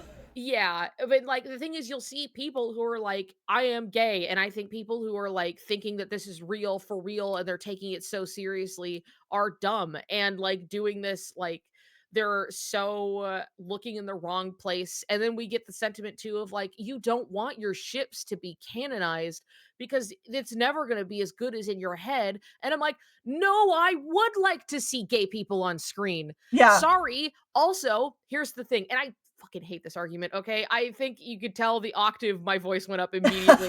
I hate this fucking argument because, like, I understand the idea that you're like, I sometimes I want to have the room to think for things myself. And in the context of show that is never ever going to do anything with it, and you're just playing and you're having fun with your cast of characters and your little ship and your whatever you want. I get it. You're like, you know what? I just kind of I'm playing in my sandbox. I don't need the creators to tell me what is or is not going to happen. I'm having fun with it. Uh-huh. I understand that. And as well, I understand that in the world that we've lived in, this has been a way for queer expression to go, I don't care what you do. I think it's gay and I'm going to have fun with it. These can be separate things. They are not necessarily one and the same all the time because then we start to tread into the boy, I sure would really like media I consume to have people like me in it. Mm-hmm. And then and then when if you're lining that up right next to the argument of going, why do you want to see you in things? You know, you're eventually you're just telling me you're like, so we should never have a ship confirmed because that would be bad, even though you just want to see queer people in media, you know? And I'm like, we are not having the same conversation. We Right. are not discussing the same thing, okay? As well as, honestly, if a queer thing happens in a show for realsies and, you didn't like that, you are still just as capable as writing that fix it fic that you were apparently going to write when they didn't do it. So, Yeah. like, not changed. It's not changed. It's just now there's queer people that exist in media and you get to see yourself or something that's important to you in stories. And people go, well, then go to indie stuff. And, like, yes, do go to indie stuff, but that doesn't mean stop demanding improvements in the world around you. Ask more, push, open the doors and the gates for the people who are creatives inside the companies trying to tell their queer stories because they're in there. It's not a bunch of suits that are animating these fucking projects. It's Dude, artists who are largely queer, I promise you. look no further than Zootopia 2 and the Wild Hops community being fucking straight baited at the moment and being like, just Yeah, like, I heard about this. why haven't they just confirmed it? And it's like, yeah, that's how gay people feel all the time. Yeah, all the time. But you know what? I think it's kind of refreshing when a guy and a girl can have very strong feelings for each other and they don't have to be romantic. Isn't that Uh-huh. kind of nice? Isn't that kind of nice? I don't Like, know. I like it they're planning on personally, but doing a are you third frustrated movie. about that? I wouldn't be surprised if Yeah, they and get that's together in the third movie, but still, that would still be refreshing. You go 2 whole movies without the before male and anything, and female like it's all protagonists get together, and it's just about and building so their much of it is friendship. about their character development. Yeah. Yeah, that would be nice. I wouldn't be against it. I just want a good story. But like point being, like, oh, you're frustrated right now? Wow, that must stink, you know? Like Yeah. it's so like, oh no, like Oh, the one baby. time. I'm Anyway, sorry you I get a I think Thanksgiving feast every other weekend. Some of us are out here yeah, starving. basically. I love the straight baiting now they know how we feel. Not going to lie either. I think sometimes the writers who invented the characters might have a better understanding of their personalities than you, American fanfic author. I think so. But yeah, I think it's something where it's just like, I think shipping is great and shipping is good and we need it, and it's a way to explore fiction. It's a way to explore, your own feelings, or to test the waters if you're writing, or just to chase your passions and to do whatever. I think that's great. I think people get a little on their high horse in a weird way where they're like, I don't need to have anything confirmed for me because, like, oh god, what's I'm the good it's with like, eating well, trash. yeah, or like because I've seen it, and like I hate remembering this stupid tweet thread because it was something that Claude and I would get like so heated about at like the drop of a hat, which is more or less the argument I have been talking about. But this person who had a Yuri on Ice icon was saying that, like, oh well, you don't want your ships confirmed, you don't want this, because they were like, you know, give a man a confirmed ship and you feed him for a day, don't confirm a ship and you feed them for a lifetime. And I was like, you have Yuri on Ice as your fucking icon. You mean the real, true, actual the gay guy? They're gay. They're gay. That Yeah, one, the that ones where one. they kissed, but it had to be censored, but they kissed. That one. Oh, but like, we shouldn't have anything confirmed. We should never have anything confirmed. Why should we have gay people confirmed in our shows? We're Yuri on Ice icon. I'll fucking kill you. Okay. Now, I will say, It's that being said, yes. I'm gonna bring this back to Avatar: The Last Airbender again. You knew it was coming. Go. Uh, Go for it. the Zutara fans have, come to the steady realization we are very happy that Zutara wasn't made canon because we don't trust Given how things Bryke. have played out over the years. Yeah. Yeah. But that's like Right. And an adjacent but different problem. Exactly. That's something where it's just like, okay, it's like, as well as, it's something that was like, there was a lot of intent behind it, and then there was a lot of crossed wires with people who were running the show. Yeah. And, yes, it was the better thing, but also at the end of the day, the people left in charge don't always make good decisions. And in that Uh-huh. hindsight, it's like, cool, I'm glad I didn't have you guys dictating the rest of this otherwise very good foundational relationship between these two characters. Yep. Yes. And there are going to be examples of, well, yeah, I do not want you to spoon feed me everything. There is playing in the tension of two characters who don't end up getting together, or what have you, or just whatever fun thing that you're doing, but like, it's where I think it's really important to distinguish these two separate conversations of genuine, you know, queer anything in the media, queer characters, queer stories, experiences, etc. should be able to be there, and that is included in one's typical shonen or anything like that. In a perfect world, we could Mm-hmm. have that, and that's fine. I'm saying, if you're just reading, My Hero Academia, and you're like, it's definitely for real going to be textually queer, and I'm like, we're not there yet. That's not to say that you can't see there's not like really clear stuff in there that like Mm-hmm. people are picking up on, and I get it. I get that. But it's like, I think it's important for people to be able to distinguish between like having conversations of being like, when we're talking about Kingdom Hearts and we're like, guys, there's literally 20 plus years of like this story existing with all of these additive things in a way that I'm like, it is getting really hard to pretend it's anything else. Mm-hmm. And having that greeted with like, you guys take it so seriously and it's so stupid, you think you're just gonna have your little ship, blah blah blah.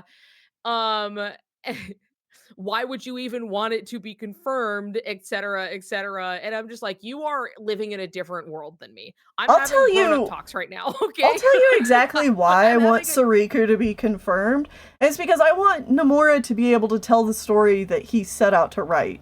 And I'll be yeah. really frank, it's really, really fucking hard to write in a similar way to what Nomura writes. There are some great fan Yes. fictions out there. People write fan fictions and stuff. Writing like Nomura, I'm sorry, most of us just aren't cracked out to do it. Yeah. I'm just a lore pervert, and I need to see them kiss on the mouth.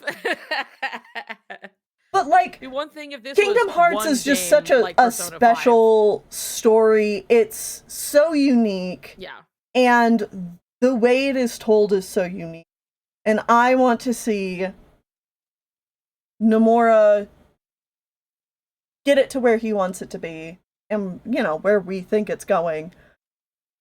And like fan fiction isn't going to be able to do that. Right. And which isn't to say that, like, you can't this is not obviously discouraging fan fiction No, in not at any all. capacity. But like we It's all just one of those agree, like things we're where on it's like, Nomura's crazy wild ride together. And like we yeah, don't know exactly what he's going to do next, and that's part of the fun and the joy of it.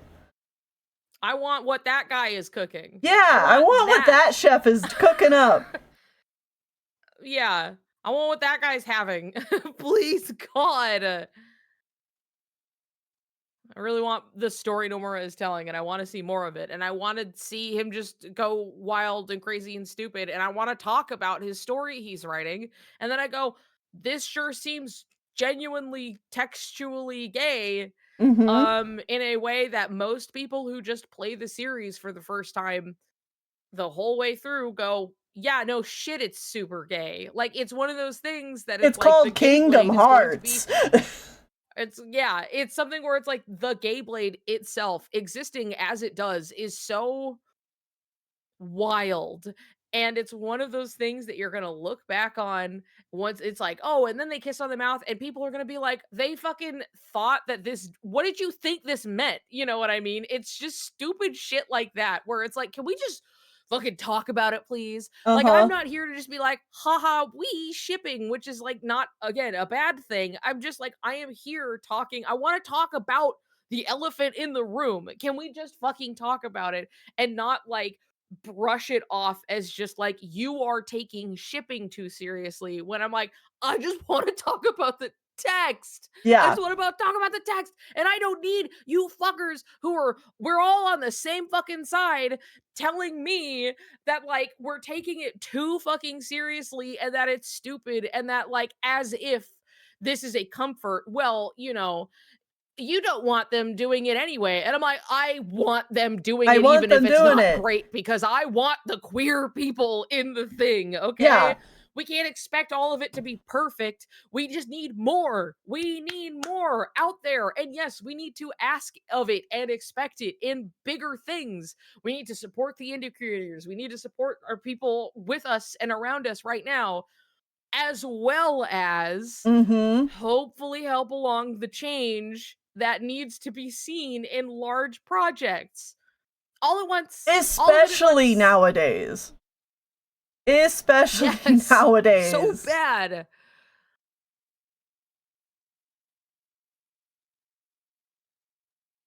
Sorry for caring about something loser. Also, I gotta go feed my cats, so Okay. I'll be back. Do you want to end? Okay, you'll okay, go ahead. Yeah, I'll be back. I think a lot of people are just scared of getting their feelings hurt, but like that's life. That is life, but I am saying that like you do not have to be like 100% on board. You just do not have to be firing strays at people on your side. Like, are you really going to be that upset if a ship you don't care about gets confirmed to be canon, a queer actual two gay boys kissing on the mouth on screen? Is that really gonna ruin your fucking day? You know what I mean? It's something where it's like, what are you at the end of the day, what are you advocating for? What are you telling me right now? It's not what I need to hear is like a, well, don't worry, they can never take that away from you because you can just always do it by yourself. And I'm like, wow, I would love to maybe one day not always have to do that. Is that so crazy? I think it is true that like it, for self-preservation and like, it's historically been what people have had to do. It's just yes, if y'all want some good indie stuff, there is a collection. I love it. You're just like indie stuff, and it is like it is erotica to be clear.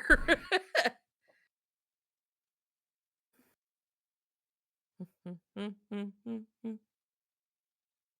a collection of trans romance specifically. Hey, some aren't erotica. It says trans romance erotica, but most are. Yes, most are. I think that's important to lead with a little bit. Not that it should be treated any less, just as a general, here is this. It is all indie work. It is trans. It is queer. A lot of it is erotica, which is really important. There are leaves you warning. Well, I'm just saying. And the pages say forward. That's also important. But there is stuff. There's stuff out there, and we should be embracing and supporting and doing all of this while also being like, we want this. We want this. And then the companies go, well, perhaps maybe somebody wants it because somebody inside is going, I want to make this so bad. Please let me make this. And they go, well, no, they're not ready. And like example that was brought up earlier, the movie that's the girl in the romance with the chair was a direct example of it was supposed to be two lesbians from the start. And they told him the world isn't ready for that yet. And so he went, okay, if it has to be a guy, I'm turning him to a fucking chair. And that's how that movie exists because they didn't let it be gay. I'm going to bed. Chat, tuck me in. Good night, Gabby. Good night. I tuck you in.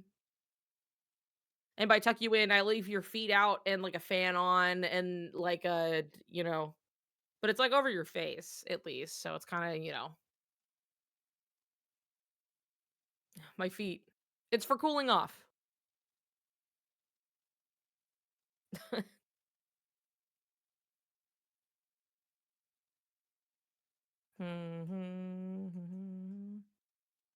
We'll wake up without them. Yep. Die. Okay, I got Sora sketched, but I'm gonna have to do Ryugu maybe tomorrow. Hell yeah. It will be cute. I look forward to seeing it.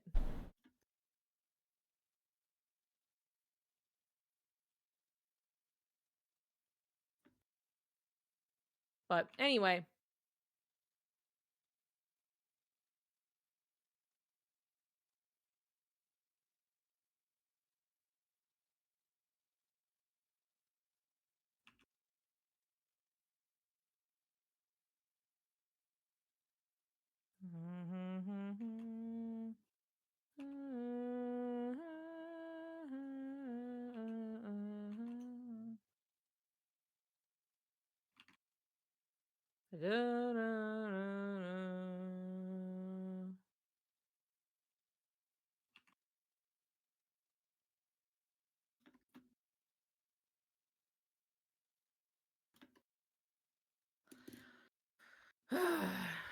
There was one shonen series called Sket Dance that had the pro tag and a student council boy that were in a rivalry supposed to be gay.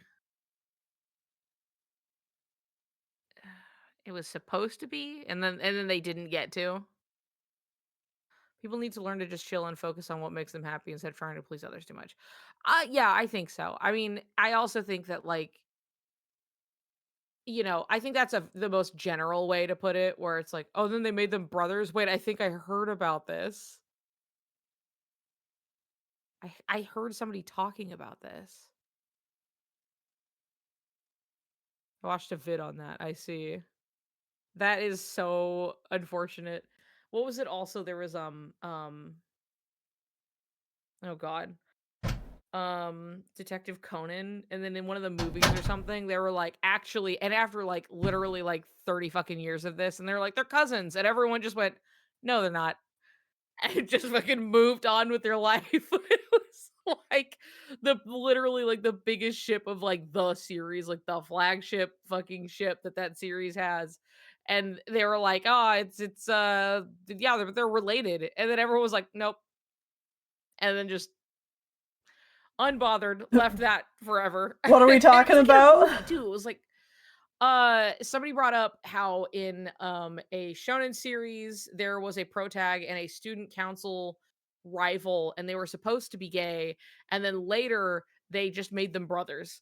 And it was like, oh god. And then I brought up Detective Conan where the main character Conan, right, and like his like uh arch rival nemesis kind of guy who's Uh-huh. always causing problems, and they're like the big ship, right? The Yeah. two of them.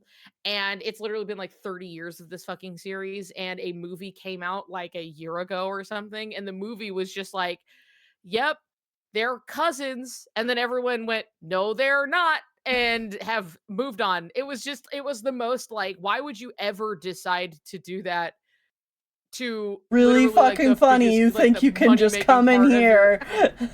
yeah, and then everyone was just like, "That was a dumb decision and you're wrong," and then just didn't fucking pay it any mind. Yeah. Damn. And then the creator introduced a guy to be gay with the student council rival, and the love triangle ended with the love interest confessing being misunderstood. And then also the protag goes to America to be with his bohemian friend. See, now that all sounds like a lot of heavy-handed, top-down, decision making where they were like, "Actually, we can't have the 2 characters in this be gay for they can be gay, but they cannot be gay with each other," as, like, a weird compromise, you know what I mean? Where they're like, "No, we can't Uh-huh. just have this be, like, gay straight out. We can't have that." But, like, maybe they'll kinda have a little, something going on, but it can't be with each other, you know? Yeah. It's by Crispy Nuts. Talks about sket dance. It was continuously subverted from being gay. Like every time, like it was like inevitably like growing to that conclusion, and then they'd put something in, and then it would just grow like around that to something else. Every time it'd try to meet, they'd be like, "No, no." It goes "Eep," over here, you know. Okay, I have to go to the bathroom again. I'll be right back. All right.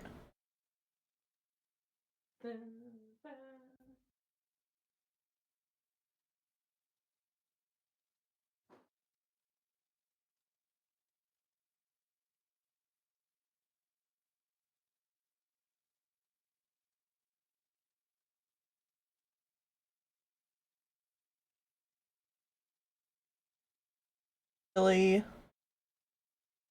make decent progress. Frame.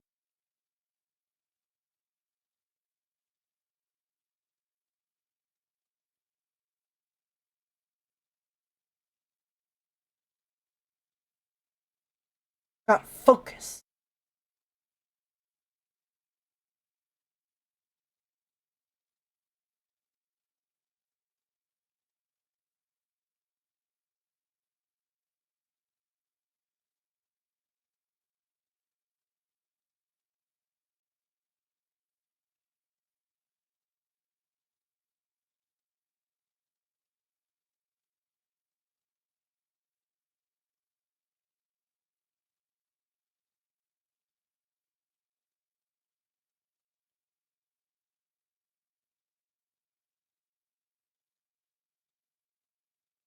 Did anyone else watch that amazing digital circus episode drop today? I did.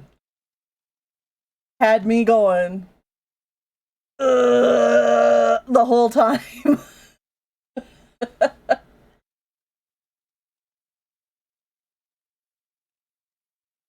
I'm really loving how their animation and rendering just gets better and better with each episode.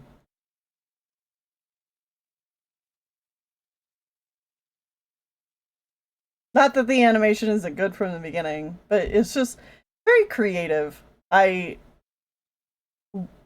only started watching the show recently. Whitney and I went through it all, and I was like, you know what? This is actually pretty good.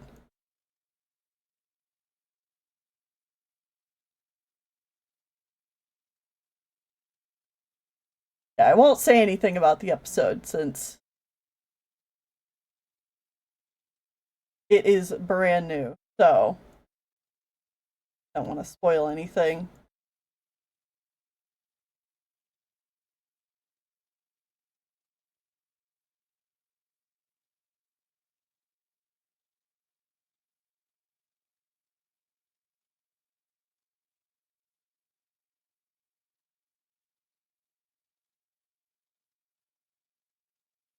It looks insane. Yeah.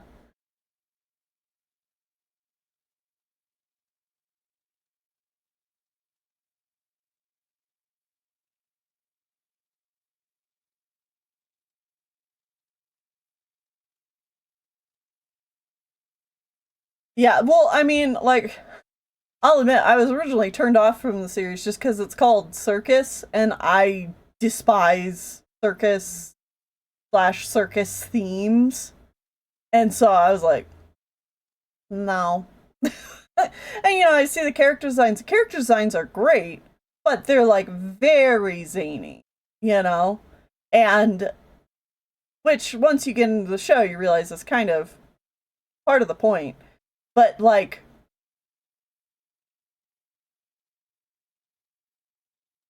it can seem very almost like LOL random humor or like just like really out there.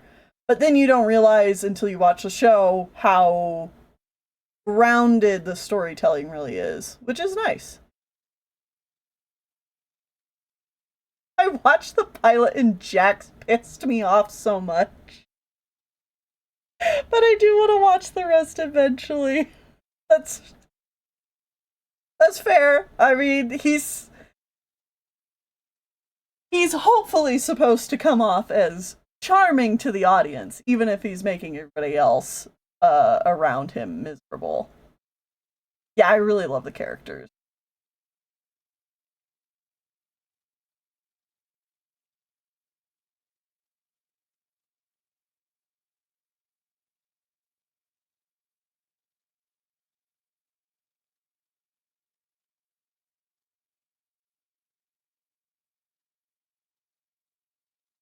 Loved Ragatha a lot. I'm waiting for more on Ragatha. There's so much that still feels like a mystery around her. And like I get what her deal is, but like there's just obviously like a history that she has that I want to know more about.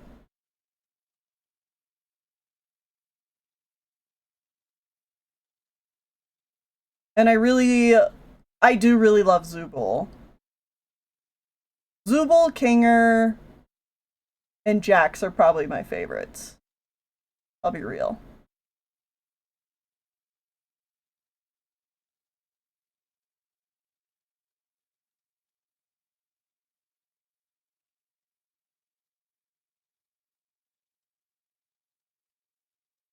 Hacks now. Okay. I will put it on my list of things to watch. Is it like a online show?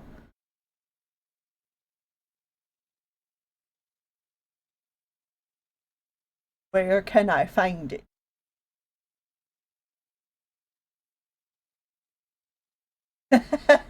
HBO. Okay. I think I have access to HBO, so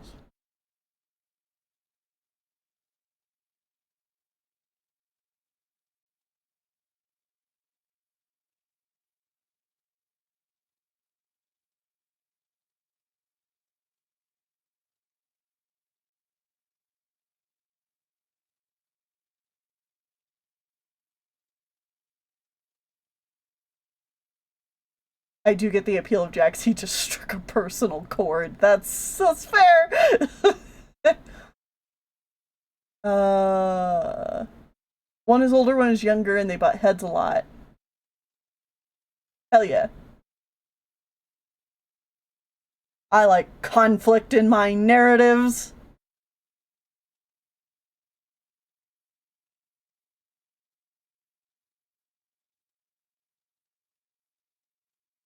High character drama. Yeah. That's my whole bread and butter.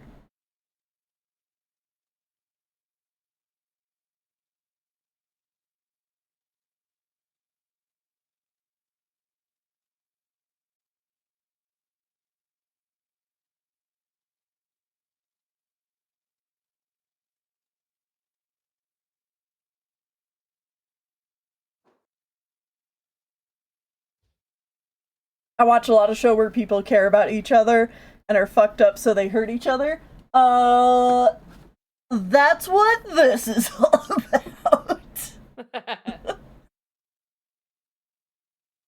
Baby cat's a big slab back there, by the way. Boom.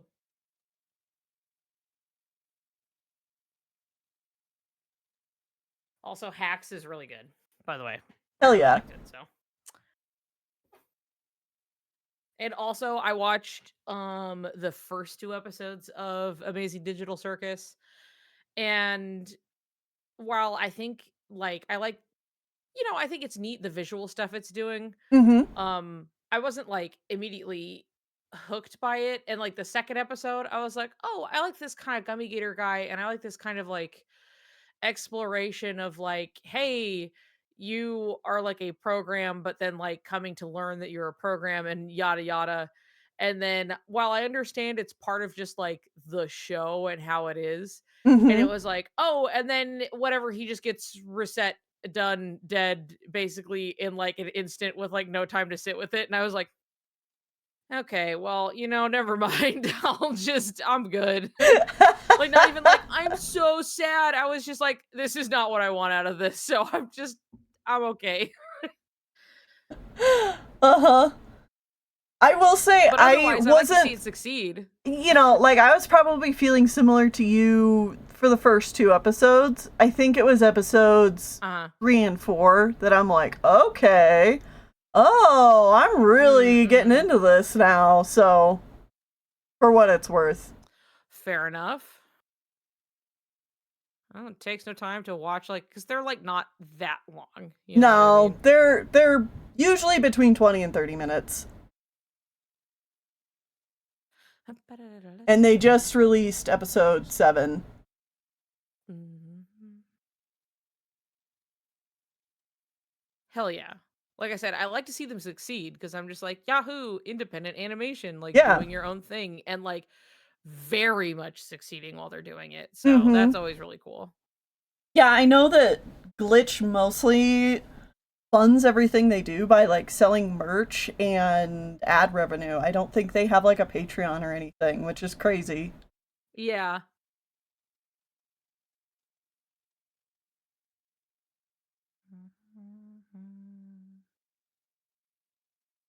I'm gonna watch the Breaking Bad VR recreation. Oh yeah. Believe they do have a Patreon because that's how people were getting extra lore for Oh, Amazing really? Digital Circus. Okay. Well, that's cool. Either way, I know that a lot of their I profits remember, actually comes from merch, which is impressive. yeah, I do remember that. It was like they just were like, please God, if you want more of this, we need to sell this merchandise. Yeah, cuz I know that um that's kind of been a talking point around Knights of Guinevere is that Yeah. because the show has such like an anti-capitalist message, it's kind of hard to Yeah, also yeah. sell merch. Yeah, very much. But like it's funny because it's also like, but the reality we live in is still like people need to be paid to live, and if you want this to be Exactly. made, you know, So like because even though otherwise the they are numbers on it's YouTube for the show are doing fantastic, apparently yeah. it's been kind of hard on the merch department. Yeah, yeah.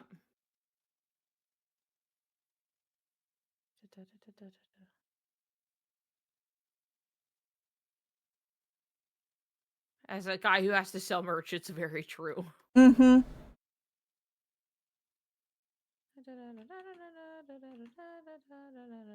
I'm really excited to see where Knights of Guinevere goes. Yes, me too. I enjoyed it very much. Uh-huh.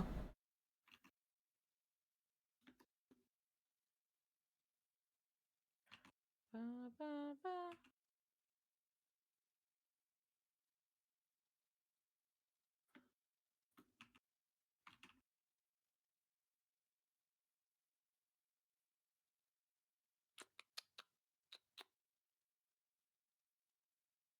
I'm definitely down to buy merch of things, especially if I know it's going like right back into the hands of the creatives, you know? Yeah, yeah.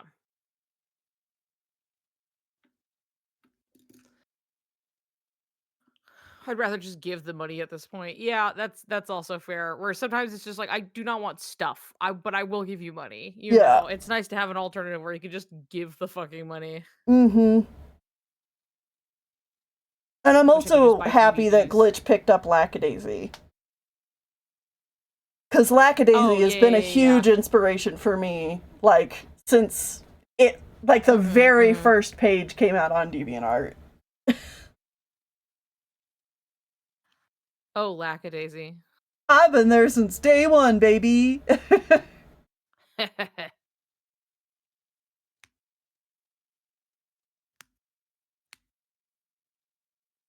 I love those silly little cats.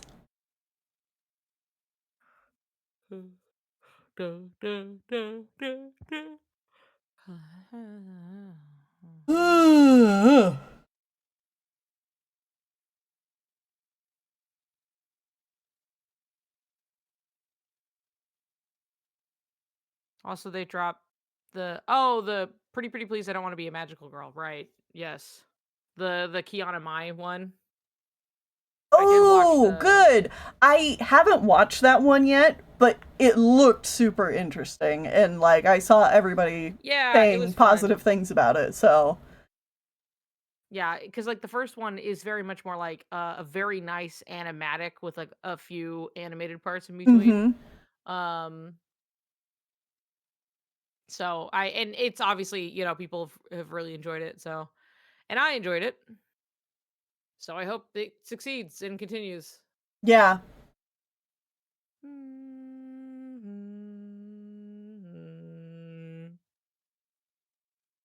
I need to bring DVDs back. Yeah, that would be nice. That Like, the reminds convenience me. of streaming is cool and all, but yeah. Back in the day, I, you know, went into a Best Buy and I found Red versus Blue on DVD. I was like, I'm buying Yep. this just because I think that's cool that I found this at, like, a Best Buy. Yeah, yeah. I too owned a DVD of Red versus Blue. Um, and I don't know where it went or if I still have it. I can't remember because it was so long ago when I got it. So Yeah. I think I still have good mine. old Red versus Blue. Yeah. Ugh. And Red versus Blue really like got long. It got Oh real yeah. long into what they were doing. Mm-hmm. Um, Yeah, it was like the DVD for like the first 4 seasons, something like that. yeah, I think mine was just like part of season 3 or it might have been all of season 3. Mm-hmm. And like that was it because that's just like it was so in parts at the time. Yeah. Like that's how you did DVDs. Yep.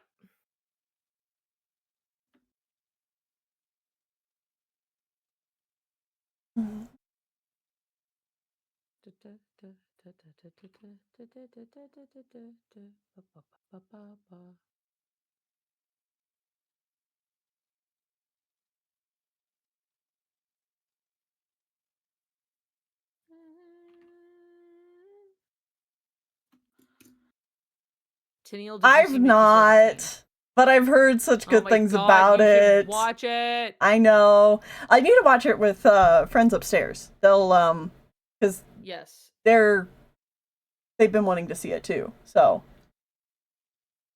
I please go watch it. It's really good. I really enjoyed it. I saw it in theaters at least twice. nice. Partially because we were like we really enjoyed it. I think, these friends would really enjoy it. So when they were here, we took them to go see Yeah. it. It's a very good little time. I enjoyed it greatly. Highly recommend it. Everybody go watch Robert Pattinson being a little freak guy. Two freak guys even. And he does a It's what great he job. deserves. You know? It's what he deserves and he's good at it too. He loves doing it.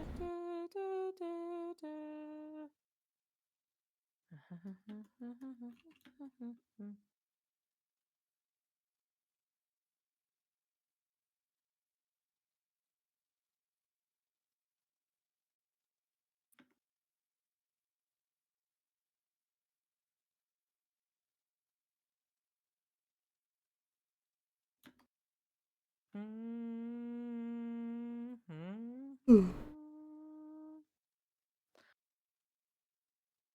I'm getting a little tired. Mm-hmm.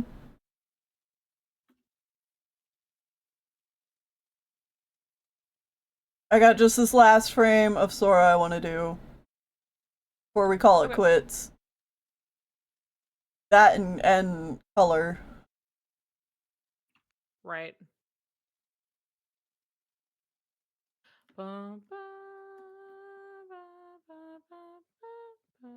Tadino, what was your movie of 2025? I don't know. I was just thinking about that since you said Mickey 17 was yours.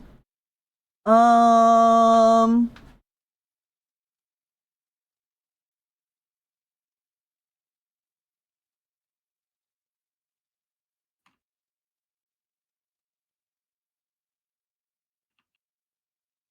I don't know. My memory's been so bad. It's been so bad for the last few years. I can't remember anything that happened before like Prawn Aries. Which is not your movie of the year. Yeah, no.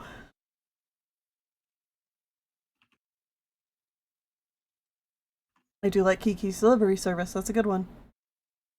Oh, yeah, K-pop Demon Hunters, Frankenstein. Frankenstein was so good. Sinners was also so good. What other animated films came Yeah, out this year? Soriku Because I killed usually too. make more of an effort to see animated films. Like, I just saw Zootopia 2, saw K-pop. I feel like there was something else. Oh, I did go see Elio. That's definitely not my top movie of the year. I thought it was fine, but, you know. Right.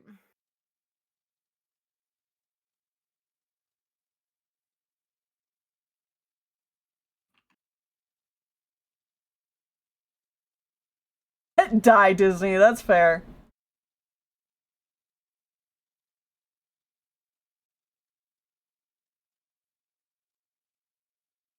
Did really like Frankenstein.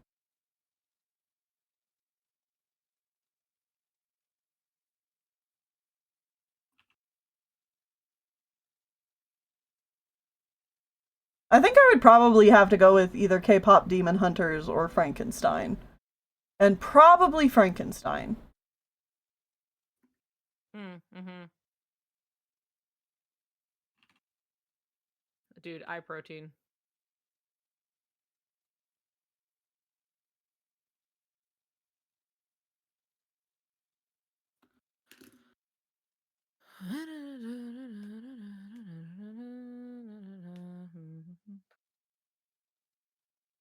There's Frankenstein also was the first definitely a movie I lot of watched movies I did in a not see while that this felt like year. a movie.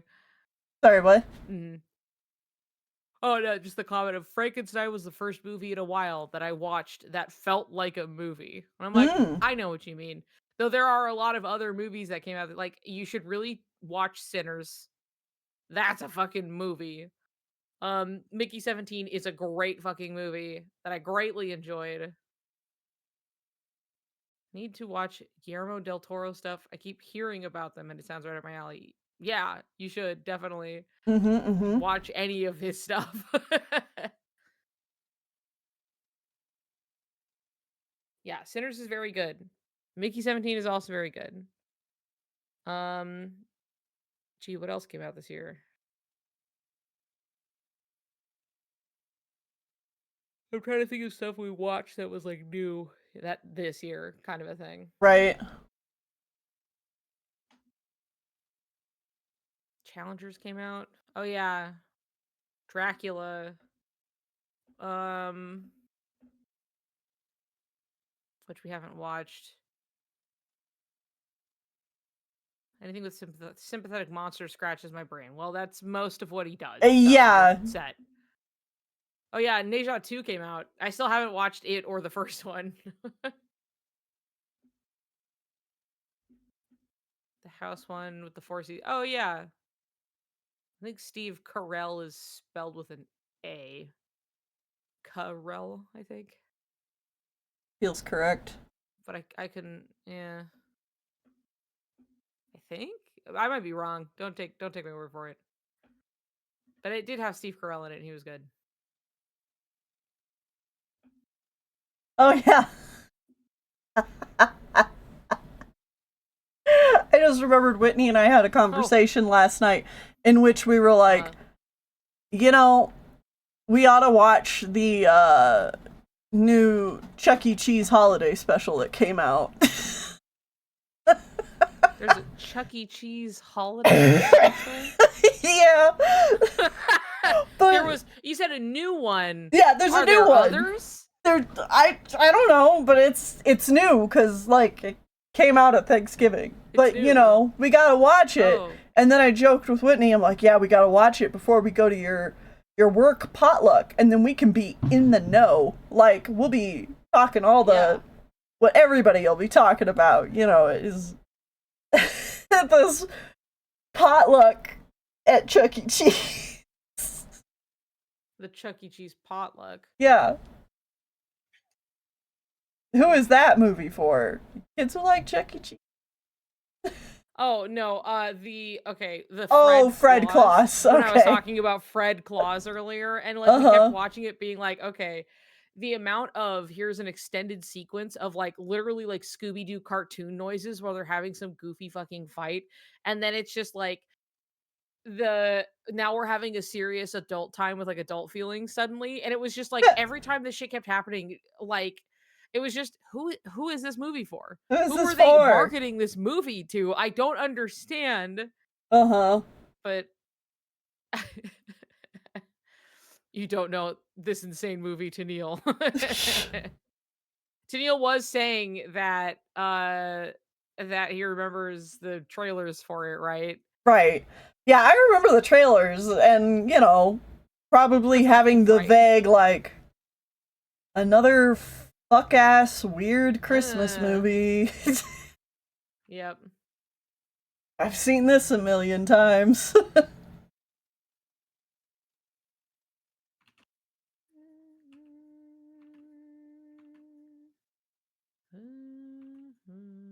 No, you haven't.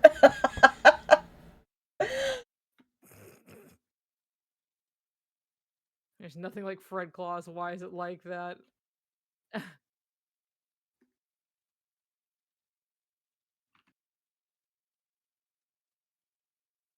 I do gotta say, this new holiday tradition people have on the internet of posting that one clip from Eight Crazy Nights Uh-huh. Yeah. is amusing to me because I still have not seen that movie and I'm just like, S- I I don't know have. what's I've seen happening, it. but okay. I don't even remember how, but it's I mean it's not a great movie or anything. Hmm. It sure is Obviously. it's animated, but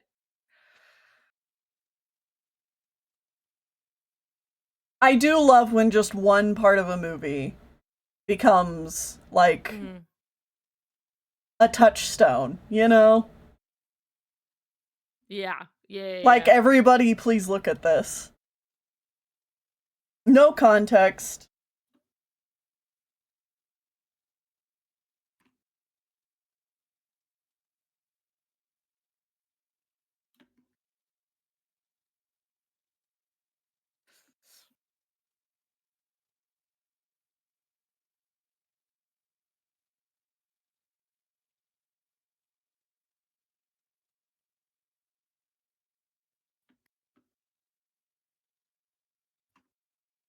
DCS, that means I have to submit to a Christmas.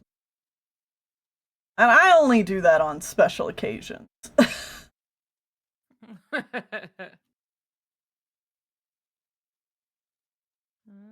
You're weak.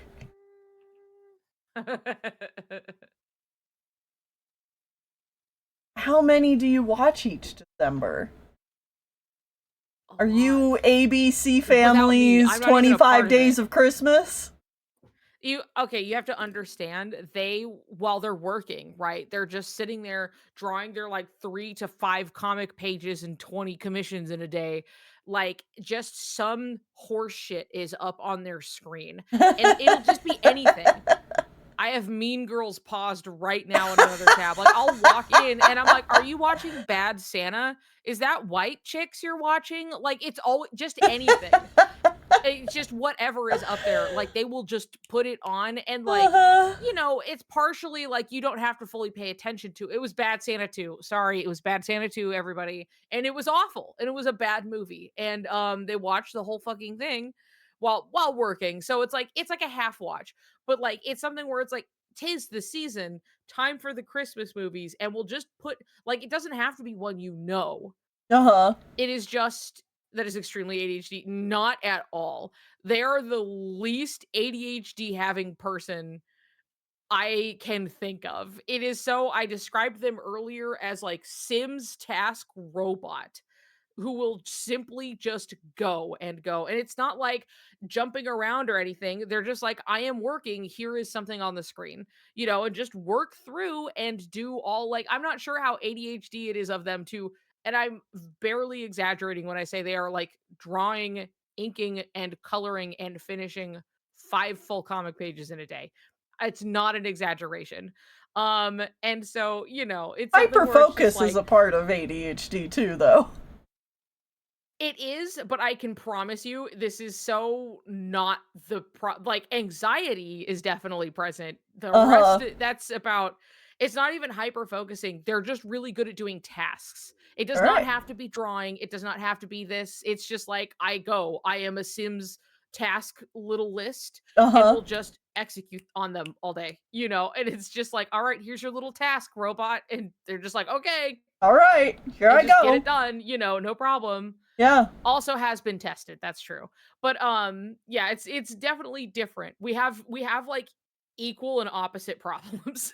I mean, y'all would And a lot of know. it is the yeah, yeah, for sure. It's just funny when it's just like, "Oh, yeah, definitely," and I'm like, "No. Uh-uh. Uh-uh. That's not it." But anyway, with that, like, um you scare me. Making stuff is fun.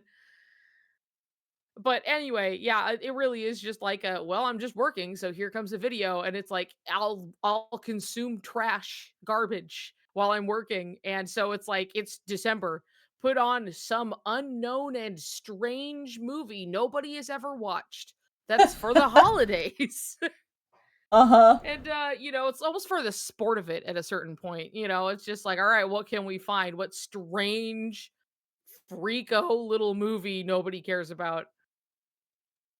My brain just fully has task dopamine cycle. Yeah, that's true. It's like, "I got it done. That felt great. Let's do it again." And then you just do all of your tasks. Yeah. Every time I finish a task, my brain goes, "Yay!" And then I want another. So, I yeah. feel that. I feel that. I That's kind of similar how I am, but definitely a slightly more ADHD flavored.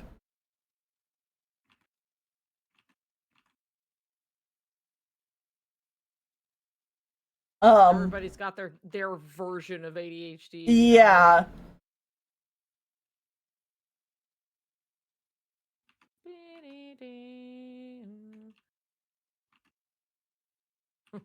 Yay! I want another. So that's when we're saying like sim task, like we're so dead serious about like sim task. Yeah. You are a sim. I have given you a list of like 30 things to do.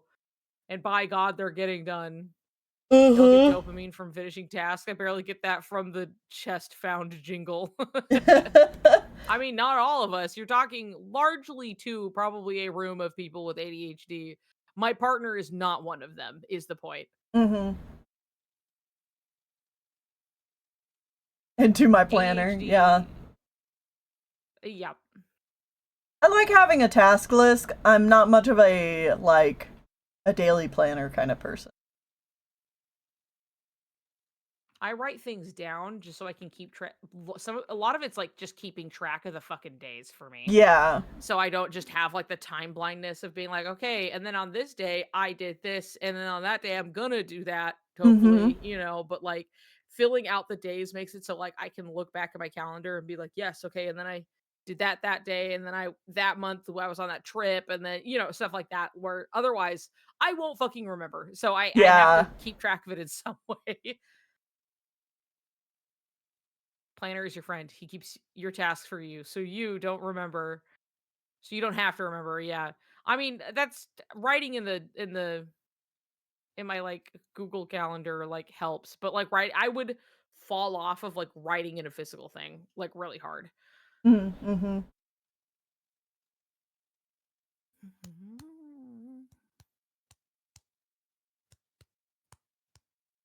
When it comes to the movie thing, though, like, I laugh, but Yeah, I also relate because in my household growing up, there was always a movie playing. Like, just right. nonstop, there is always a movie on the screen, and somebody is watching it or watching TV. There's always something going somewhere. I Mm-hmm. always had, the Food Network going on the TV in my grandma's house.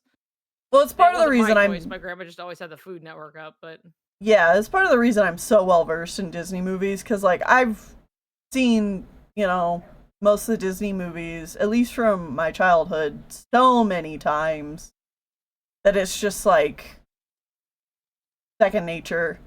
But that's also true of BBC's Pride and Prejudice. And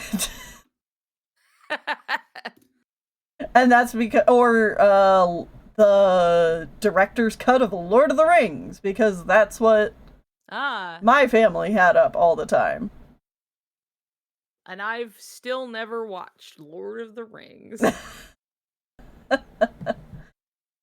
And my one weird one that I simply haven't watched for no reason other than it hasn't happened, but maybe I'll change that soon. Yeah. Because I told Kippen, who loves Lord of the Rings, that Uh-huh. I've never seen it, and Kippen was like, "What the fuck?" I was like, "Well, maybe we can watch it together. I don't know. That'd be fun." Yeah. I do movies and video essays because the pacing is better than music, and when a movie is on, that means it's time to work. So I get work done for 2 to 3 hours at a time. Because if I want to watch the movie, I have to be working. When I find a really good show, I work a lot. Yeah. I do a similar thing now with more so YouTube content. I spend a lot more time just watching YouTube videos Uh or huh. listening to a podcast or something like that. And a lot of times my problem is Hmm. that, especially recently, is that I've got to have the nothing going on around me so that I can work on Uh scripts. huh. And Oh, okay. yeah, so it's got to be I gotta be in the right headspace where I can not have other things occupying myself and I can just focus on writing. Hmm. Yeah. I think maybe I maybe just have a dog's brain. Trained dog with job. Dogs love to have a job. Mhm. Mhm. I'm never watching. I've. I'm never watching Lord of the Rings, and I'm not. So you've never watched it, and you're not planning on watching it. That's fine. Animation Pilgrimage is my only exposure to Lord of the Rings. See, I just think I say this as somebody who's like Lord of the Rings on its face is not something typically up my alley. Like I don't have a particular fondness of like higher Tolkien fantasy in general.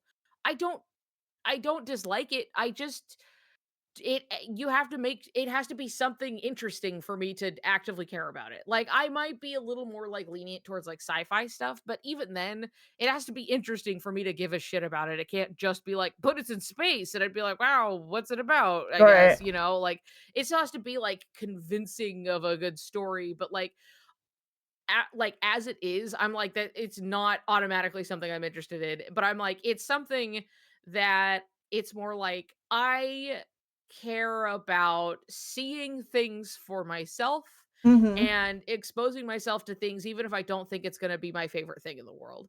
You know what I mean? So Yeah. that's something where like if I hadn't just gone in to be like I'm just going to see instead of letting other people tell me how Kingdom Hearts is confusing and dumb, you know what? I think it's time to crack this sucker in myself. Mhm. And then here I am. Um and it 7 years of this, and I'm wearing a Riku shirt with a Soriku necklace on with Sora and the so, like, it's something where not that, like, wow, and I think maybe, what if Lord of the Rings becomes my favorite thing? I just think it's important to, like, especially as, like, a Mm. pop culture cornerstone, Yeah. like, something like Lord of the Rings, where I'm like, I think it's just important to have seen it at all by myself and, like, to form my own opinion on it and my world will be richer for it, Yeah. just to having known it at all for myself. Yep. So, I and I think it's like the way important to that you like put that expose yourself to stuff like that. because I feel very similarly. Like I do like high fantasy stuff as like a Yeah. concept, but I also, you know, am very well aware that a lot of it is just like really fucking boring and not doing anything interesting. Uh-huh. And, I don't really feel that much this way or that about Lord of the Rings. Um, Yeah. but I love stories. So when it Yeah. comes to a chance to like experience a new story, I'm almost always going to be like, yeah, cool, let's do it. Yeah. Just sell me on whatever you're trying to do. I don't really care what the setting is per Uh-huh. se, though, not that it like as if a setting has nothing to do with the story. Yeah. But it's something where it's just like some people would be like, "Oh, I love fantasy and I love this and that and stuff." Because it's like I fucking loved Baldur's Gate 3. And I was Right. interested when you were showing me other Baldur's Gate stuff. And I was like, because the shit is cool. But it's Yeah. not inherently because it was like it's Dungeons and Dragons set in a kind of, high fantasy-esque like type world. But it's just Uh-huh. like as long as you can sell me on whatever the hell you're doing, I'm in. Yeah. But like on it, like I said, like on its face, like as a trope or genre of being like, and there's elves and there's fantasy stuff. And I'm like, that does Okay. nothing for me, like, by Yeah. itself. I don't care. Like, you're gonna what are they doing, you know? Yeah. So, like, in Lord of the Rings is something where I'm like, I think it's just, like, good it's good to have a healthy media diet, and like I said, expose yourself to things that, like, you might even be like, "Well, this isn't typically up my alley," but, like, it isn't typically up my alley, but, like, I should, I'll see for myself, and maybe there's something in there I'll like, or it could even confirm that I wasn't gonna like it, but now I know why, like, Mm-hmm. it's just it's good to do that. Yeah. It's healthy to do that, I think. Agreed. Bro, it was so crazy to watch Fight Club in, like, 2023 for the first time. Yeah, that was and I had seen Fight Club before, and my partner here, DCS, had not seen it. Uh-huh. And I was like, "Well, holy shit, okay." And so we watched Fight Club, which I is don't still think an I've seen it excellent all the way movie. through either. I've just seen like lots and bits and pieces of it. Definitely a movie worth checking out. It's also really got a feeling to it when you're living in kind of like the world we are currently living. Yeah, Yeah, I the could Fight Club is imagine. insane when we have the manosphere. It's something that's like it's so interesting because Fight Club as a book also written by a gay man. And it's something where like you can see what it's like talking about, what it's critiquing, how it's like presenting these characters. And it's one of those things where it's just like, hey, this isn't like good. And then a Right. lot of men went, I want to be that guy so bad. Uh-huh. I want to be just like Rick from Rick and Morty. And it's like the Yeah. guy who's doing not great, I want to be Scott but they just think Pilgrim. he's so I am cool. Scott Pilgrim. Yeah. Yeah. One of those types of things where you're like, this is the whole point of Scott Pilgrim is like him growing as a person as well as Ramona, and like Uh-huh. growing past these dumb, stupid things they've been doing Yeah. to both to other people and themselves. And so, it's something where like, okay, but how are we liking Scott Pilgrim? How do we like Fight Club? Okay. Is it just we got a big heart on for Tyler Durden because like that's not great. That's not great. It's not you don't want to be that guy. Uh-huh. But it's a great movie. Yeah. so well put together. And it was really just like watching it and then just me, a baby, refusing my veggies. I'm going to banish you. I'm gonna banish you, Rosie. You have to eat some vegetables, okay? Every once in a while, you gotta. You're malnourished. You're malnourished, and I had to sit here and convince you that Riku was gay from the start, Rosie. All right. Listen to What does us. that tell us? Okay. Also, Psycho was written by a gay man. American Psycho, also a fantastic movie. Yeah. You're gonna be so happy when you watch a cool movie. No, I remember at one point, We can eat our veggies together. we had an English teacher who decided to do like a little bit Mhm. of, and this is AP English, so you know, a little bit different. But Right. Yeah. it's like we're going to study film language for a little bit. And so we watched a whole bunch of like Alfred Hitchcock movies, and I was like, that was Okay. awesome. Yeah.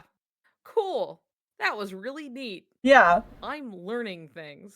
I am better now, like better for watching. Yeah, yeah.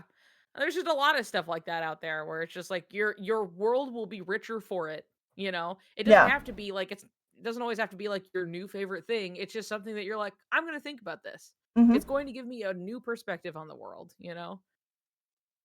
There are some pieces of media that I went through them like one time and I think about them to this day Oh still, yeah. you know. It's something like, you know, like I still think about the game Soma. Yeah. So I think about Soma so often that oh god, Yeah. Soma Soma at the same time. Oh good god. Soma's really good. If Soma is a little spooky, okay? It's a game made by the people who made whoa, Amnesia, The Dark Descent, the Yes. spooky game. But this one they were like, okay, what if we really start a discussion about like consciousness and like copying and cloning and like Yeah. people uploaded into computers and stuff like that, and you know, everything is shit and weird and it kind of sucks, but it's oh god. Oh, if you want to feel a weird dread, but like it's crafted so well, Soma is the game to experience where you are trapped under the ocean. And it's woo. Yeah. Anyway, finally watched the Jurassic Park movies like a year or two ago. That's nice. Mhm. I've only seen the first one. Same. Um and I mean, what a great movie. It's a Yeah. classic for a reason. Mhm. Mhm.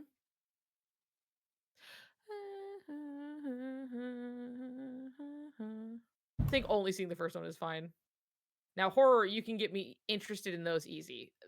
Rosie, you should watch a playthrough of Soma. You should also watch The Thing. Ugh, what a good fucking movie. That movie's so good. Watch some Now Alfred that's a good Hitchcock. that yeah, yeah, do that too. And watch some John Carpenter. John Carpenter's The Thing. The Thing is really good, and it is also horror, body horror, psychological horror, that's for sure. And a lot of things do end up referencing it. So it's something where it's like once you know the thing, you'll be like, "Oh, hey, like the thing," you know, in other stuff.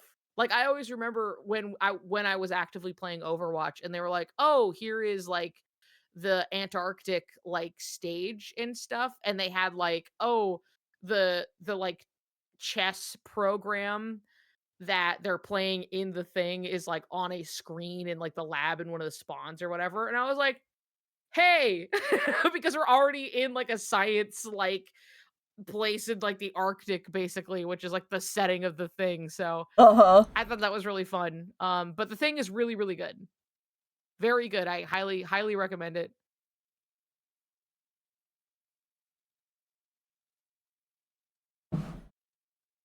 If you are your brain, would a perfect copy of your brain also be you? What if that copy had no idea they were a copy? Yeah. Yeah. Soma. Yeah. I watched Alien a bit ago. It was awesome. Alien is great. That's I another actually, great that's fucking one I movie. need to see. Ooh, it's so good. Mm-hmm. Um, a lot of people they're like, more aliens movies. There's Alien, and then Mm-hmm. there's Aliens, Mm-hmm. which was the sequel, and then they have more, and they kind of veer into like I'd feel like the tension and the horror of the first movie is very much in the first movie. Mm-hmm. And then they kind of because it was like the 80s, so like the Right. follow-ups pretty immediately thereafter start to slip into like action movies a little bit. And Yeah. like some people like it because that's like goofy, but like if you're like I want a good horror movie, just fucking Alien the movie is it's really good. There Also are good watched sequels though. They do have other Terminators ones, but for the first we time watched yeah, this. I watched just the first Terminator at least for like the first time and I realized I was like, "Oh, I've seen more of this than I thought." Uh-huh. But it was really funny to DCS was sitting there cuz I was like, "Oh yeah, the origin of like I'll be back is just like it's so removed from context and overplayed in a way that like completely strips it of like the genuinely it's a really good joke when he does it Yeah. in the movie, where it's just like, yes, I will be back. And then he goes and he drives a car through the building. Like it's just really it's really fun. And we were like, damn, and they sure really like drove that into the ground. I've only just recently too caught up on some of the classic horror movies like Scream and Saw, like the Mm-hmm. original Saw. Right. The only one I've seen. I have only seen the first Saw, I mean, I think that's the only one I'm which interested in is seeing based on what I've and heard. that's fine. You can skip Saw, LOL. It's something I where thought it's the just first like one it's was funny because really I was interesting. I liked it. yeah, I think it's perfectly fine for what it is, and it's definitely memorable. It's just funny how like it turned into a whole thing, and like running into other people being like, Uh-huh. "Oh yeah," and then this happened in Saw whatever number, and I was like, Right. "I've only seen the first one," Yeah. and every time it was like, "You've only seen the first one?" Yeah, I've Yeah. only seen the first Saw. I'm sorry, guys. I only started really watching horror movies last couple of years, so Mm-hmm. Yeah, we were kind of making an effort to like at least for several we were like, okay, this is well-known slasher movie. We will watch at the bare minimum we'll watch this like first one, right? Because it's watching like I find that I'm like I like people who like slashers. I think they're fun, but like I personally don't give a shit about slashers like at all.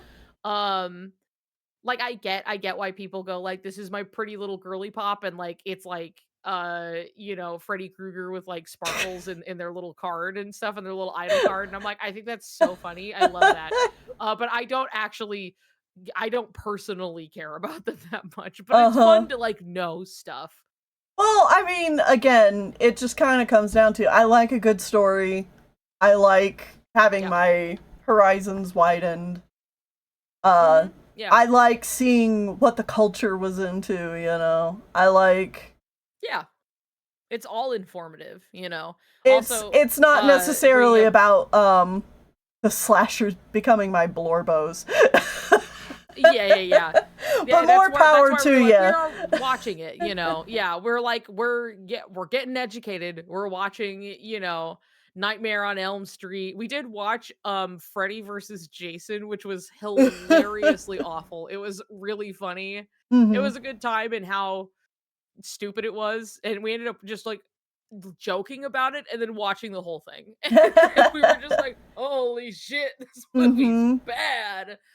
But also Ginger Snaps, which DCS brought up is interesting and like a really it's just a neat horror film. I think it's one of those ones that was like funded because like by the Canadian government because they're in Canada and they can do that sometimes where they just get like funding to do stuff. Well, And it's like a uh DCS, if you ever want some interesting uh old animated movies,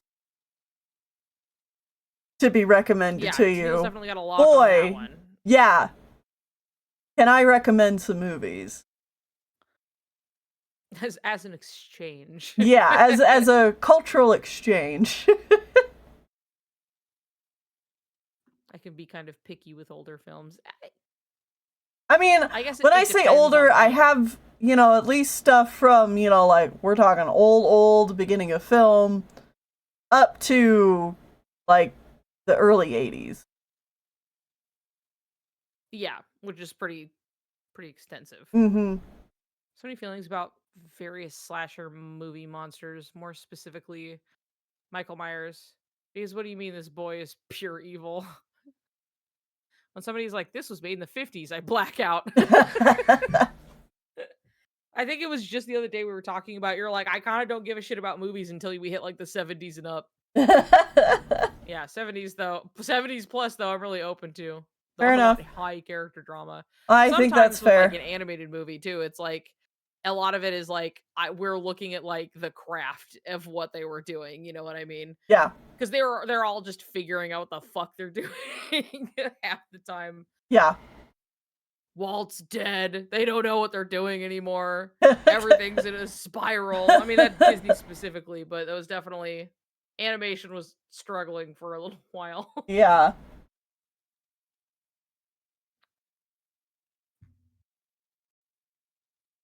Craft is fine, I guess. You say as somebody who draws every single day.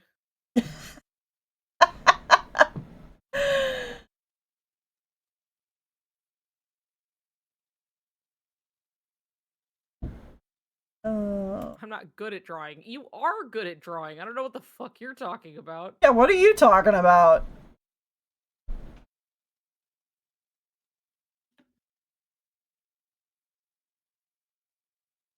Pull up my own YouTube channel. I'm living in a different reality. Closes my eyes. Okay, whatever.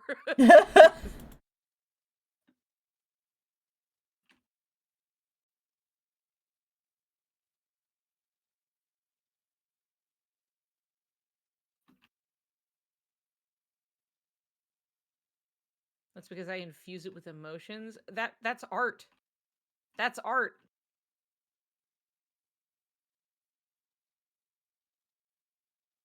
But also your stuff looks polished. You're living in a different reality. You said this.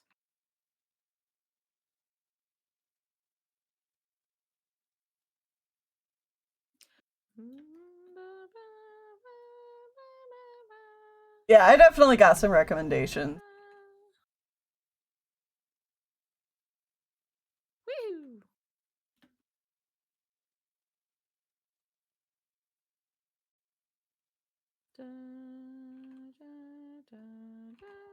We are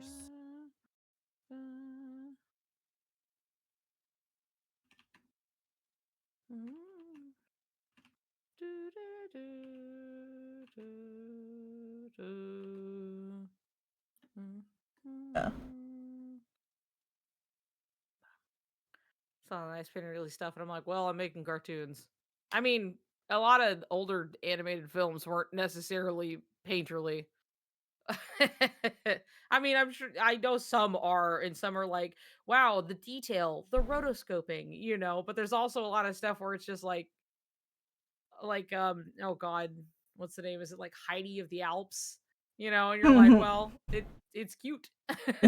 I mean, the backgrounds look nice, but it's simple. It's a cartoon. There was some Just kind of depends on where you're like looking. initiative in Japan at some point to just like adapt a whole bunch of like classic literature into anime movies. Yeah. And yeah, that's where you get a lot of those.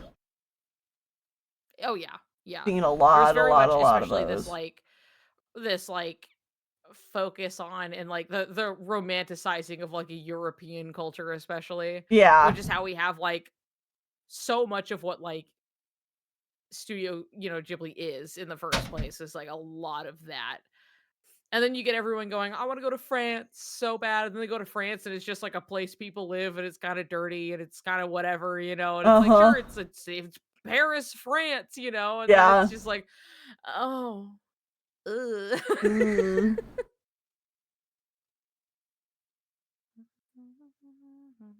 It keeps me saying, well, I'm You were sorry to screaming in the say that shower. Keeps I'm me sane. getting really tired and we Yeah, might be we should ending stop. here real soon. It's late. Yeah, I would not mind stopping myself. Yeah. But also look at those boys. Look at their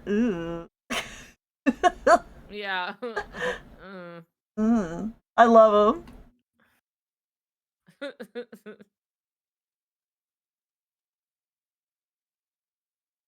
There we go. Let's give him a little. them. There we go. Perfect.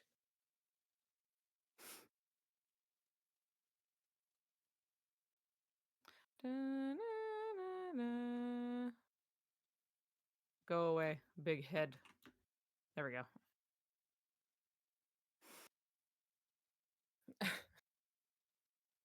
What? Dude, Windows, shut the hell up. You guys aren't seeing it. But I was suddenly getting a Windows security ad where they were like, "Hey, you need to upgrade." And I'm like, "I am not doing that." Joke's on you. I ain't doing that. Mhm.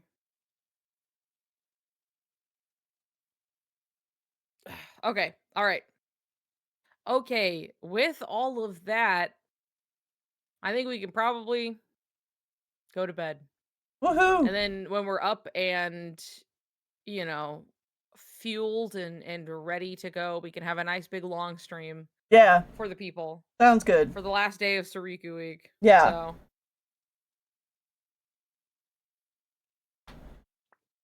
sounds so good. yes. Wonderful, excellent. Okay. All right, everybody. We'll be seeing you tomorrow, okay? Yeah. Woohoo! 12-hour stream. Killing Tennille specifically. Yeah, killing We're me. we're gonna chain you to the desk. Yeah.